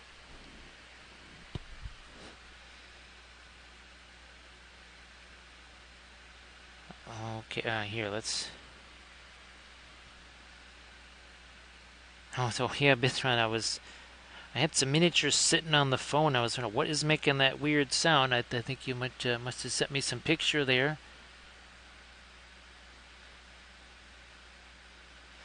Bithron, ooh, you know what? I might have gotten that one from Adepticon, the Iceman. I don't quite know where that one is right now, but I think that might have been one of the figures they were giving away at Adepticon. Because, well, ice, right? And I was thinking that could make well, for obvious reasons. Yeah, I think when I see the picture, I'll be able to remember if that was it or not, even though I don't have the miniature easily available. I wouldn't be surprised if that's actually one of them.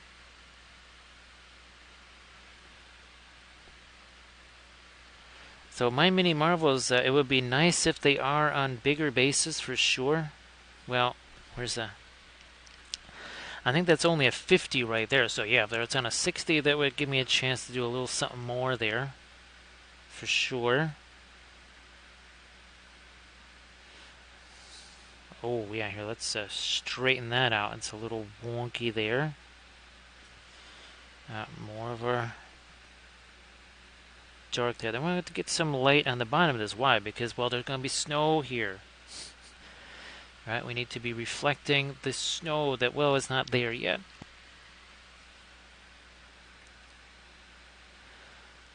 So it would be pretty neat, actually, if that were one of the figures that they were giving away in the swag bag.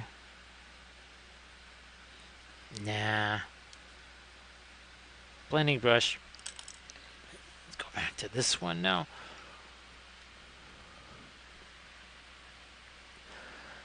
Yeah, Bithron. Well, and the other thing too is actually Make It Epic Basing does have those little energy things that you can stick on your base too. Yeah, they've got those little energy things, like little lightning bolt type things or whatever. So you could even add more of those, or if you want to kind of create, I guess, like a duel or something, Bithron. Between a couple of characters, maybe, that are trying to have it out. Now, I'm going to get me the... Give him some eyes here. When I'm looking off that direction. There we go, he's got... It's got a bit of a sinister look right there. Yeah, Bithron, if you check out the Make It Epic Basing, I think he's got 2 different versions of those basically kind of energy type things.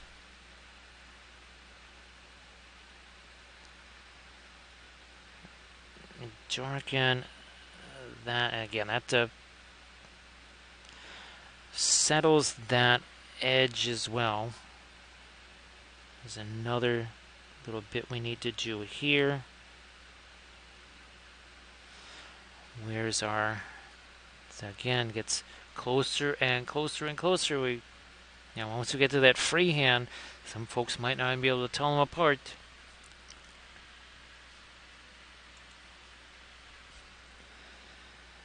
Ooh, you know what? I'm going to throw me a little bit more of the dark under there.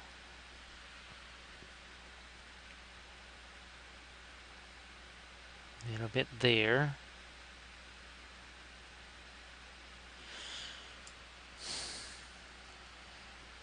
Now let's think about some of the freehand here. So we'll see if we can. I think if we put him this away. Yep, you can see both of those. Yeah. What was the one? Oh, it was the Baratheons, those Song of Ice and Fire, where we were, I do believe we had 3 figures. Somehow I was able to get 3 figures in my hand, and we were going side by side by side. That was quite interesting. So we got that geared up, and once again we're going to try and do our pattern here. And that'll go about there. Okay, yeah. I think we'll start right about there. And again, hashtag no death grip on the brush, right? Caress the brush. Do not crush the brush. And now we'll just start to sketch this on here. This is essentially that shield design, which we have transferred to every single cloak, basically. It's going to come down and around the same thing over here. Just down and around. We have done this thing, gosh, how many times now? We have done this pattern quite a bit.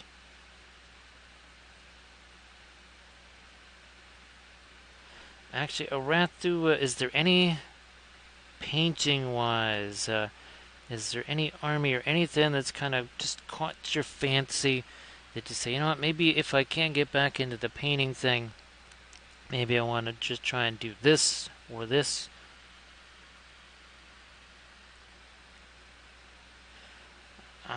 Here, let's take this like so, and oops, wrong way.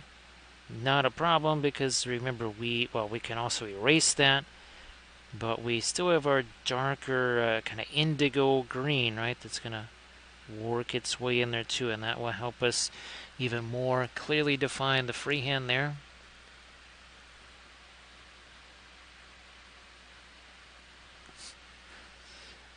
Arathu, I do think Lost Kingdom's latest, their May release, I believe it is Slaanesh or Slaanesh. Never really knew which way that was supposed to be, but yeah, that's the latest Lost Kingdoms release is a Slaanesh. I have not painted very many Slaanesh because, well, it's all about the Tzeentch. Obviously, Kathy was all about the Nurgle.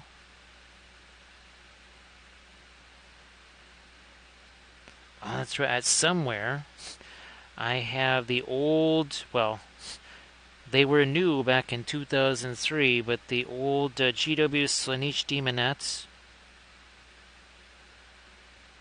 I was originally going to make a Blood Bowl team with it. Again, there's a real quick freehand out of that there.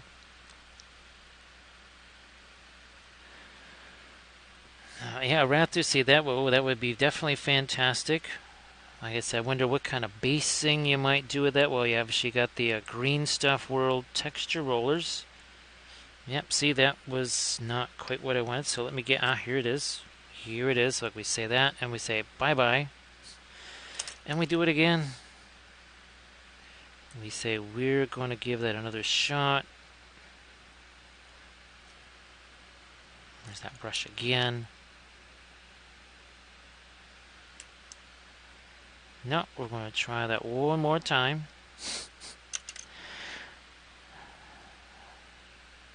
If I go at this angle, there we go. Okay, I just had to approach it from a different angle. Once again, we want our little curly Q on the end there.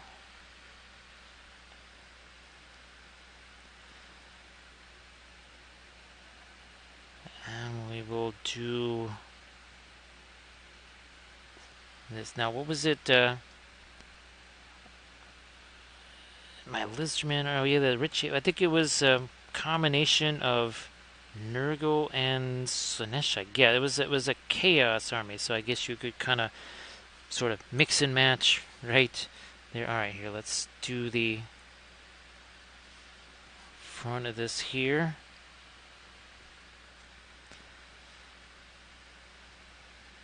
We need to get a little bit more light on that, also on that.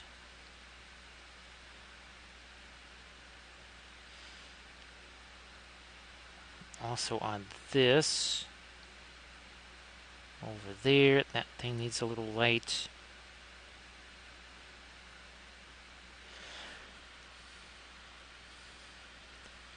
Let's see. Oh yeah, the Lumineth. No, can't reach it. I still have some of that from the from that army box. We did an army painting series on the Lumineth. The next army painting series is going to be Lizardmen, that's for sure.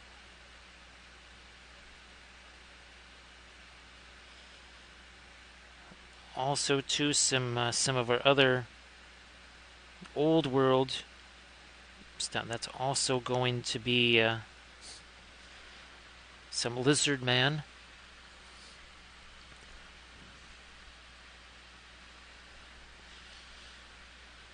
Well, that sounds very fun there, Arathu. Again, Arathu, if you got any, well, again, if you ever have any pictures of stuff you want to share, some pics of what you've been doing there, that's always fine.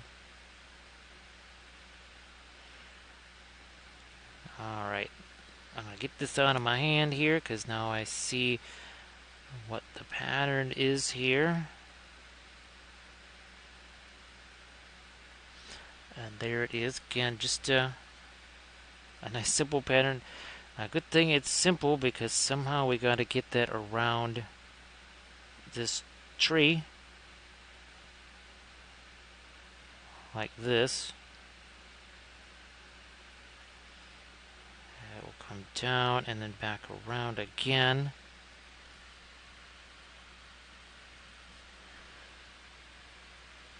So everybody please check out that Insta link there that Arathu just shared. Which way is that going? Is that going over the top this way? Okay, I'm going to get rid of some of the excess paint there.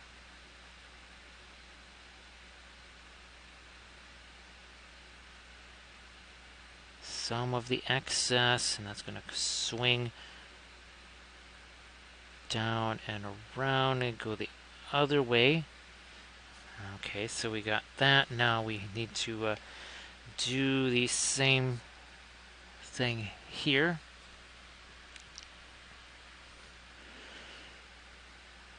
I think it's pretty much about the same cloak. Now guess what? We have more. We have another tree. We've got ourselves yet another tree there.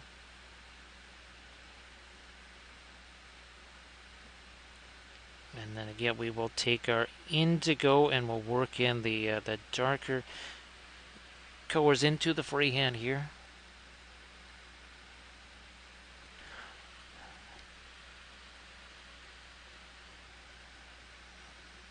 Let me see if I can get this down this way and then swing around. Okay, there we go. Gotta let the undulations of the cloak itself also, those will have an effect.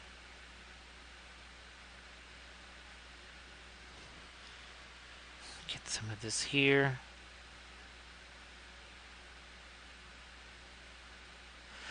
And then after the stuff we do with the blue, right, the darker blue, then we come back and kind of do the final light. The final light on our freehand. And again, I think I've done this freehand now about 20 some odd times, at least 24 times, possibly even more. That's a really key thing when you're looking to do freehand, and if it's going to be on a whole army, well, you best pick something that you can replicate many times without too much hassle. So then I'm just going to take that away with the big brush there, because again, I can come back in with the blue and just do a little bit of management on the shape of that. Again, there's our little curl right there. As light as this might seem, this is not straight up white by any stretch of the imagination.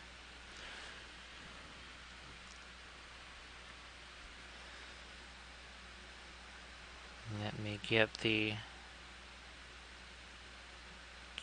our little curly Q in there. We'll drag that up this way to right about that point.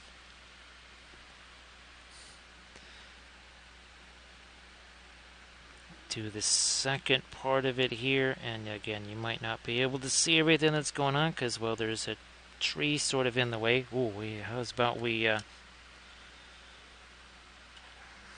I'll just grab this and a little bit of our dark there.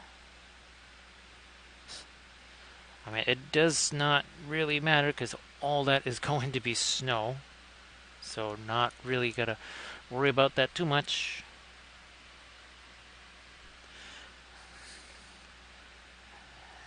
Now we need to see what we're doing with this. So that's gonna come down like this, up and over.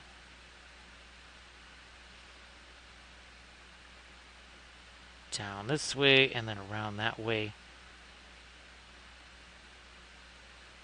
So I think this is what, our second and third Royal Guard.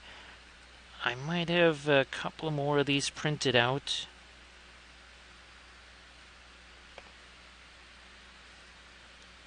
Luhu, how you doing? Great to see you there, Luhu. Appreciate you being here. So, Luhu, we will have a very interesting, well, Kathy miniature to paint tomorrow because it's. I did manage to locate the STL files of these, so we have a very large version of that. And then for the Monday stream, we will be. I've been sculpting these. I got to finish the sculpting on these. Well, yet another one of the things I have to do after the stream here. There's quite a bit that will have to happen post-stream. First priority is get those miniatures cleaned so that they can dry overnight and then be cured and put on a base tomorrow. Vitalish, how you doing? Great to see you here. So, Lou, I hope that I know in not being able to sleep, not terribly fun. I do hope that otherwise things are relatively okay there.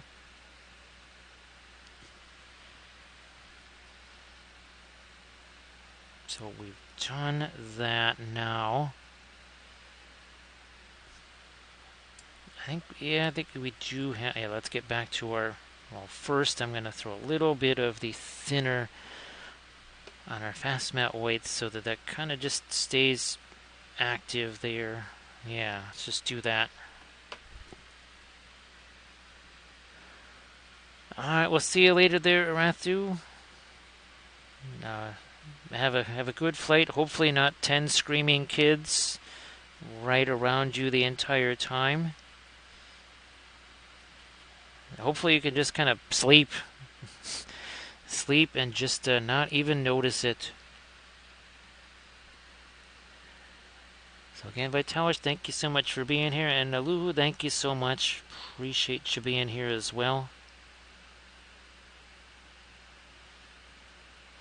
On our last stream, we were doing some of the Ewoks, and we also painted the Kathy Goblin figure.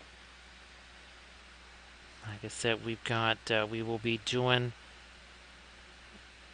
at least about a 60mm version of the Kathy figure on the stream tomorrow.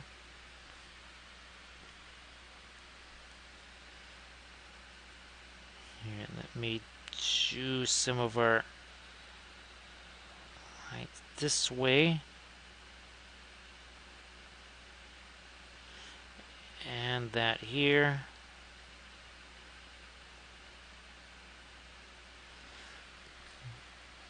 More of that, definitely up here. Again, that's going to help redefine that line because it's a little bit shaky just on the lighter stuff there. All right, let's get the outer edge here of our freehand design. And then we'll come back with the lightest light. And that sort of finalizes the shape there.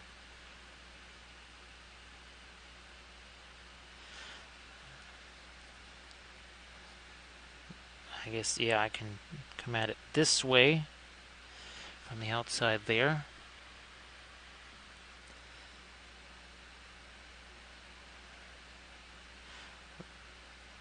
And of course, again, we'll be coming at that with our lighter lights. Just kind of helps that pattern be a little bit more visible. Let's do something here. Also there.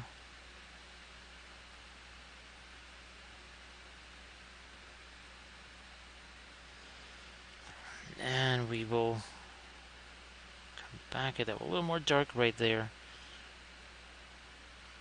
Fine, we'll separate that a little. No, I want that to be more of the Prussian blue, actually, than the indigo there. While I'm thinking about it here, let me do that. So little Prussian blue there, also there, and that. There we go. So now that looks a little bit more like a spear tip instead of just a whole bunch of light there.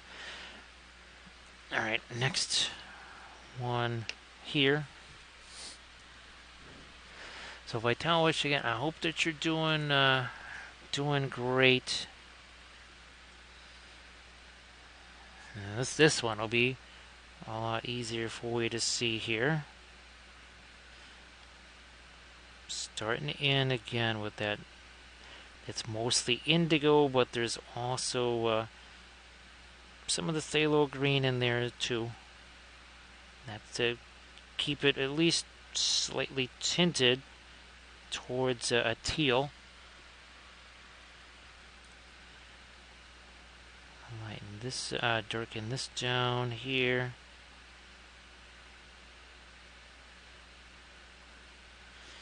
More along these, right along this edge here. No, it was too much thinner in that.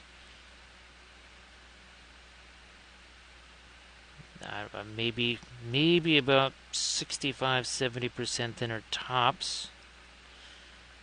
Once you get beyond that, you really start to drift into pinline wash territory. Vitalis, glad that you're able to get back into some painting again. I know that sometimes life intercedes in a way that you probably wouldn't want it to. And kind of throws a little bit of a wrench into those painting plans. Now we gotta get the blue, darker blue on the outside here, like this. So we have painted not 1, not 2, not 3, not 4, but 5 miniatures during this stream. All with non-metallic metal, all with freehand, and again, all in, well, we're still not technically even at 5 hours yet. All done with the oil paints, of course, from start to finish. I'm not saying, I'm just saying. And there's been several times, especially with the freehand, where we said, nah, we got to make an adjustment to that. And it's been very easy to do so.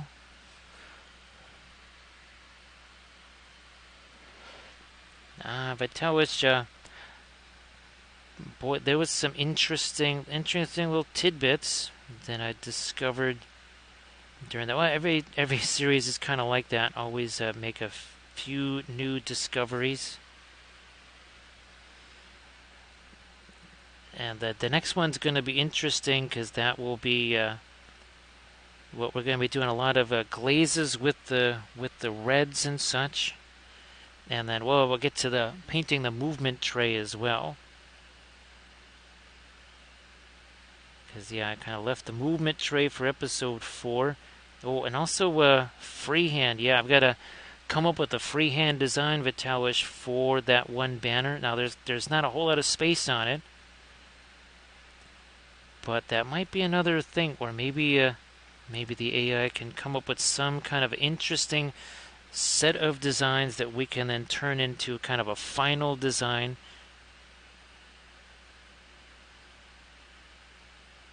There we go. Now he's got an eye there. Which way is he looking? Kind of this way almost.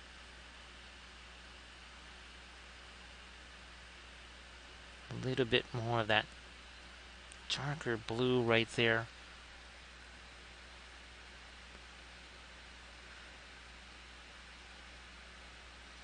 And of course, actually, Vitalis, when you're done with that, I've been working on this one. I'll be filming the last little segment of this, and then this will go up on the 12th.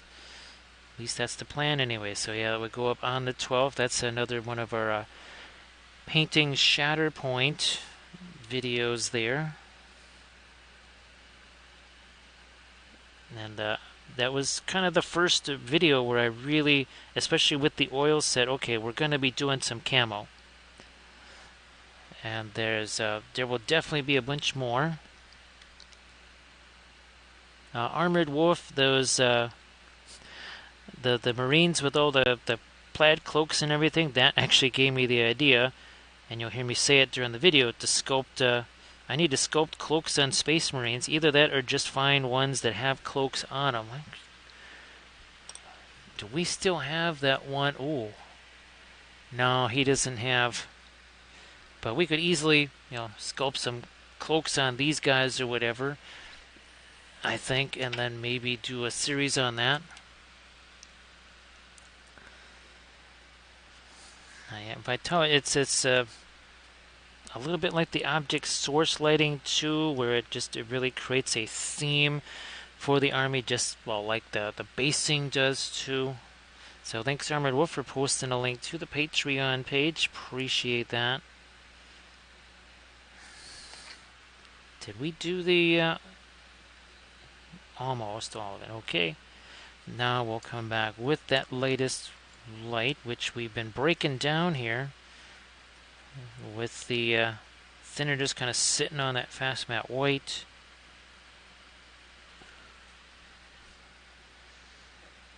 And there's a whole bunch of places where we want to institute this.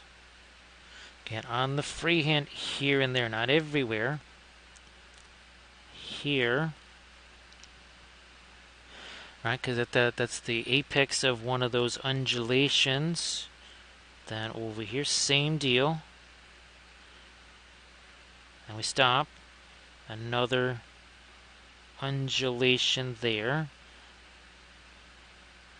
Gotta refresh that brush.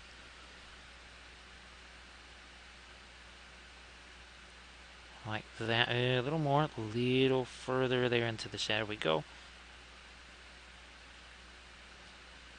Same thing right here again. There's a little bit of an undulation there. So see how that kind of gets lighter, darker, lighter. It's a whole lot easier than having to shade that after the fact. It's again kind of basically shaded itself. It's all about just trying to find some easier way to make this stuff happen.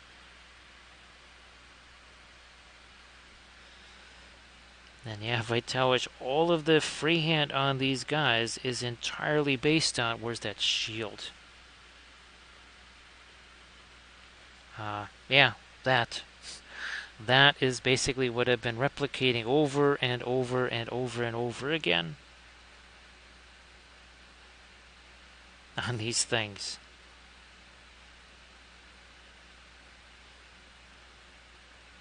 And obviously, of course, the more that you do that pattern, we also, of course, recommend that you draw it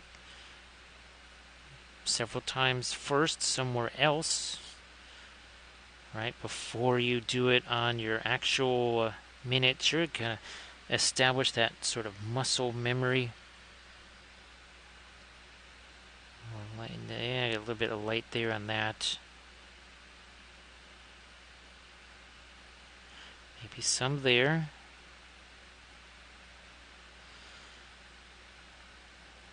And I'll hit these a little bit more. Get with our light there.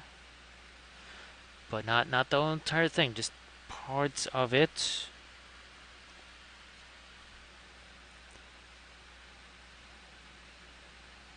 Lighten this up a bit more.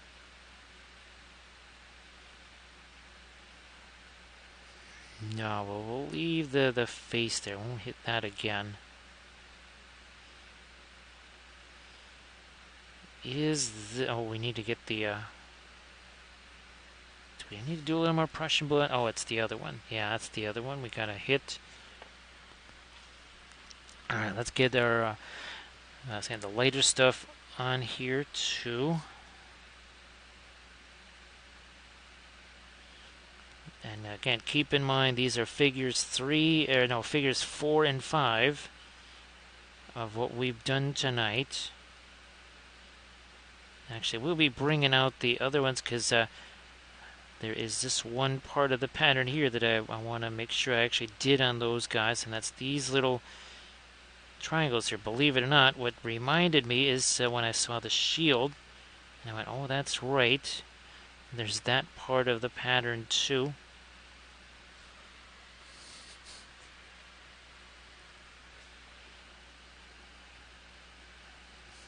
Yep, let's get a little bit of light on that. Also there. And then this. It's really sitting out there. That's almost in a little bit of shadow. That needed to be definitely lighter there.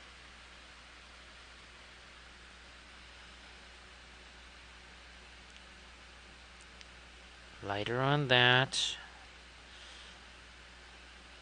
We have these undulations right here that also need to be a little lighter, and then right there.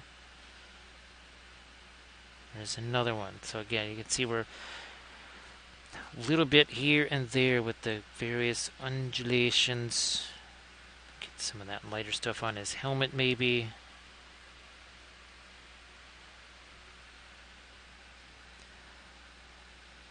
I want to get rid of some of this, just deposit it somewhere here.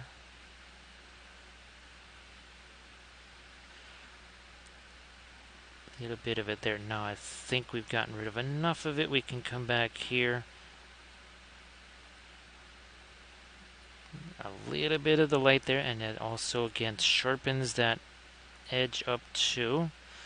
So see, it kind of restores the pattern, the shape of that. Oh yeah, these guys. Let's not forget these.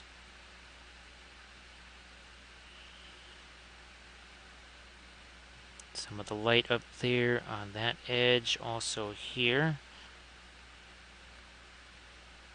And then some of it right along that part. And this I might actually here, let's make that maybe a little bit lighter again. So that too, some light there. Make sure we've got plenty right there, because the light would definitely hit that. Now let me think. Oh yeah, it's where's our? Yep. Yeah. This is our Haldir. This is the 3D printed hero. But we need to get those later little triangles in here if we can.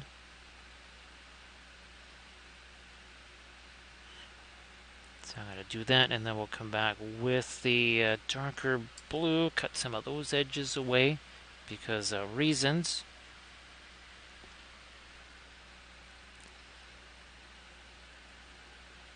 Now that looks a bit more like a triangle. Yep.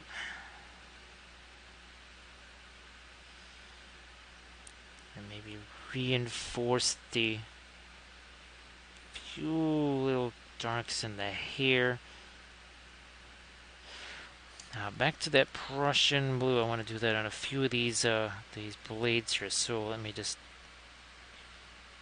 break some of that down.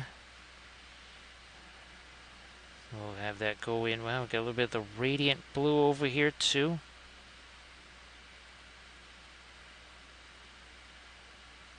Needs to be just dark enough. I need to get my paper towel here, and yeah, there's a little bit of something stuck on the end of that brush. That's gonna go here. So it's not so much a value thing, it really is just, it's a color thing. Same over here.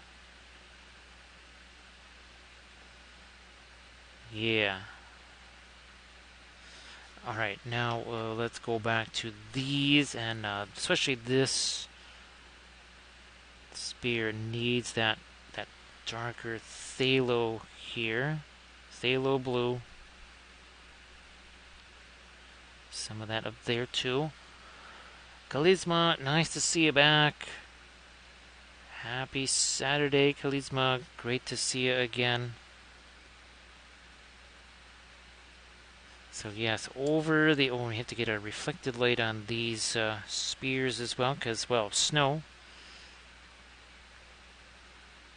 We will just chuck that on there. There's our micro blending brush. So yeah, what is it now? It's 3:03 in the morning here. Taking that, doing a bit of blending there. Again, there's our reflected light. We need some of that also. Right there. Where's our other spear? So, Kalizma, great to see you again.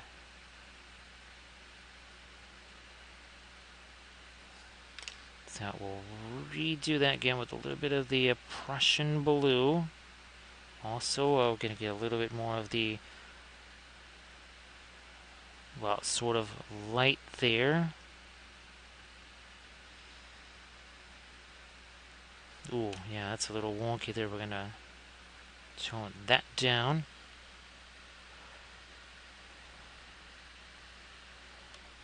So Vitalis, that started with the Tomb Kings of all things. Actually, this one right here, I think this was the very first one. So doing a pre-glaze on this would have been very dicey because very likely just snapping parts of it off.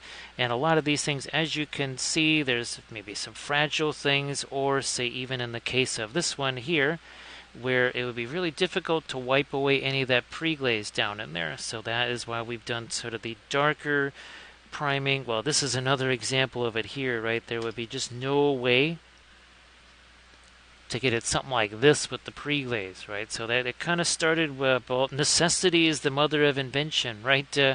Right, Vitalis?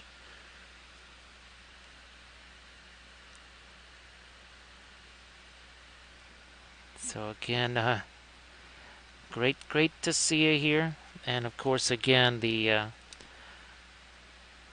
and that's the other reason I've been kind of checking that out there, Vitalis, is that some folks, they just could not wrap their heads around the pre-glaze. They just couldn't do it. And I thought this, I call it the secondary pre-glaze, because we do actually still do glazy stuff. It's just kind of after the dry brush. And there's been a number of folks that said, now that I can kind of understand, and they've, it's really helped them out. So that was another reason why because people just started to say, hey, I think that would be easier for me than doing the traditional pre-glaze. And sure enough, it has been for them. And I thought, well, if it's going to be easier for other folks too, why not? And even these, well, here.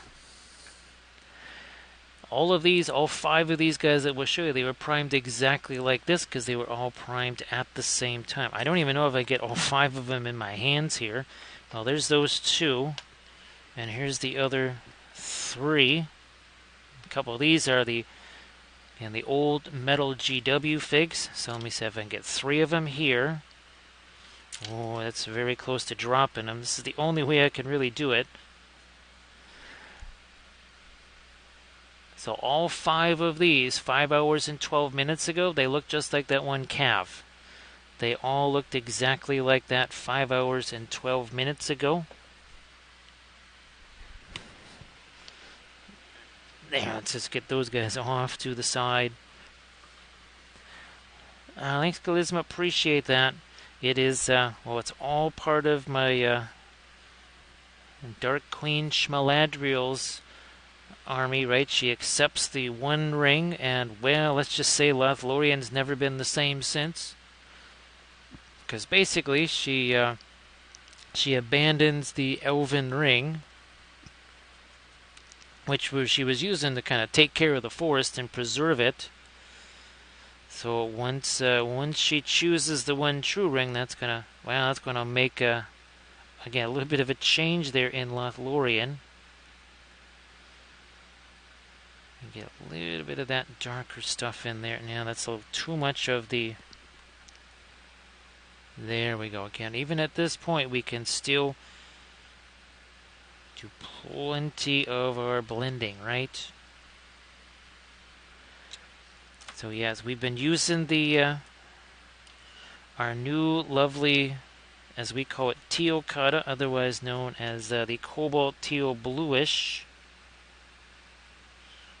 fabulous Williamsburg color. It is not the cheapest color ever, that's for sure. That is not a cheap color. The only reason I even have that is because of the fabulous winter sale. I'm guessing maybe as Memorial Day approaches, there might be, well, that might be the start of a summer sale. So, folks, maybe kind of keep your eyes open, and if you see whether it's Jerry's Artorama or Dick Blick or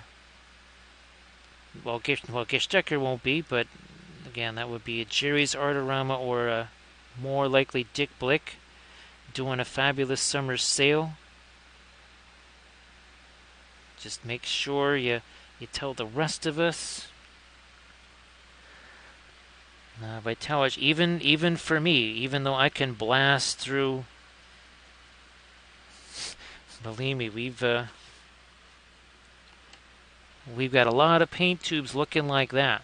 That's for sure. Oh, and by the way, those little toothpaste roller squeezy things, those are really handy. So again, Megan, sorry to keep you up so late. Apologize for that. Oh, here, let me see if I can't get some of that lightest light in here, like that. A little more there.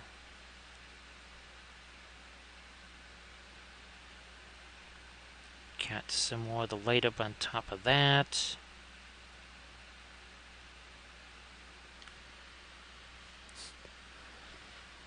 So, Kalisma, I again hope that your Friday was glorious. We will, at least the hope is, we'll be painting a much larger Kathy miniature for the Saturday stream. And then I've been again sculpting something very special for the stream next Monday. You know what? I don't think I ever did actually get my lighter. No, I didn't. Well, better late than never.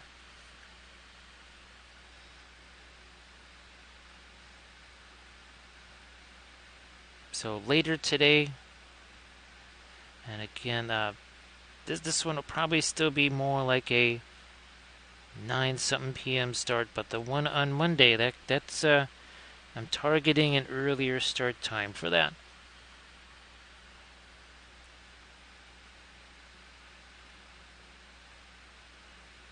There we have a little bit more light there, not too much.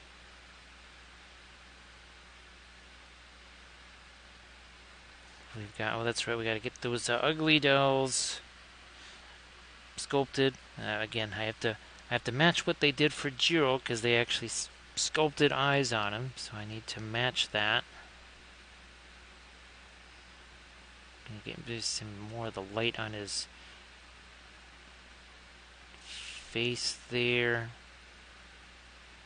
on the chin. A little bit more on the hair, sure.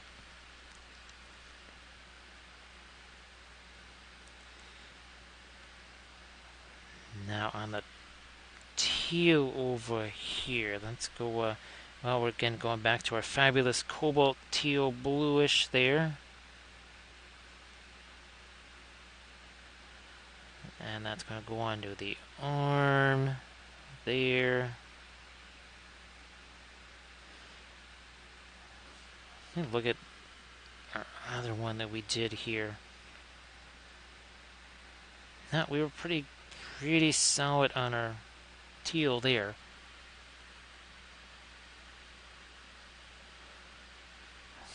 Kalisma, yeah, the wails and torments of trying to set up a streaming area. You can always tell somebody that's never, ever done streaming at all, because they say, well, you can kind of come to our house and stream. Yeah, just changing the desk here. It literally only changed the desk, and it took almost 11 days to get everything to kind of really be working again. Well, that we also did use a different camera mount, and that's all it was. Cameras are exactly the same. Everything, all that's different is the desk and the camera mount.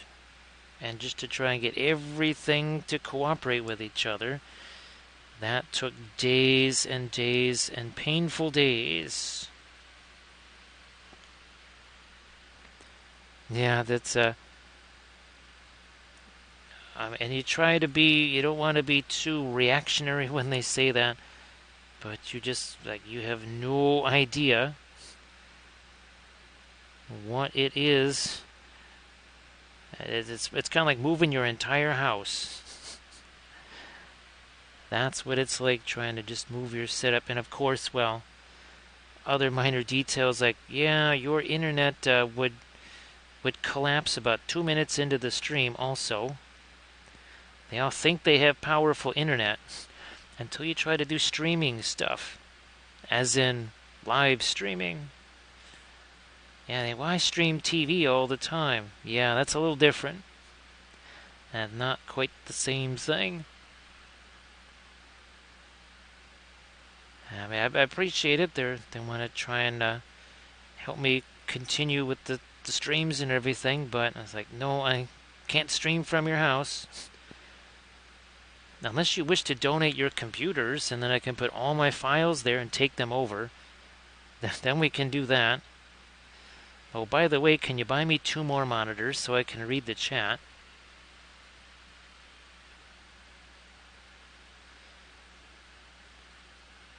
So yeah, that's there's a little more to it than meets the eye. That's for sure. Okay, I need to just throw a little bit more of the light stuff on here. Again, eventually gonna be snowy like that with icicles hanging off the tree. That's the heavy gloss gel that we use for that. Oh yeah, here's this one also again has some icicles hanging off of the tree there.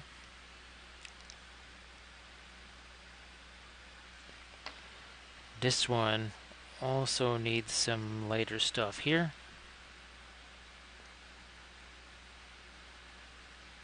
So 5 miniatures, count them, 5 miniatures. Well, now about 5.5 hours or so.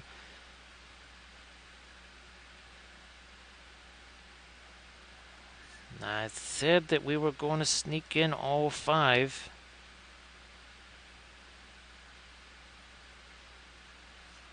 And again, all 5 of them were the exact same primer as what you see there. I just took some of the gray Steino res and mixed in was that the Reaper Clear Blue and the Reaper Clear Green, and sort of made a darker turquoise primer out of them.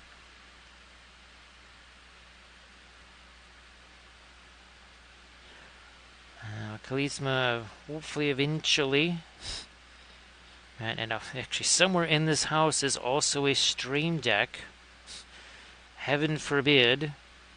That's the thing that I will probably have to use to be able to manage any sort of, if I'm actually trying to play our MESPG on a stream. I'll most certainly need the stream deck, I guess, to manage that. Talking about wailing and gnashing of teeth, right, Charisma? Trying to get a stream deck to work should be rather interesting. There might be 1 or 2 colorful metaphors. Just a few. Oh, you know what? Yeah, let me go back. Let me get a little bit of maybe the Van Dyke Brown here. Okay, yeah, that also is just a little wonky there. Let me get some more of that dark right down in there. There we go. Don't want to separate the fingers anymore. I don't think we need to.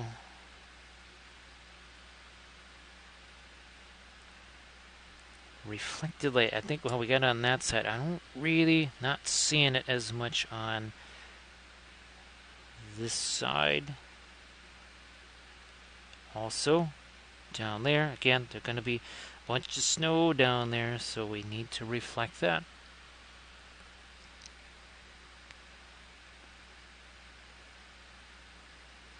Yeah, Bithron, it's a beast. It's a resource hog. I think that's what all the cool kids say.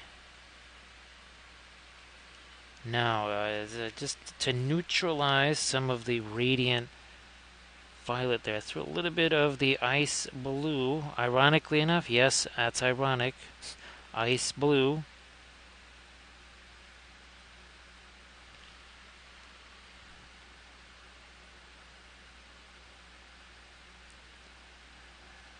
There we are. I mean, this is a tower unit, of course, but I think, yeah, one of the well, Kathy actually, she did stream from a laptop, but that was modified. A friend of ours definitely, well, some RAM was boosted, and a whole bunch of different things were boosted. Probably a new video or new graphics card or something. Also, to make that a little more powerful.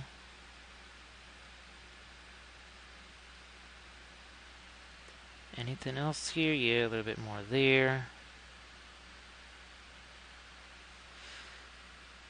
Oh, how's about here?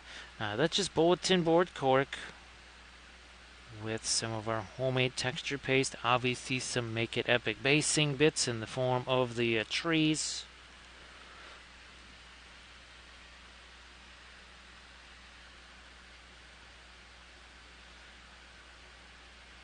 There. Actually, yeah, with that laptop, we actually had to have a separate fan in addition to the usual laptop cooling unit. Yeah, there was a separate fan because what would happen is that so much heat would come out of the back of that laptop, it was pointed right at the heater thermometer, the furnace thermometer, and all of a sudden it'd be 59 degrees in the house because, well, that laptop made the furnace think that it was about 85 degrees in the house. So yeah, it was less helpful. And there's actually a little teeny fan that we got to push that air elsewhere, away from, again, where the furnace thermometer was. Ooh, that might be too much light here. Let's tone that down. There we are.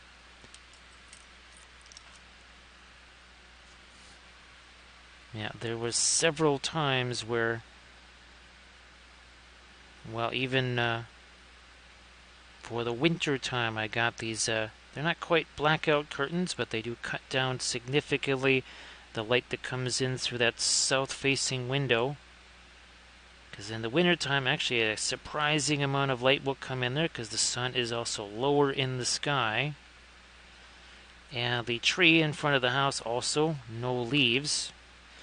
That combination of factors means that, again, it's about 80 degrees in the living room and about 50-something degrees everywhere else. Now I'm going to get a little bit of the indigo here again to restore some of the darkest darks on the helmet here.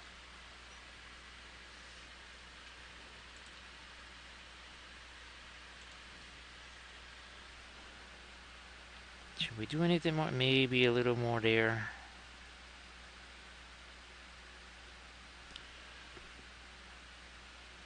A little more dark over there. Okay.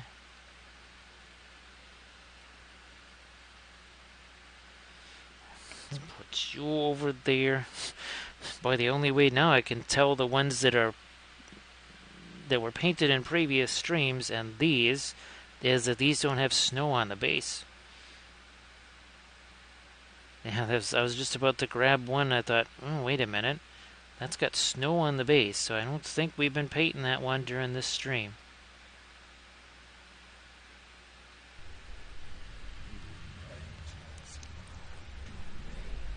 How's about we welcome in JT? How you doing there, JT Stark?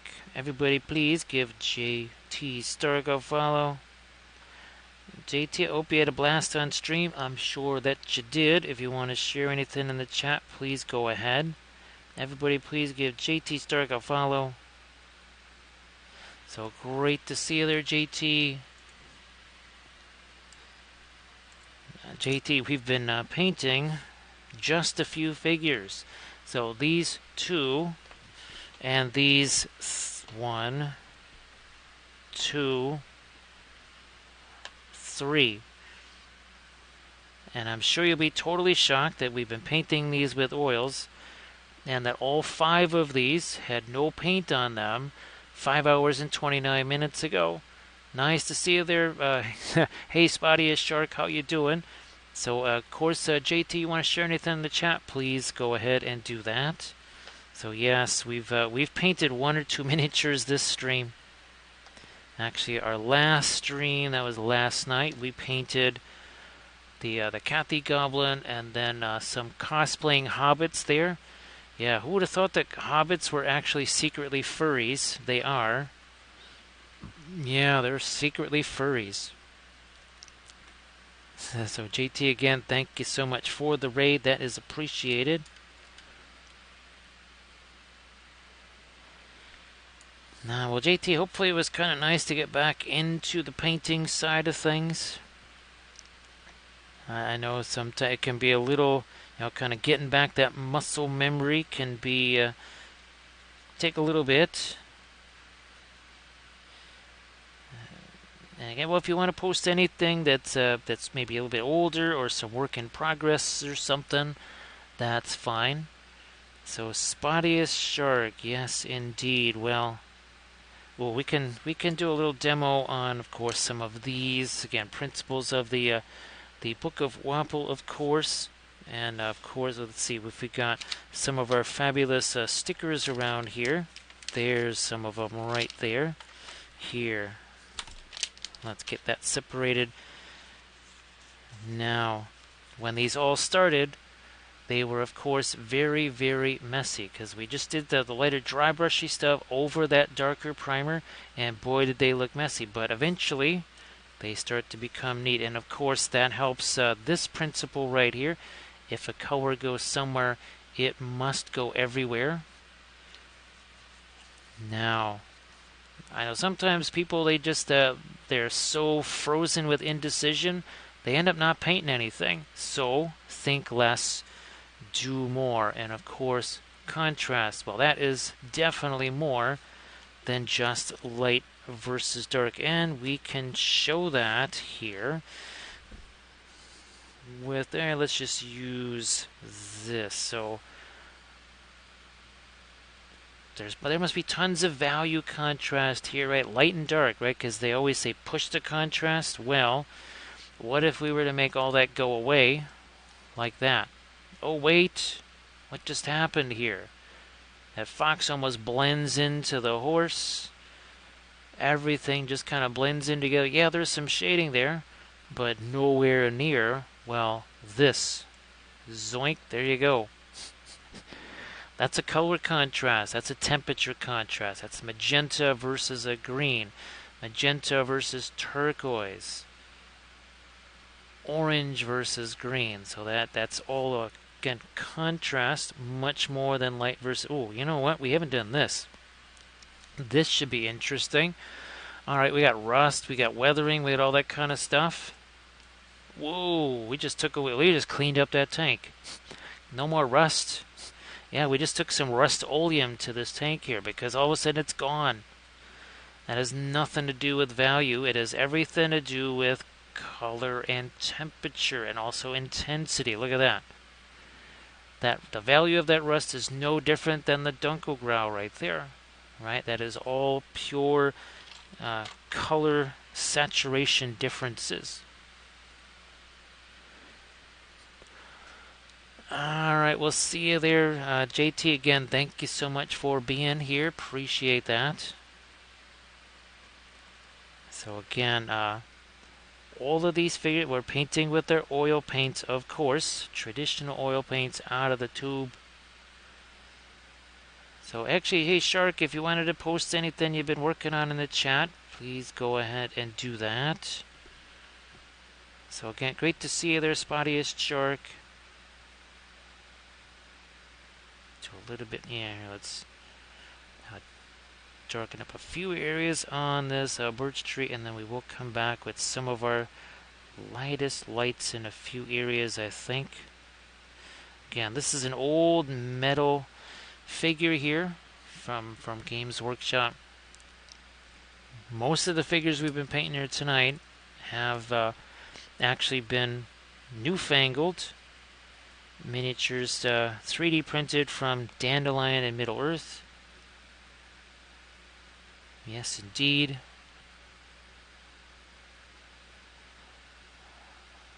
I wonder if we'll be able to fit with this new camera setup here. Speaking of which, we have painted some rather large things with this. Maybe we can do, speaking of Dandelions and Middle Earth, and also, yeah, Dandelion's got some really nifty Nazgul. We have a bunch of those to paint, and by Nazgul I mean ring race on fell beasts. So yeah, that'll be fun. And these are specialty ring race too. It's not just a generic fell beast. Like you essentially see the GW fell beast. It's the same.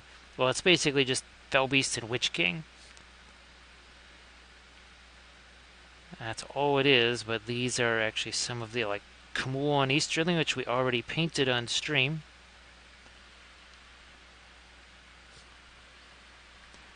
And we're bringing back a little bit more. Ooh, that's that actually is a.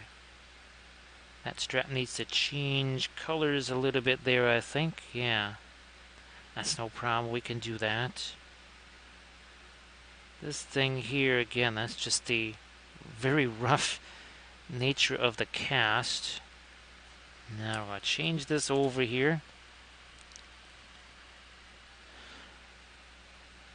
A little bit of the Terra Rosa on that. There we are. Now the sword. Yo, there. Maybe I will try to get a little bit of our Mars Yellow Deep on that. Maybe some more here. And color goes somewhere, it must go everywhere, right?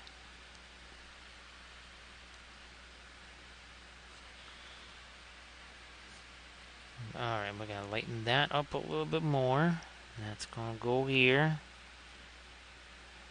This will go into there. Also back over there. There we go. Let me take a little look-see here. Okay, where's ones that I think what we'll do is we'll take the asphaltum here,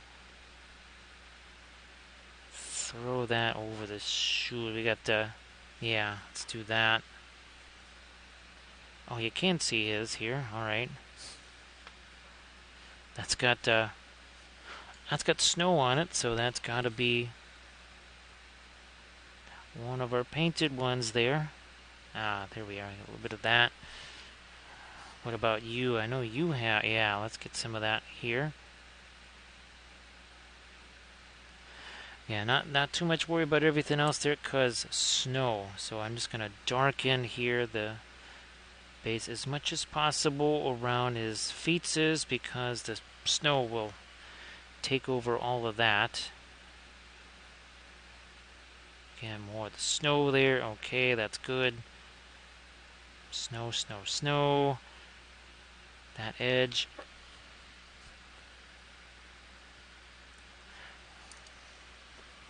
More of this lighter stuff into that Mars Yellow Deep there. Nah, that can just stay the dark brown over there. This one I will throw a little something lighter there. Now here, especially here. So Megan, yeah, it's well, Megan. Well, geez, I actually have to get down to those prints there that actually, ironically enough, Megan, those things were done by... Remember when I went to go refresh thing? Those prints were already done. I was very surprised to go down there. I thought something happened. I went, wait a minute, these are already done? I didn't realize it had been that long. They weren't the longest prints ever. They were maybe 5-ish, maybe 6 hours long or so. And I went, wait a minute, why are these done? No, that's... we've been streaming for a while here. What do we have? 5 hours, 39 minutes. It's almost like an early Saturday challenge. And yes, we will get back to those. For sure, I would really, really like to get back to our old Saturday challenges. So there again, there's the hair reflected on the sword. There's the teal reflected on the sword. We gotta have all of these nifty reflections here.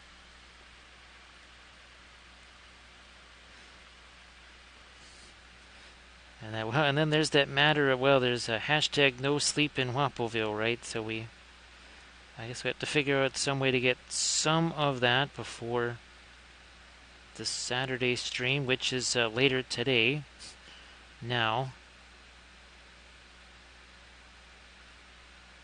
also have to get that thing on a base, and also to find some nice flamey things to put on there. Because I know I have some of those braziers and stuff. Those are pretty big, so those should be okay, even with a 60 to 70 mil fig. Heck, we used some of them on that really big. Remember the kitty from Marvel Crisis Protocol? The terrain. Once again, bit of the as the turquoise right there. So this again is our old metal figure here. That's one of the old classics. Nope. That's going to be way too heavy. So we're going to put a little bit of that on there. Blending brush once again. And let that just get incorporated there. Now we will maybe try to get back to some of the fast matte weight if we can. The last little vestiges of it here.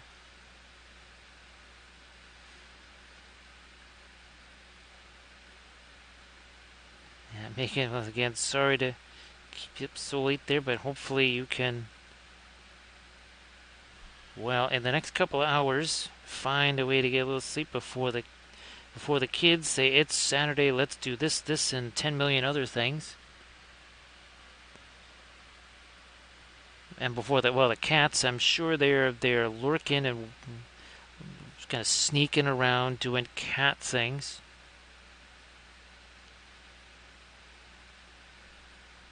Basically plotting your demise for, well, a few hours from now when you do actually try to sleep. And they say, actually, what would be really better is if I take my paw and put all of my body weight on that paw right on top of your bladder, because that's what cats do, right?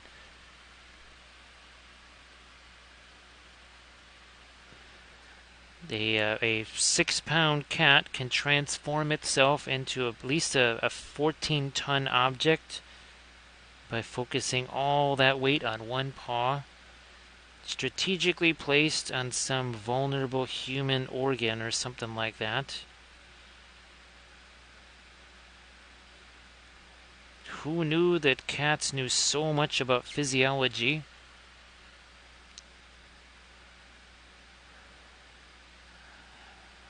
As we find a little bit more of it, like there we are. Some more of it there.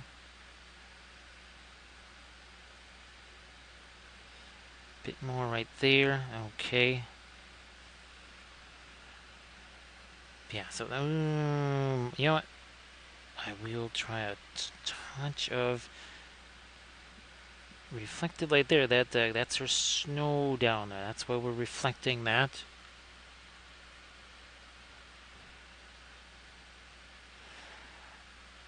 Yes, or trying to get you to fall down the stairs.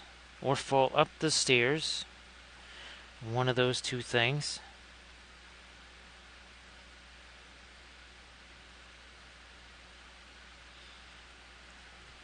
And then we'll do a little bit more of the light here. Right there, yeah. Again, that is kind of a wonky metal figure thing going on over there. Ooh, let me move you out of... both of you guys out of the way there.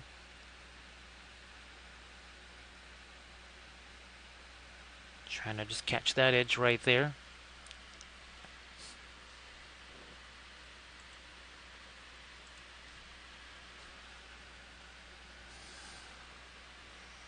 Couple. Boy, that might be too much thinner on that brush. I could just see with these crazy little things here that would just fill those in.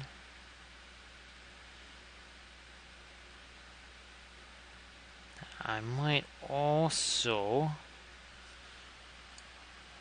see what happens if I were to take some of this here indigo,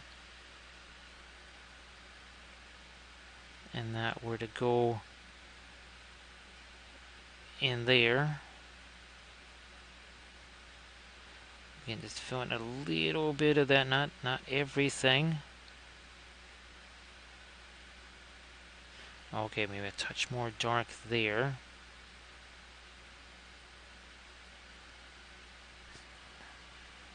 Now I'm gonna get the Van Dyke brown for around that.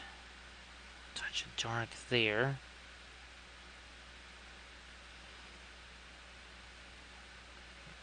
A touch of dark there, and bit more right there. So again, you get this kind of alternating bands of light and dark and light,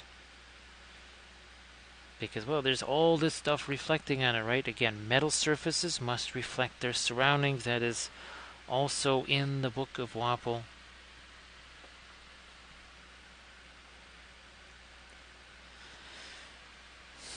We shall try to find a little bit of our dark there.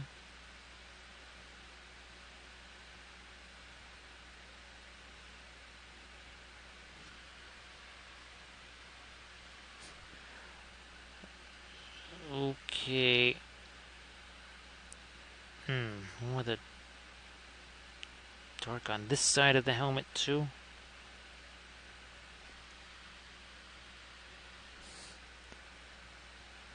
A bit more right over there.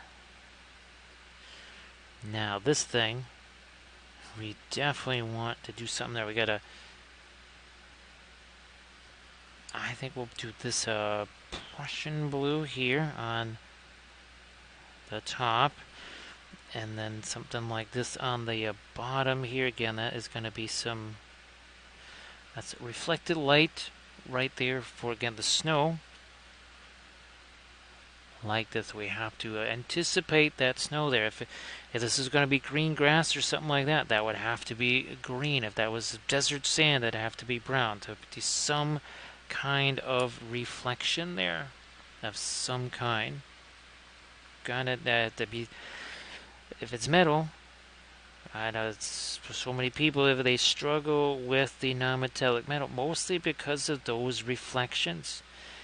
And I always say you want to find as many references as you can. There's just regular Google image searches, but you can also do kind of an AI search. It's just say I want to see someone in polished armor with a blue sky, green fields, because you want them in an actual environment, right? Not just, if you find a picture, I've seen this, because this just happened the other week. Someone said, oh, well, I should do the armor like this. And it was a picture of a suit of armor in a museum somewhere. Well, if the figure you're painting is nailed to the wall of a museum, that'll be just fine. But more likely than not, that's probably not the... it's probably not how you base that miniature. Yeah, they're not nailed to the wall of a museum. They're probably walking around somewhere in a field or a forest or a dungeon or something, which means they must reflect those surroundings.